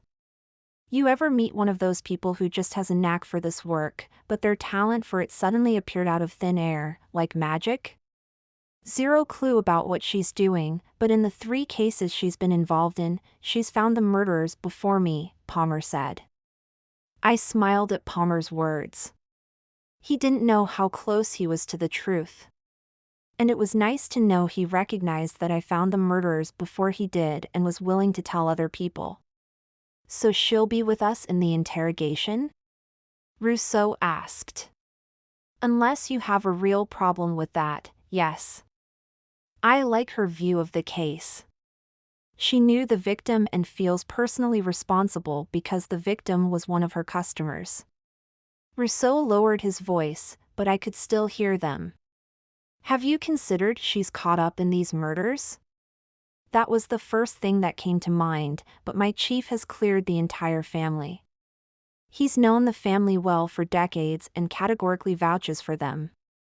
I wouldn't be surprised at all if Chief Dobbins and Aunt Lily had dated when they were much younger. Looking back on their interactions, they certainly had that kind of vibe. I held open the door to the saffron room. Here we are, gentlemen. The room was still set up for a lecture, one large table in the front of the room and rows of chairs filling the rest of the space. Is this how we want the room to look? Rousseau looked around the room. I'd rather have the spare chairs stacked up against one wall. I want the suspects to feel like they're alone with us. I nodded and got to work, stacking the chairs. Who are we going to interview first? Rousseau asked Palmer. Joyce Ogilvy. Widow, 58 years old, lives in Portsmouth. She had an argument with the victim on Friday night, and they had to be separated before the opening dinner, Palmer said. What were they arguing about? Rousseau asked. I didn't want to be relegated to only moving chairs, so I said, Joyce wanted Caroline to carry her products, but Caroline said they were cheap. Then Joyce looked Caroline up and down and said her customers should be used to that by now. Brutal, Rousseau said. I thought for sure one of them was going to start throwing punches any minute.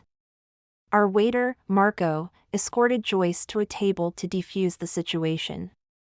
That the same Marco who wound up dead that night? It is. Suddenly, I had doubts about Joyce's innocence. What if Marco had angered her enough to go after him? I shuddered. I preferred life when I thought I could trust everyone. Unfortunately, that time was fading away with each investigation I was involved in. After I got all the chairs set aside, Rousseau asked, Do we need to go get Ogilvy? Palmer sat at the table and started texting. The chief of security for the hotel will bring her to us. I sat next to Palmer. It will be nice to be on this end of an interrogation. Is there anything you want me to do or ask? Palmer looked at me thoughtfully. I'm not sure. I am trying to figure out how you get so many people to confess. I don't really know.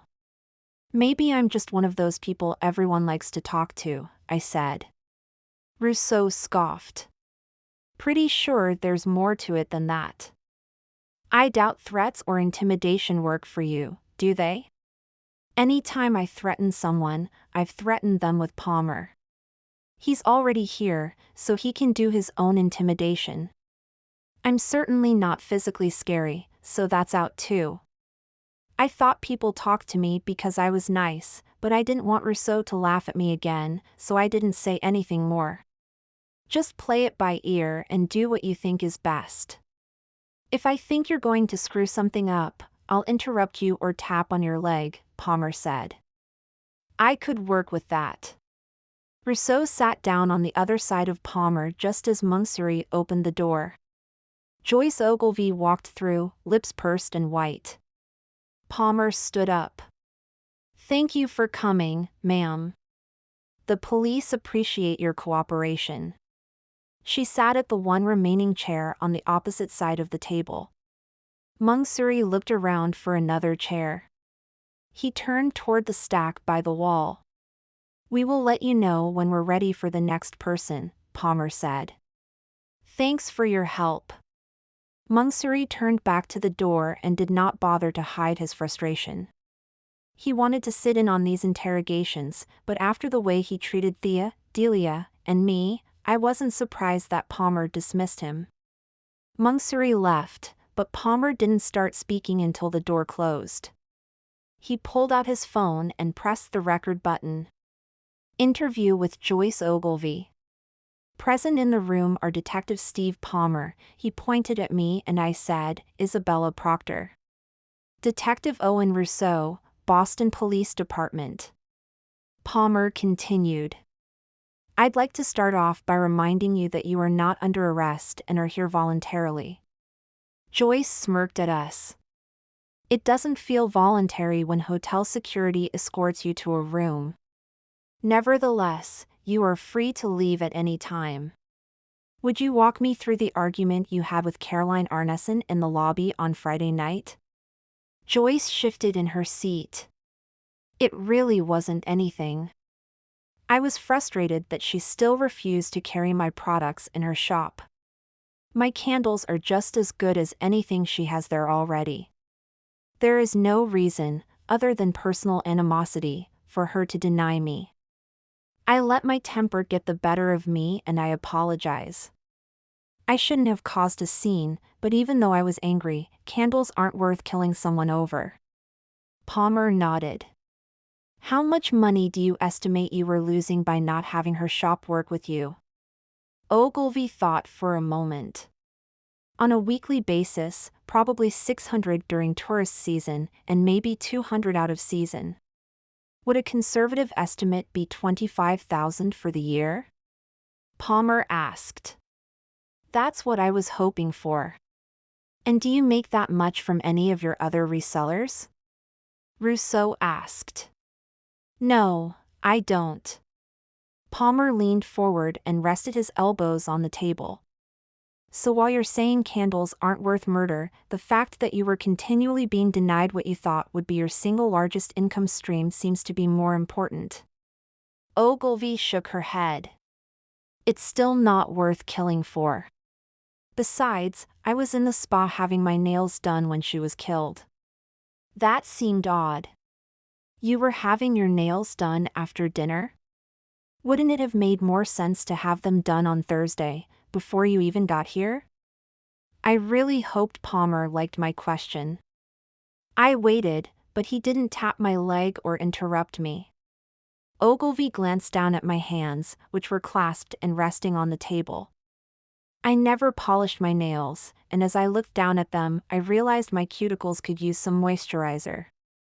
I'm not sure how much you know about getting your nails done, dear, and I'm not entirely sure why I need to answer your questions. Have you joined the police in your spare time?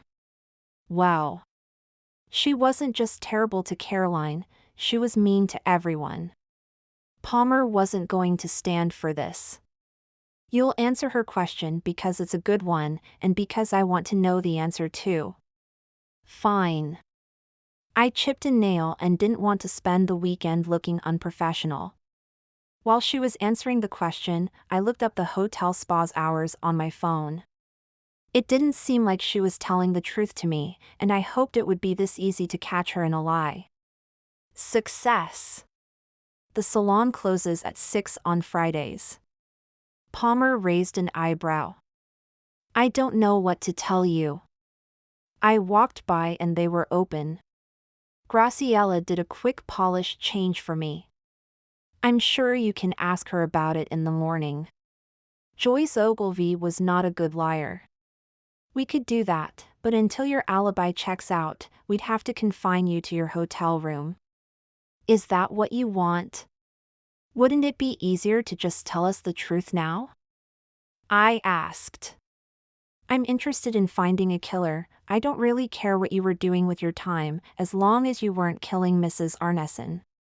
I know it's tempting to lie to us and hope we won't be able to prove anything, but the longer you sit there, the more guilty we think you are. There comes a point when, if you look guilty enough, you're going to spend some time in a cell, Palmer said. Rousseau decided to add his 2 cents here. I don't know what the cells are like in Portsmouth, maybe you don't either. But you seem to be a nice lady, not someone who would do well in a Boston jail cell. Think very carefully before you say anything else. Rousseau's words had an effect on her. I could see her trying to decide what to do next. Finally, she spoke. I was meeting with my husband, she mumbled. Her husband? She told me she was a widow when we were standing in line to check into the hotel on Friday afternoon. Louder, for the recording please, Palmer said. I was with my husband. In my hotel room, she said. Is he there now? Palmer asked.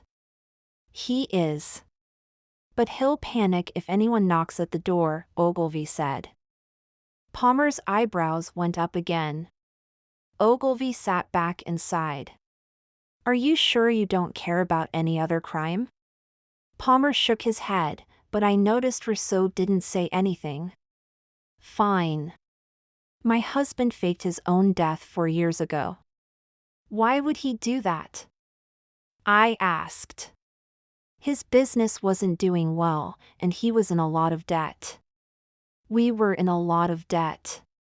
One day, I joked that he was worth more to me dead than alive, and we started planning from there. I took the insurance settlement, paid the outstanding debts, started my candle business, and I'm just barely getting by. I have to send him most of the money I make, because he can't work. Insurance fraud? I never would have guessed. I can see where you don't want him to be your alibi, Rousseau said. But isn't there a statute of limitations? I asked. 5 years. Palmer said. Oh. Too bad for her. I'm afraid we're going to have to talk with him, Rousseau said. Her eyes widened. Please don't. He'll run away, and I'm afraid I'll never see him again. Rousseau stood up. Why don't you come with me, ma'am? We'll go to your room and I can take his statement. I wasn't sure I liked the predatory look to his smile, so once they left, I asked Palmer, the Ogilvys are going to be all right, aren't they? Depends on what you call all right. Rousseau is going up there to arrest both of them. But you promised. Yes, I promised. But Rousseau didn't. I can't believe you did that. You let her believe that they would be okay if she told the truth. He nodded. I did. It's part of my job. I don't like it, and I don't care that much about white-collar crime, but I'm not the kind of person to overlook a crime if I think it needs to be reported. I didn't think that was true. What about the night you took me to get my license? Shouldn't you have arrested me for driving without one?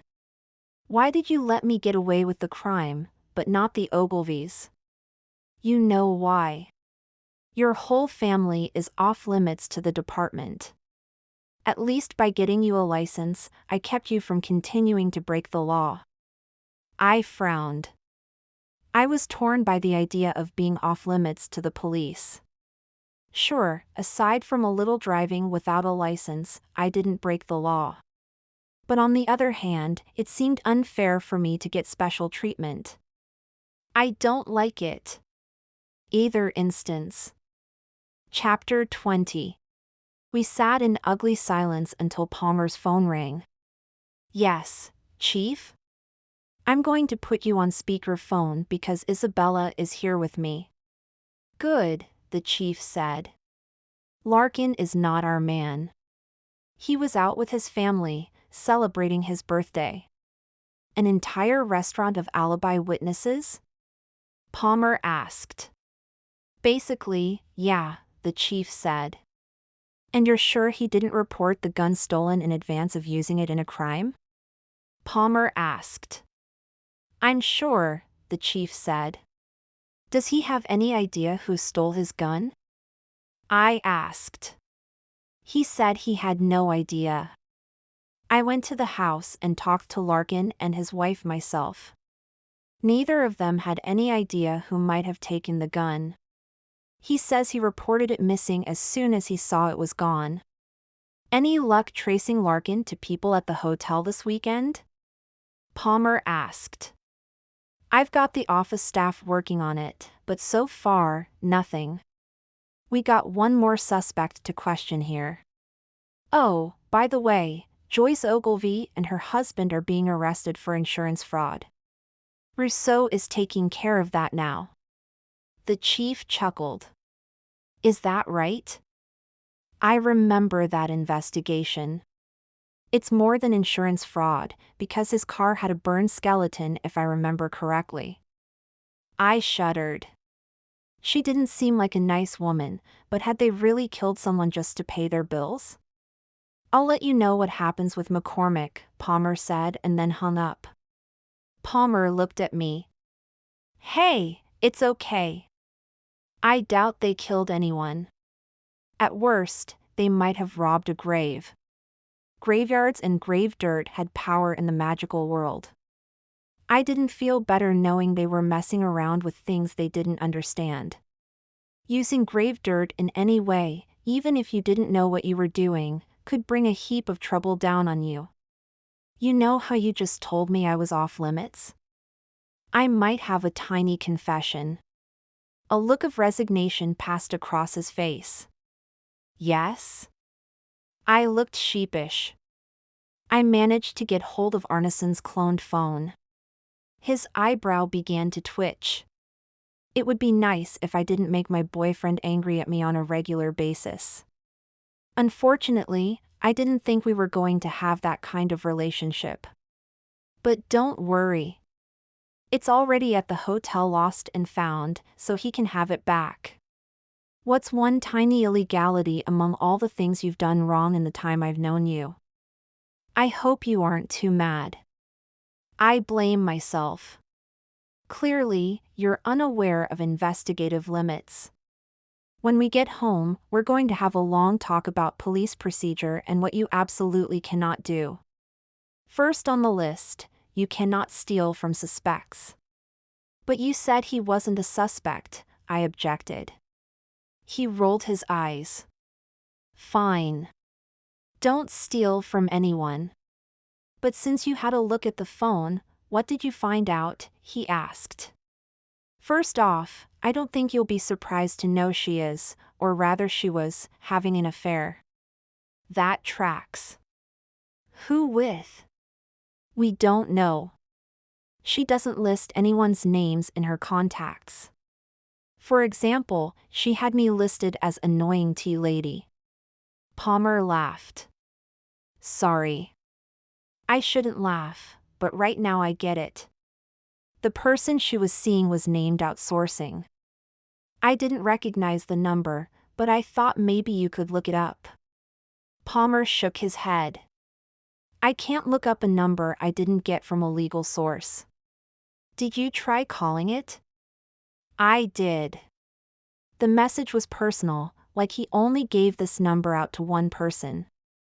I kind of panicked and left a message saying I wanted to speak to him about his car warranty and to please call back. Palmer laughed again. He might not like what I'd done, but at least he could see the humor in it. Tell me you didn't use your own phone for that. Of course not. I used the cloned phone. What else can you tell me, off the record, about the phone? The thought of the racy texts made me blush. Well, they were definitely having an affair, and I know he was married. He kept saying he was going to leave his wife, but scrolling back through the messages, he'd been saying that for a long time. The latest messages were about meeting here this weekend and finally starting their lives together. And she never used any name for him? I shook my head. Just some really standard pet names like sweetheart or darling. My blush deepened. Or a few other things that were more personal, but still wouldn't narrow down who he was. Any photos? My face felt like it must be neon red by now. Yes, but, never mind. We'll just say we can't identify him from the photos. How do I get myself into these situations? The ants have nice, stable, normal lives. No police, no racy pictures to describe, and yet here I am, trying not to die from embarrassment in front of my boyfriend. How did you talk Henry and Beth into stealing a phone for you? I hadn't said Henry and Beth were involved. Nice one. Now I see why you're the detective. I said I wished I knew someone who could pick pockets. They volunteered. Apparently they considered becoming stage magicians, so they knew how to take things without being caught.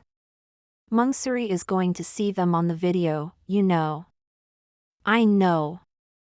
They know too. They were going to lay low and maybe leave tonight. They don't need to get in trouble, do they? We returned the phone quickly and didn't actually mean any harm. Don't fool yourself into thinking that makes what you've done all better. We need to set some ground rules before you get yourself into enough trouble that even the chief can't ignore it. I nodded. Just tell me you wiped all the prints off the phone. I frowned. I don't know. I was down in the lobby with you when Delia brought it to Yuri. Yuri? The concierge. He said he'd slip it into the lost and found when no one was looking. And that, right there, more than anything the chief has to say about you and your family being off limits to investigation, proves to me you are not a criminal mastermind. I feigned outrage. What do you mean? I could be a criminal mastermind if I wanted. I'm sure you could. But when it comes to considering the details of criminal activity, you're hopeless. I'm not sure you have the temperament to focus on the minute details you'd need to make sure you didn't get caught. He was probably right. Then I guess it's a good thing. I'd hate to have you arrest me ever again. Speaking of arresting, when will McCormick get here? Shouldn't be too long now. It'll only take a few minutes for Rousseau to hand off the Ogilvies to the white-collar division. He'll find McCormick and be here soon. Chapter 21. Rousseau walked into the saffron room with Ken McCormick. I say they both walked in, but Rousseau was pushing the reluctant McCormick along. I didn't do anything wrong, McCormick blustered. You got no right to push me around like this. Rousseau looked like he'd heard this a million times before. Just take a seat. This shouldn't take too long. McCormick looked at Palmer, then me. What is she doing here? I thought she was a suspect. I wouldn't be surprised if she did it. She never liked Caroline, and they argued all the time. I stared at him. What was he talking about? Caroline and I didn't argue. Please, take a seat. We don't want to be here any longer than you do, Palmer said. McCormick sat, and Rousseau joined us on the other side of the table. We've already had our discussion with Ms. Proctor, Rousseau said. Palmer set his phone on the table and pressed the record button. Detective Steve Palmer interviewing Ken McCormick. Also present in the room are, he pointed to me again and I said, Isabella Proctor. Detective Owen Rousseau, Boston Police Department. McCormick's face grew somber. Hey, wait a minute. Am I under arrest? The old guy never even read me my rights. I want to speak to a lawyer. Palmer sighed. Mr. McCormick, you're not under arrest. But there was a murder in the building, and you were seen arguing with the victim not long before her death. We're interviewing several people to find out where they were. We want to check your alibi to eliminate you from further inquiries. Are you willing to help us with that? Palmer sounded so incredibly reasonable while he explained this to McCormick. I knew, however, that if McCormick confessed to anything, he would be arrested. To his credit, McCormick didn't look convinced.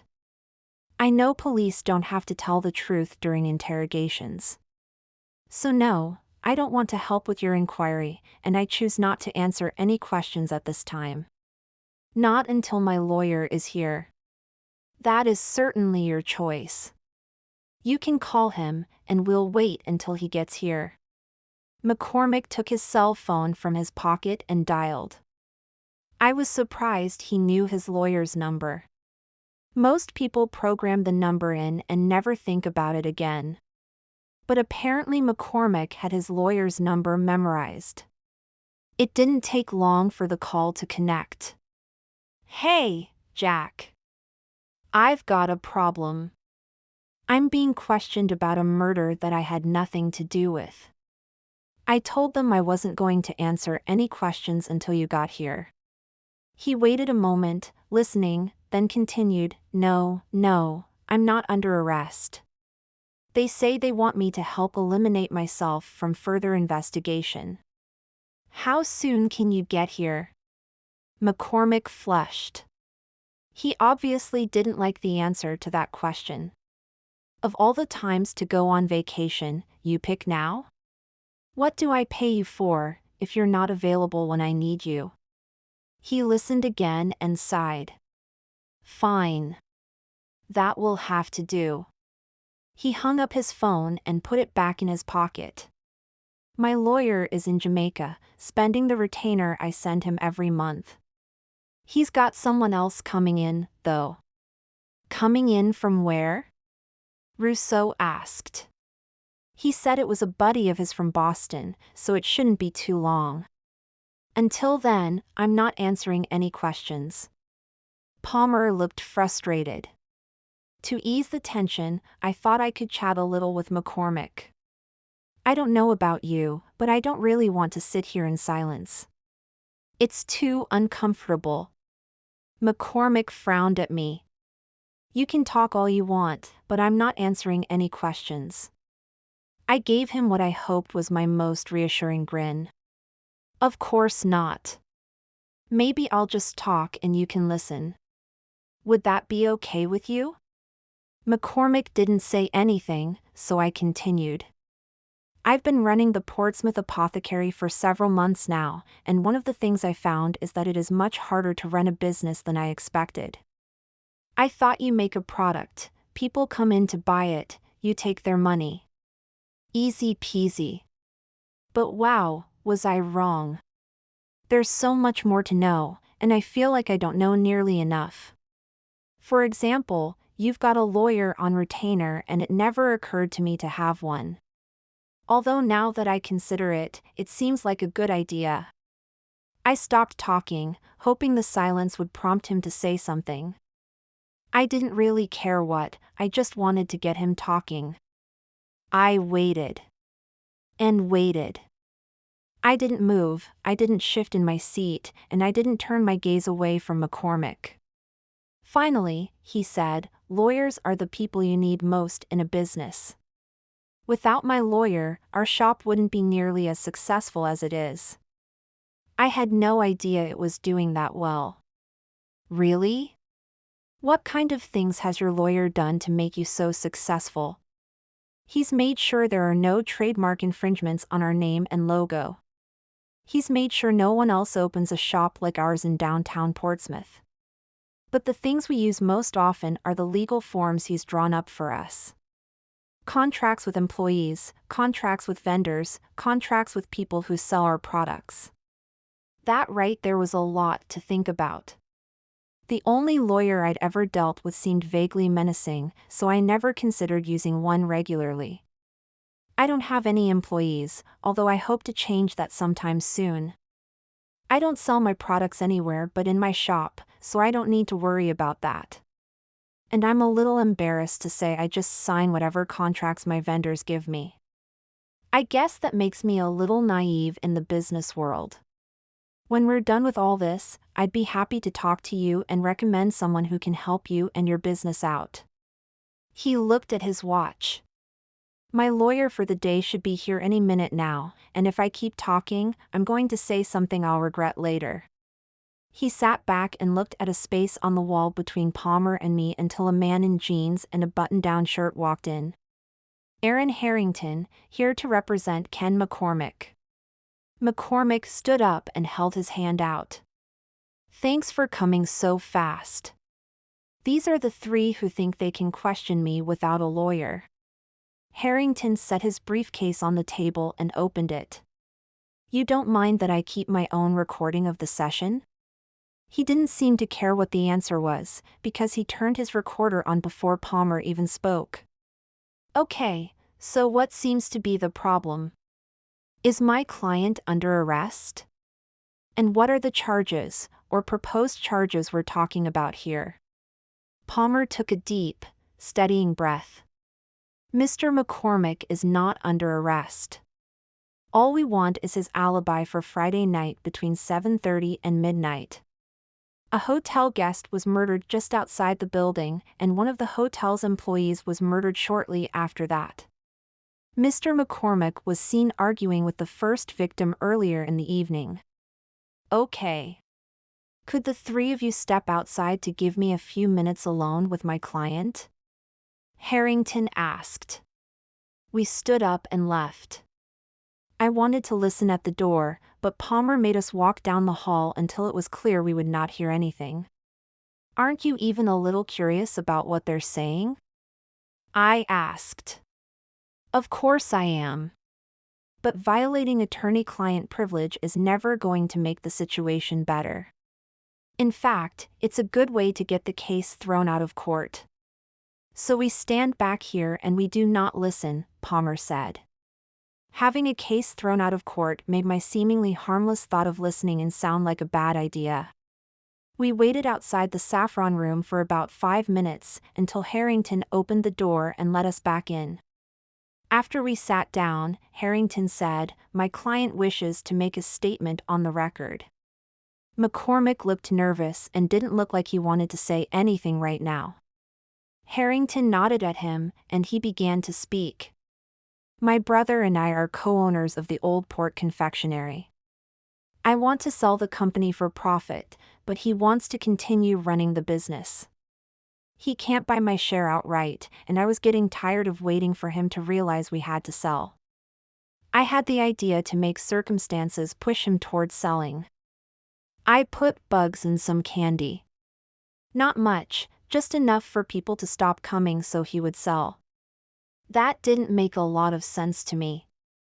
If he was putting bugs in the candy, why did he start an argument with Caroline? And the argument with Caroline? Palmer asked. It was all for show. My brother was getting suspicious, and she was a convenient person to pin it on. Honestly, it was just dumb luck that she was the first person from Portsmouth I saw. And you're saying you didn't take this charade to its logical conclusion and kill the person you blamed for putting bugs in your candy, Rousseau said. He looked afraid. Of course I didn't. It wouldn't have done any good to kill her. There is no way that would make him want to sell the business, and that's all I cared about.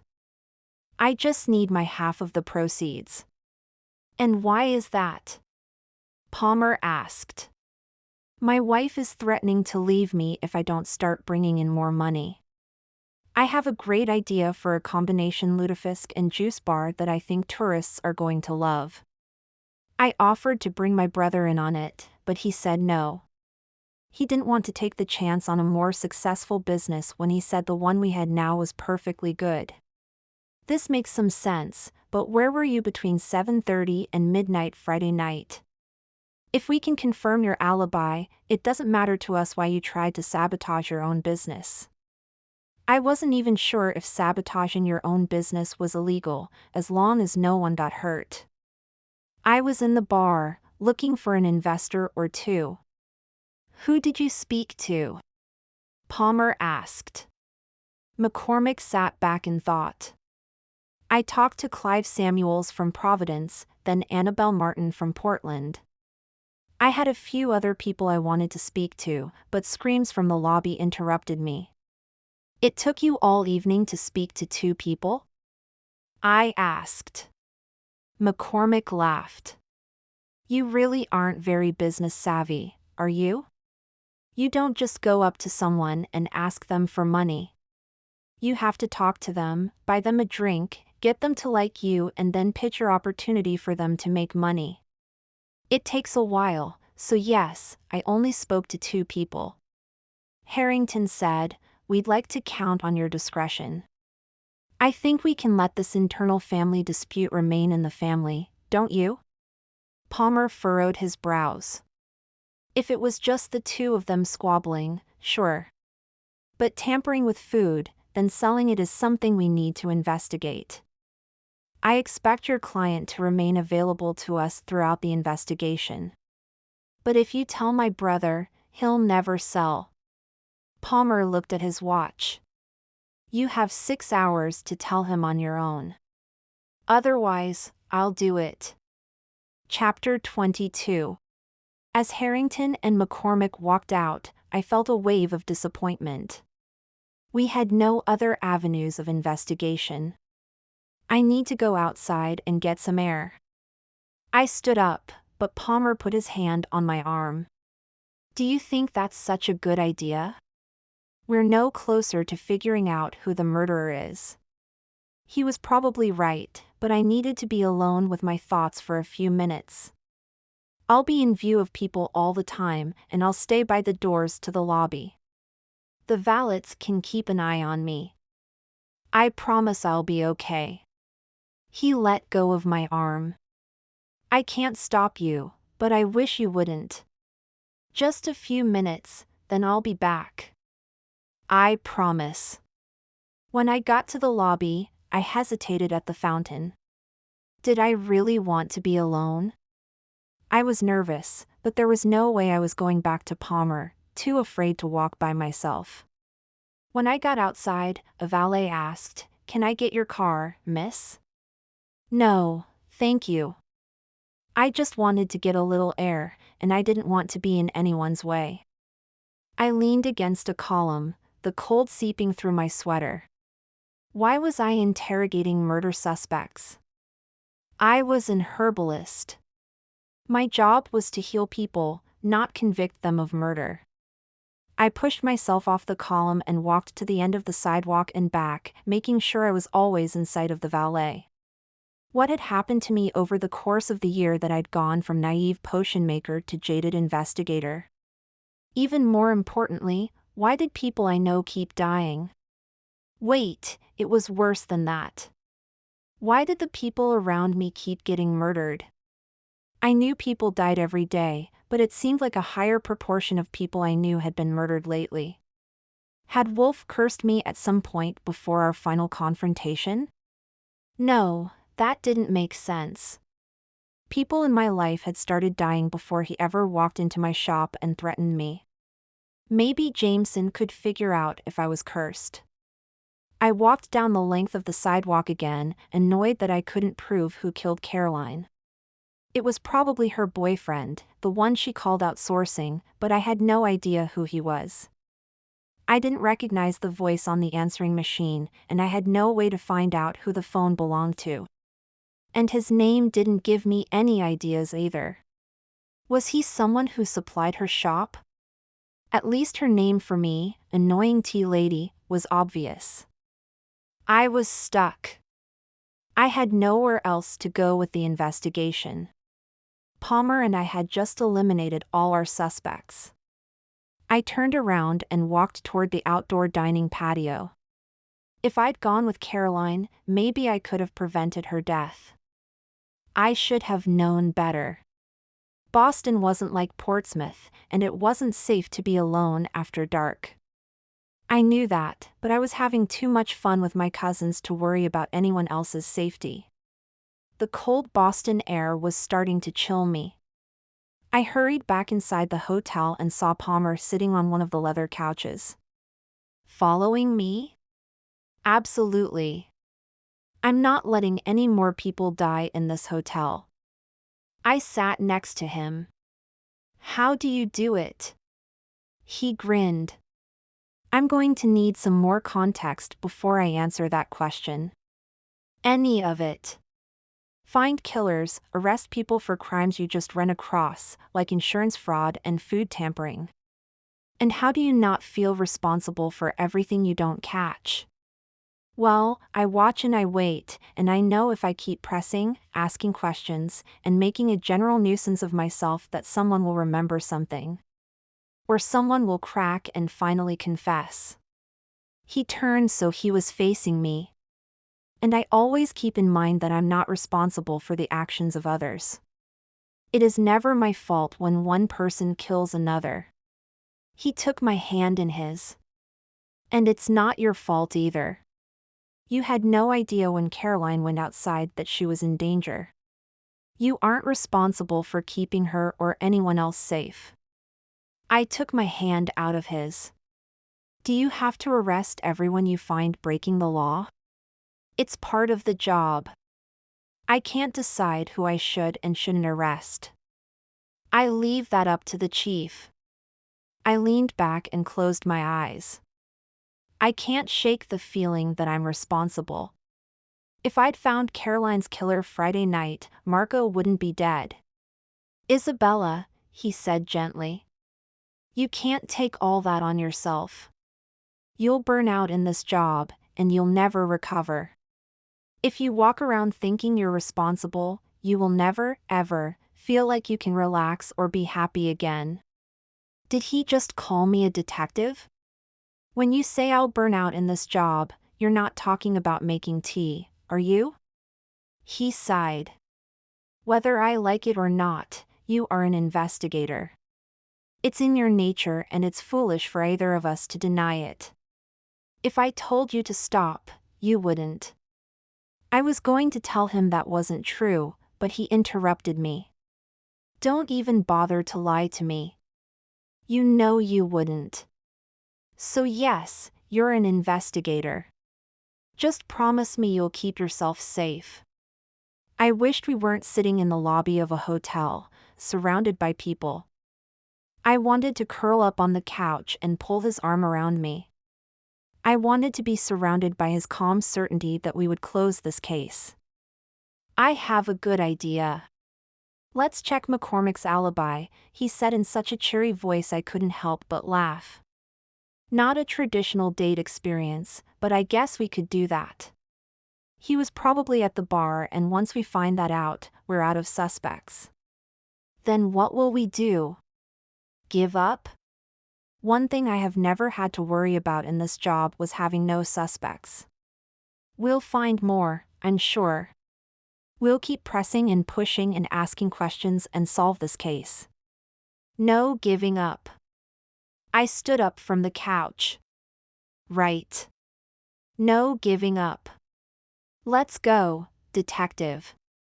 The bar was almost empty this early in the afternoon.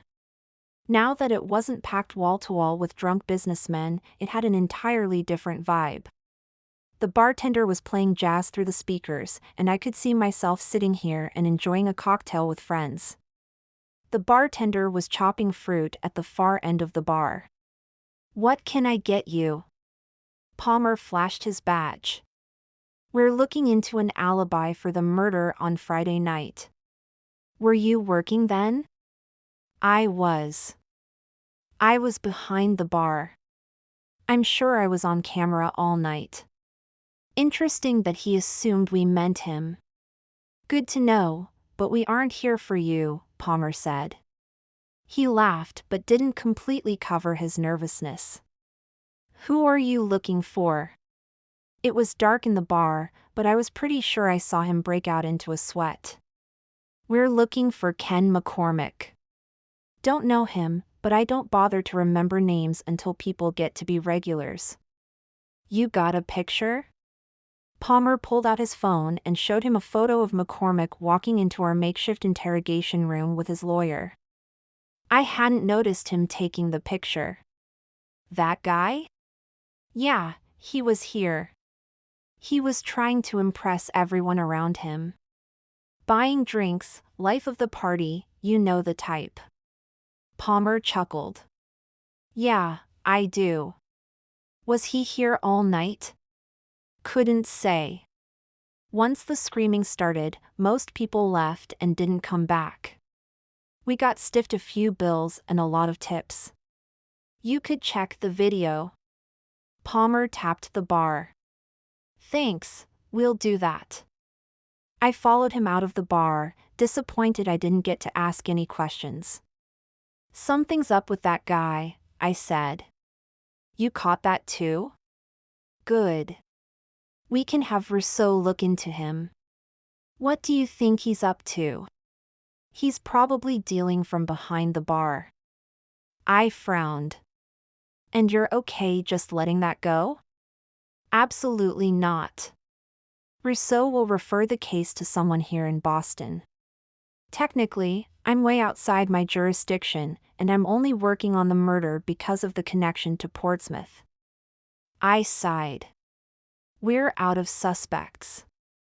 Are you sure you don't want to use the info from the burner phone? Not yet. It has to be our last resort, he said. Isn't there some kind of time limit? Like you're most likely to solve a crime in the first 48 hours? That's a kidnapping. Our perp is worried and not up to date on the investigation. It won't be long before he makes a mistake, and when he does, we'll be there. I wished I had his confidence. So what do you want to do now? We should grab your cousins and go over everything we know and every question we have. He looked around. Here in the lobby would be good. Speculating in public will push our guy to action faster. Chapter 23. I texted Delia. Palmer wants to meet up and talk about the case. Can you two come downstairs? We're starving. Meet in the restaurant? Now that I was thinking about food, my stomach started to growl. They'll meet us in the restaurant. I want to call Rousseau and tell him about the bartender first, Palmer said. I'll give you some space, I said. He frowned. Stay where I can see you, okay? I walked down the hall and was about to turn around and go back to Palmer when I heard yelling. I stopped walking and listened.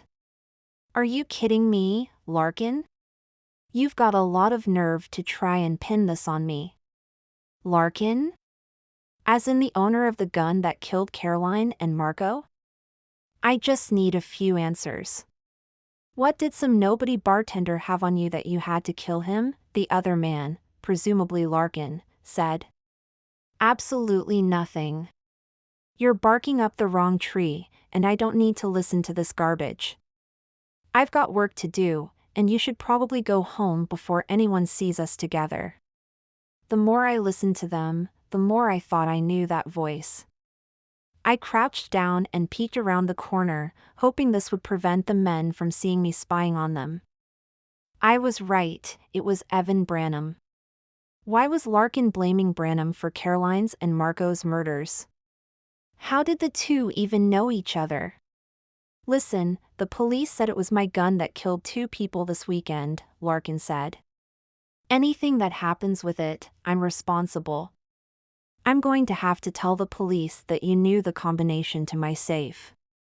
No one else could have stolen it without breaking into the safe. But I don't, Branham said. I pulled my head back around the corner so Larkin couldn't see me. I looked down the hall, but there were too many people in the hallway for me to cast a cloaking spell. I was stuck eavesdropping in plain sight. I waved furiously at Palmer, but he didn't respond. My cousin Joanna said you did. She gave it to you when you were married, Larkin said. Branham laughed. Hearsay at best. Any half-decent lawyer could rip that argument to shreds. Besides, I've got secrets on you too. I don't think you'd want your business partner to know how much you've been skimming off the books, would you? Branham asked. Larkin didn't say anything, so I peeked around the corner again. His fists were clenched, and I thought for sure he'd hit Branham if he didn't shut up. Branham looked calm and relaxed. He looked more relaxed than most people would when they were being accused of murder. Honestly, anyone could have broken into your safe. It could have been your neighbor. It always seemed to me that your wife was extra friendly to him. Who knows? Maybe they had a thing going and you didn't know about it. Could have been one of your kids. Did you ever think to keep the combination secret from them? Larkin sounded indignant. I hardly think my 12-year-old is going to steal a gun, take a bus to Boston, and kill some random stranger, do you?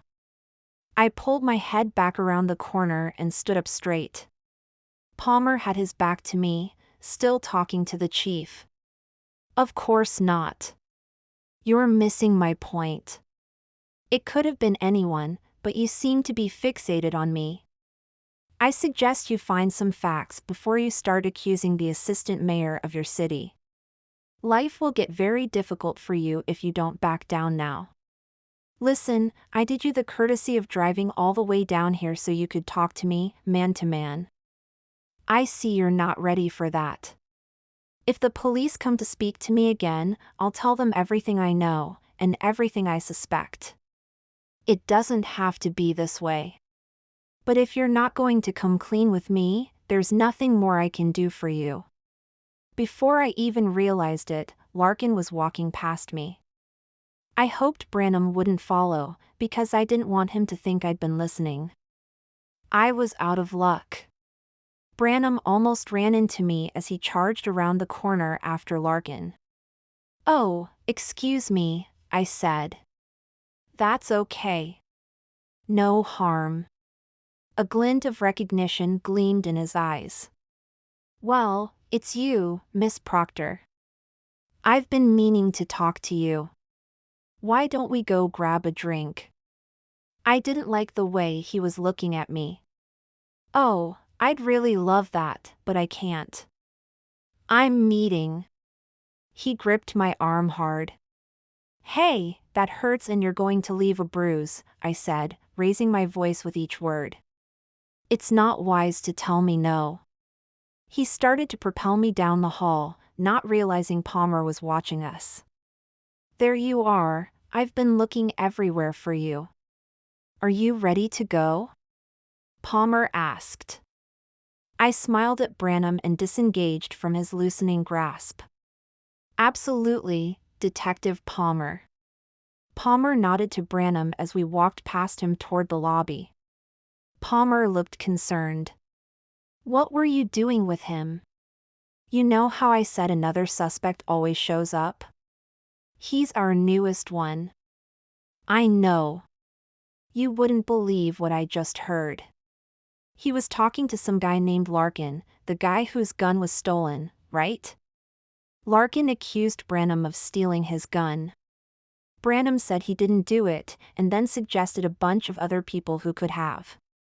But I'm convinced Branham took it, because he threatened Larkin. You don't usually threaten someone if you're innocent." "True. The chief just called to tell me Branham and Larkin used to be related. Branham was married to Larkin's cousin. They've been divorced for years now." I nodded slowly. "So, Branham's our guy?" I asked. "It looks like it. But we need some evidence. It's going to be easiest to tie him to Marco's murder, then hope he confesses to the Arneson murder once we've accused him." "Great. But how are we going to do that?" We were walking toward the security office, and I had a terrible premonition. "Does this mean I need to look through all the CCTV footage?" "Not you. Mansouri. One of his guys can fast forward through the video and then let us know when he finds Marco leaving the bar. You don't think we should have him look for Branham instead? I asked. No.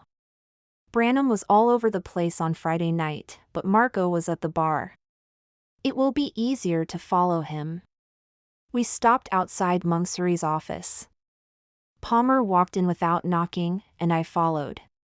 Monksuri startled in his chair, doing the fastest cover-up for sleeping on the job.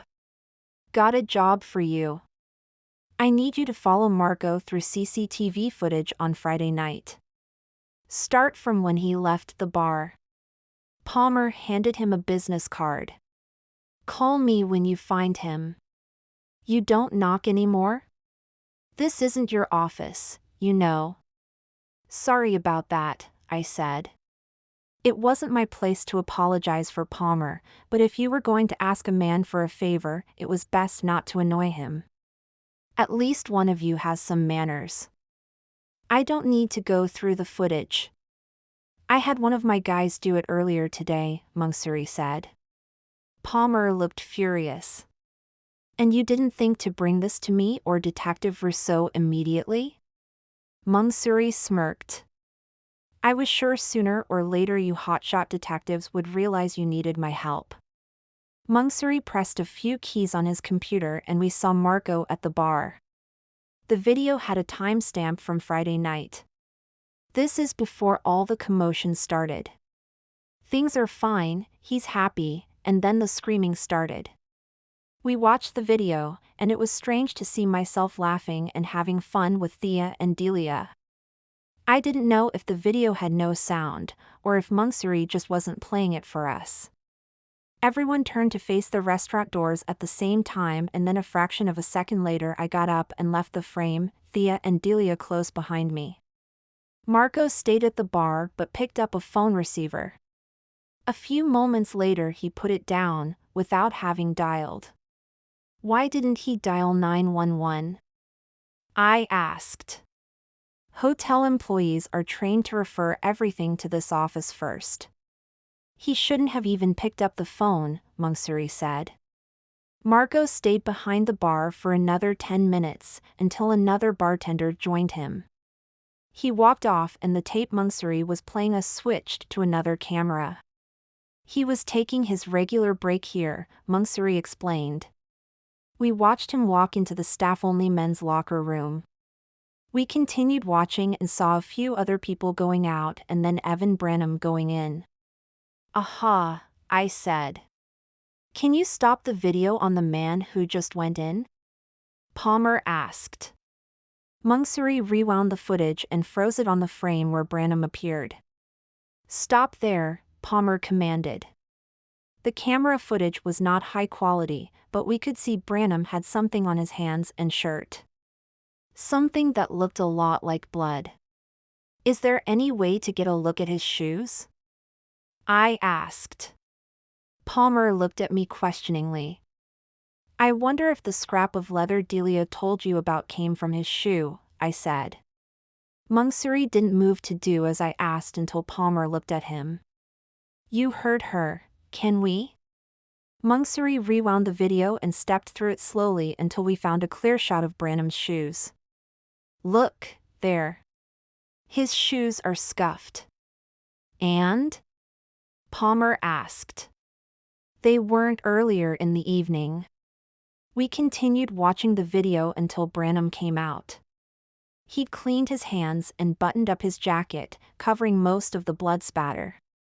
The video followed him to the elevators and then stopped. Branham went to his room after this, Monksuri said.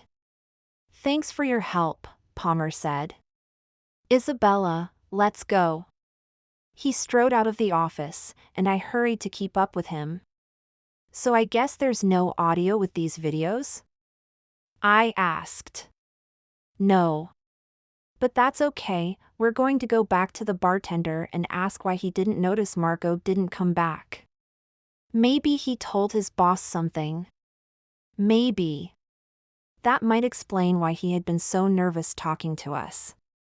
We got back into the bar, and this time, the manager greeted Palmer by name. Detective Palmer, back so soon? Are you ready for a drink? Not yet. Still in the middle of my workday. What can you tell me about Marco not coming back after his break on Friday night? Not much.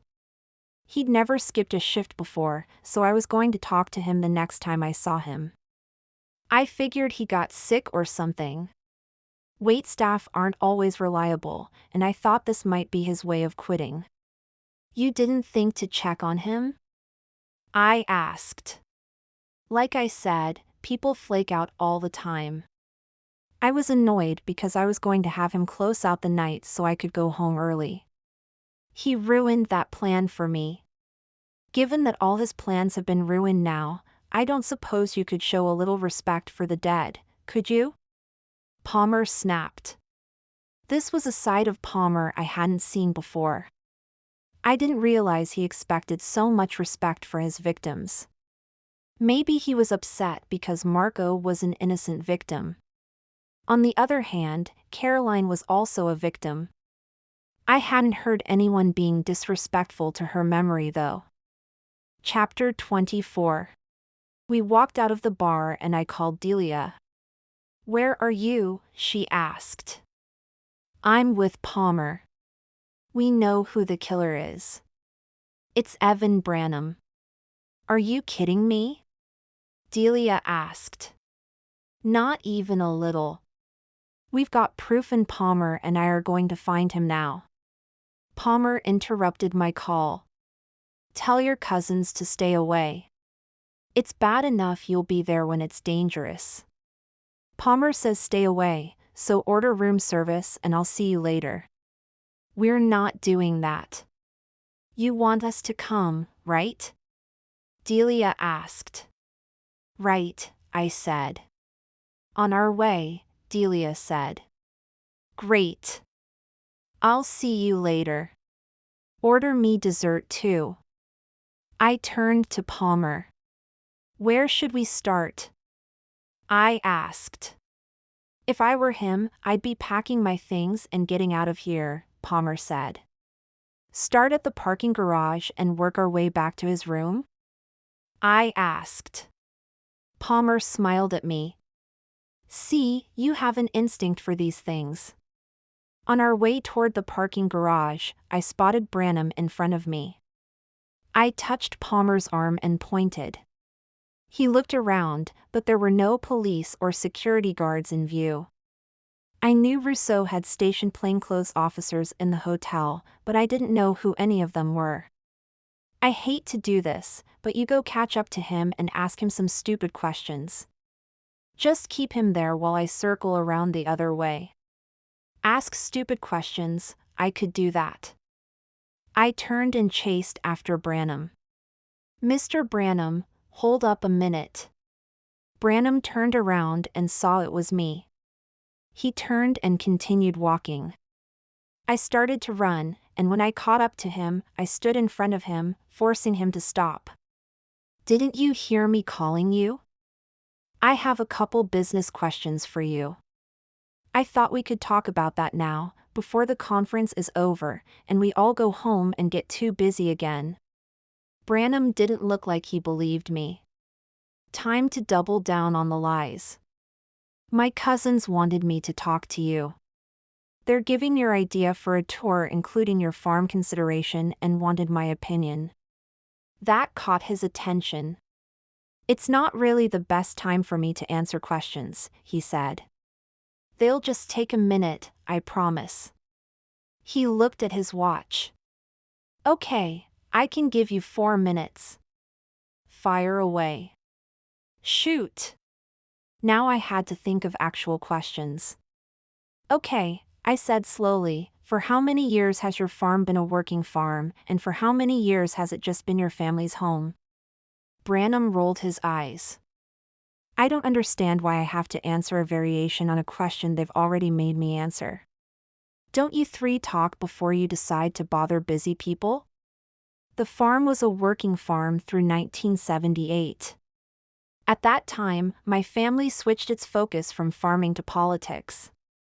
Oh well, that's very interesting. I didn't realize politics could even really be a family business. I cringed. That was the most transparent lie I'd ever told. Branham didn't look like he believed me either. Why exactly do you need the answers to these questions right now? I smiled. Like I said, I wanted to talk before the conference was over.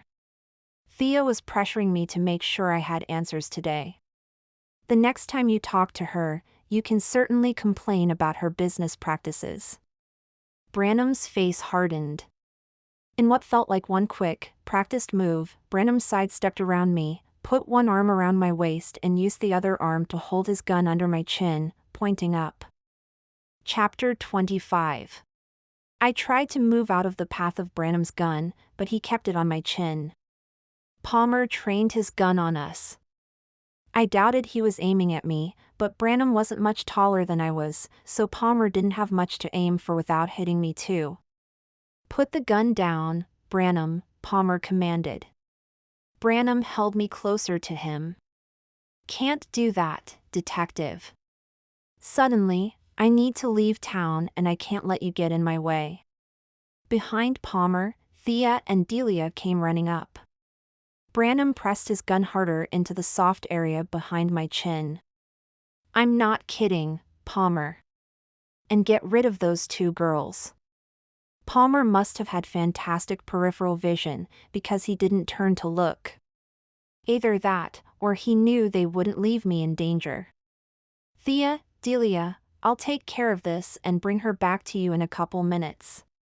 But you need to leave right now. They waited for me to tell them what to do. Listen, Palmer's good at this. He can make our problems vanish. So I need you to help out and leave, I said. They looked grim, but nodded. I hoped they got my message. Branham took a step back and pulled me with him. If you're not going to let me get my car, I'm going to have to drag her through the lobby. All those civilians. Someone could get hurt, and I could make sure those two girls were in the path of a bullet, Branham threatened. My heart was pounding. 2 different men had guns trained on me, and I honestly wasn't sure if I was going to get out of this alive. I could feel Branham's heart racing, and I knew he wasn't as calm as he sounded. Drop your gun, Palmer, or she gets it. Palmer looked at me, then Branham, and raised his hands. He set his gun down on the floor, never taking his eyes off us. Okay. I've done something for you, now I want you to do something for me. Branham took another step back and dragged me with him. I tried not to make it easy for him, but he yanked me back hard enough that I almost stumbled. All I want is for you to take your finger off the trigger. You can keep the gun on her, but move your finger. We don't need any accidents, and she's no good to you if you kill her, Palmer said. While that was all true, I'd really rather Branham put his gun down too. I thought I saw Palmer relax his jaw a tiny bit, and I hoped that meant Branham had taken his finger off the trigger. Since we all know it was you that killed Caroline and Margot, why not explain yourself? I'm sure there are some mitigating circumstances that a judge could take into account, I said. Branham barked a short laugh in my ear. I killed him because he saw me washing off Caroline's blood in the men's locker room. He pretended to believe me when I said there was a cherry syrup mishap at the dessert buffet, but he's a terrible actor. Well, he was a terrible actor. I told him to climb into his locker, and I'd only lock him in. Branham laughed. He believed me. What a sap. So he climbed into his locker and I shot him. Come to think of it, I've only ever seen one worse actor, and that's you. Did you really think I believed you when you said you needed to talk to me about the farm? I guess not. Did you put that threatening note under my door? Of course I did.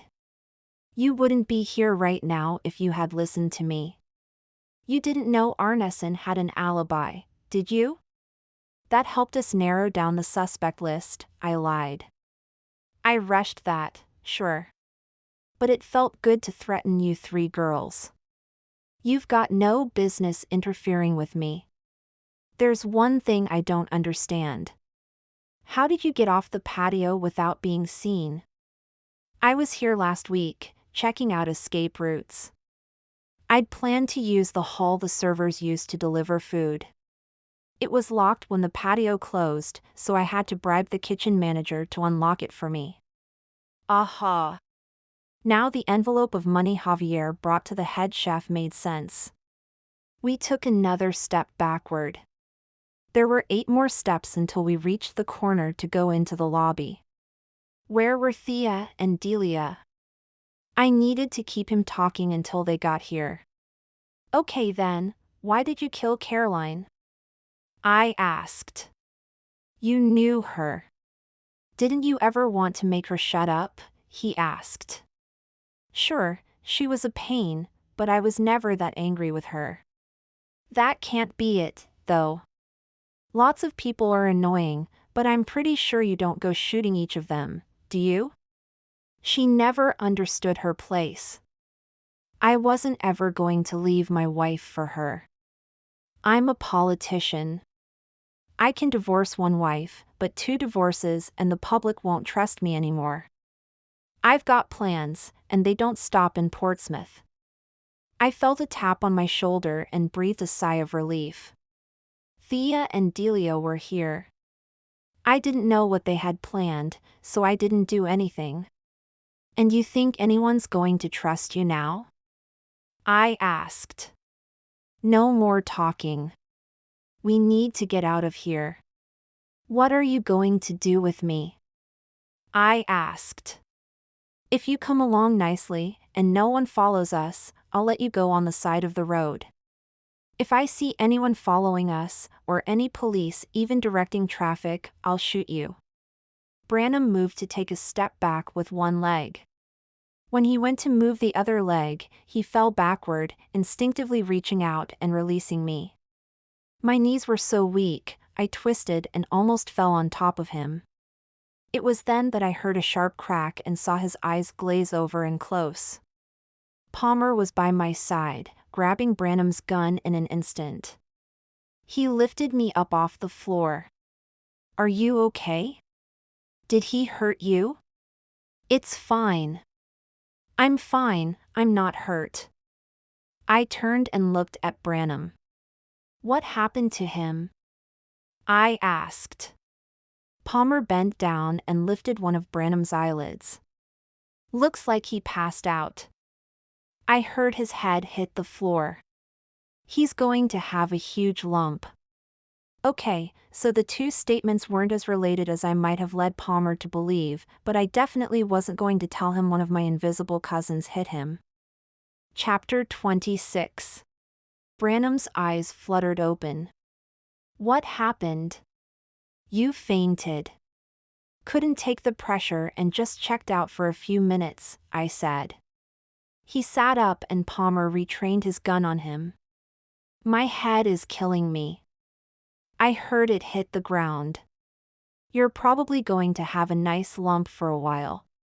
Palmer handed me a set of handcuffs. You know how to use these? He asked. Pretty sure I can get the hang of them. Palmer flicked his gun up. Stand up slowly. I don't want to shoot you, but I will. You can't shoot me, I'm the assistant mayor. I'm your boss, Branham said. Palmer scoffed. Confessing to murder violates your oath of office. Besides, I answer to the chief. Now get up.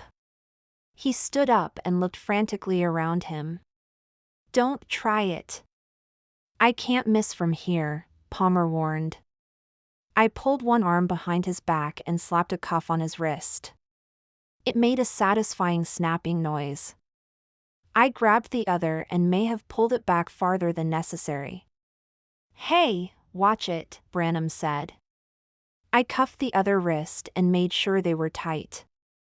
Palmer holstered his gun and checked my work. Who knew an herbalist would know to make sure they were tight? I blame it all on my misspent youth, watching too many crime shows. Two EMTs and Detective Rousseau strode into our hallway. Now that I thought about it, it was a miracle no one else had walked in on us. Rousseau clapped Palmer on the shoulder. "Nice work, I'll take it from here." Rousseau uncuffed one of Branham's wrists, then cuffed him to the gurney. As the EMTs were looking Branham over, I felt a wave of exhaustion run through me. Palmer put his arm around my waist. "Hang in there, it's all over now." "I know. I think I just need to sit down," I said. "Let's go see if your cousins are out in the lobby." Thea and Delia were sitting in the chairs closest to the hallway, with frightened expressions on their faces. I was going to have to remember how well they were faking their concern for me. They knew I was fine. They broke out into grins and rushed up to hug me. Delia even kissed Palmer on the cheek, which I thought was laying it on a little too thick. He was not hers to kiss. In fact, I solved the case before Palmer, and he owed me. And I was going to collect, right here in the lobby, in front of everyone. "Oh, thank the goddess you're okay," Thea said as she crushed me in a hug. "Of course I'm okay, Palmer had everything under control," I said as I sank into Delia's chair. "I've got to go with Rousseau," Palmer said. "Will you be okay here?" "Hold on, you can't leave yet," I said. He looked at me quizzically. "What do you mean?" "I solved the case before you did. And we're in the lobby." He didn't look like he knew what I was talking about. "You made a promise. If I solved the case before you, you would." Recognition flashed through his eyes, and a slow smile spread over his face. "You're going to have to stand up." I stood and looked up at him. Were we really going to have our first kiss right here? My heart was pounding as he put his hands on my waist and pulled me to him. He gave me a questioning look and I nodded as I put my arms around his neck. He bent down and slowly brushed his lips across mine. My skin tingled in the same way it did when I was barely able to control my magic. He enveloped me in his arms and continued to kiss me. After what seemed like a very long time, he released me. "Wow," I whispered.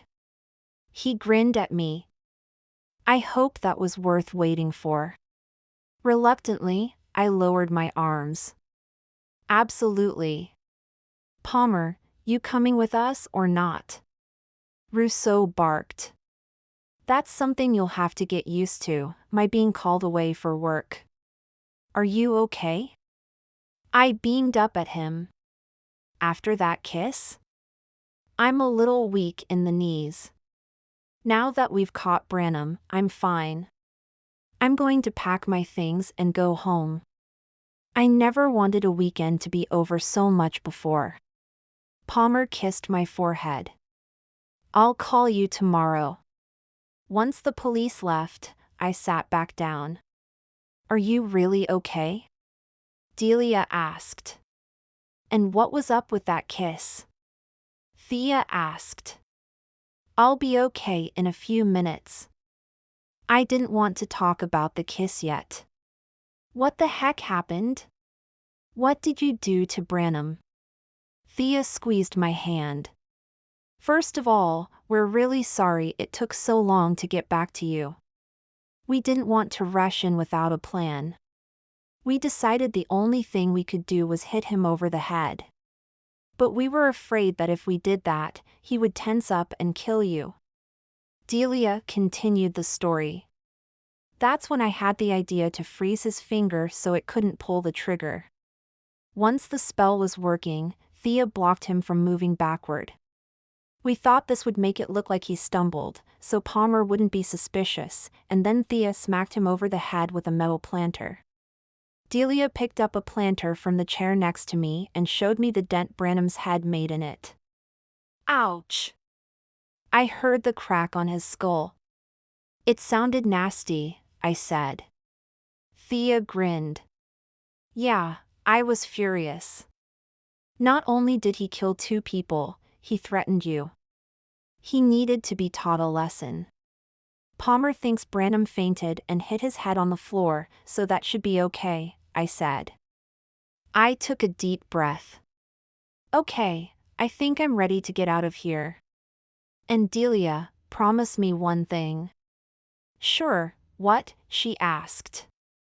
Next time we go on vacation, I get to pick the place.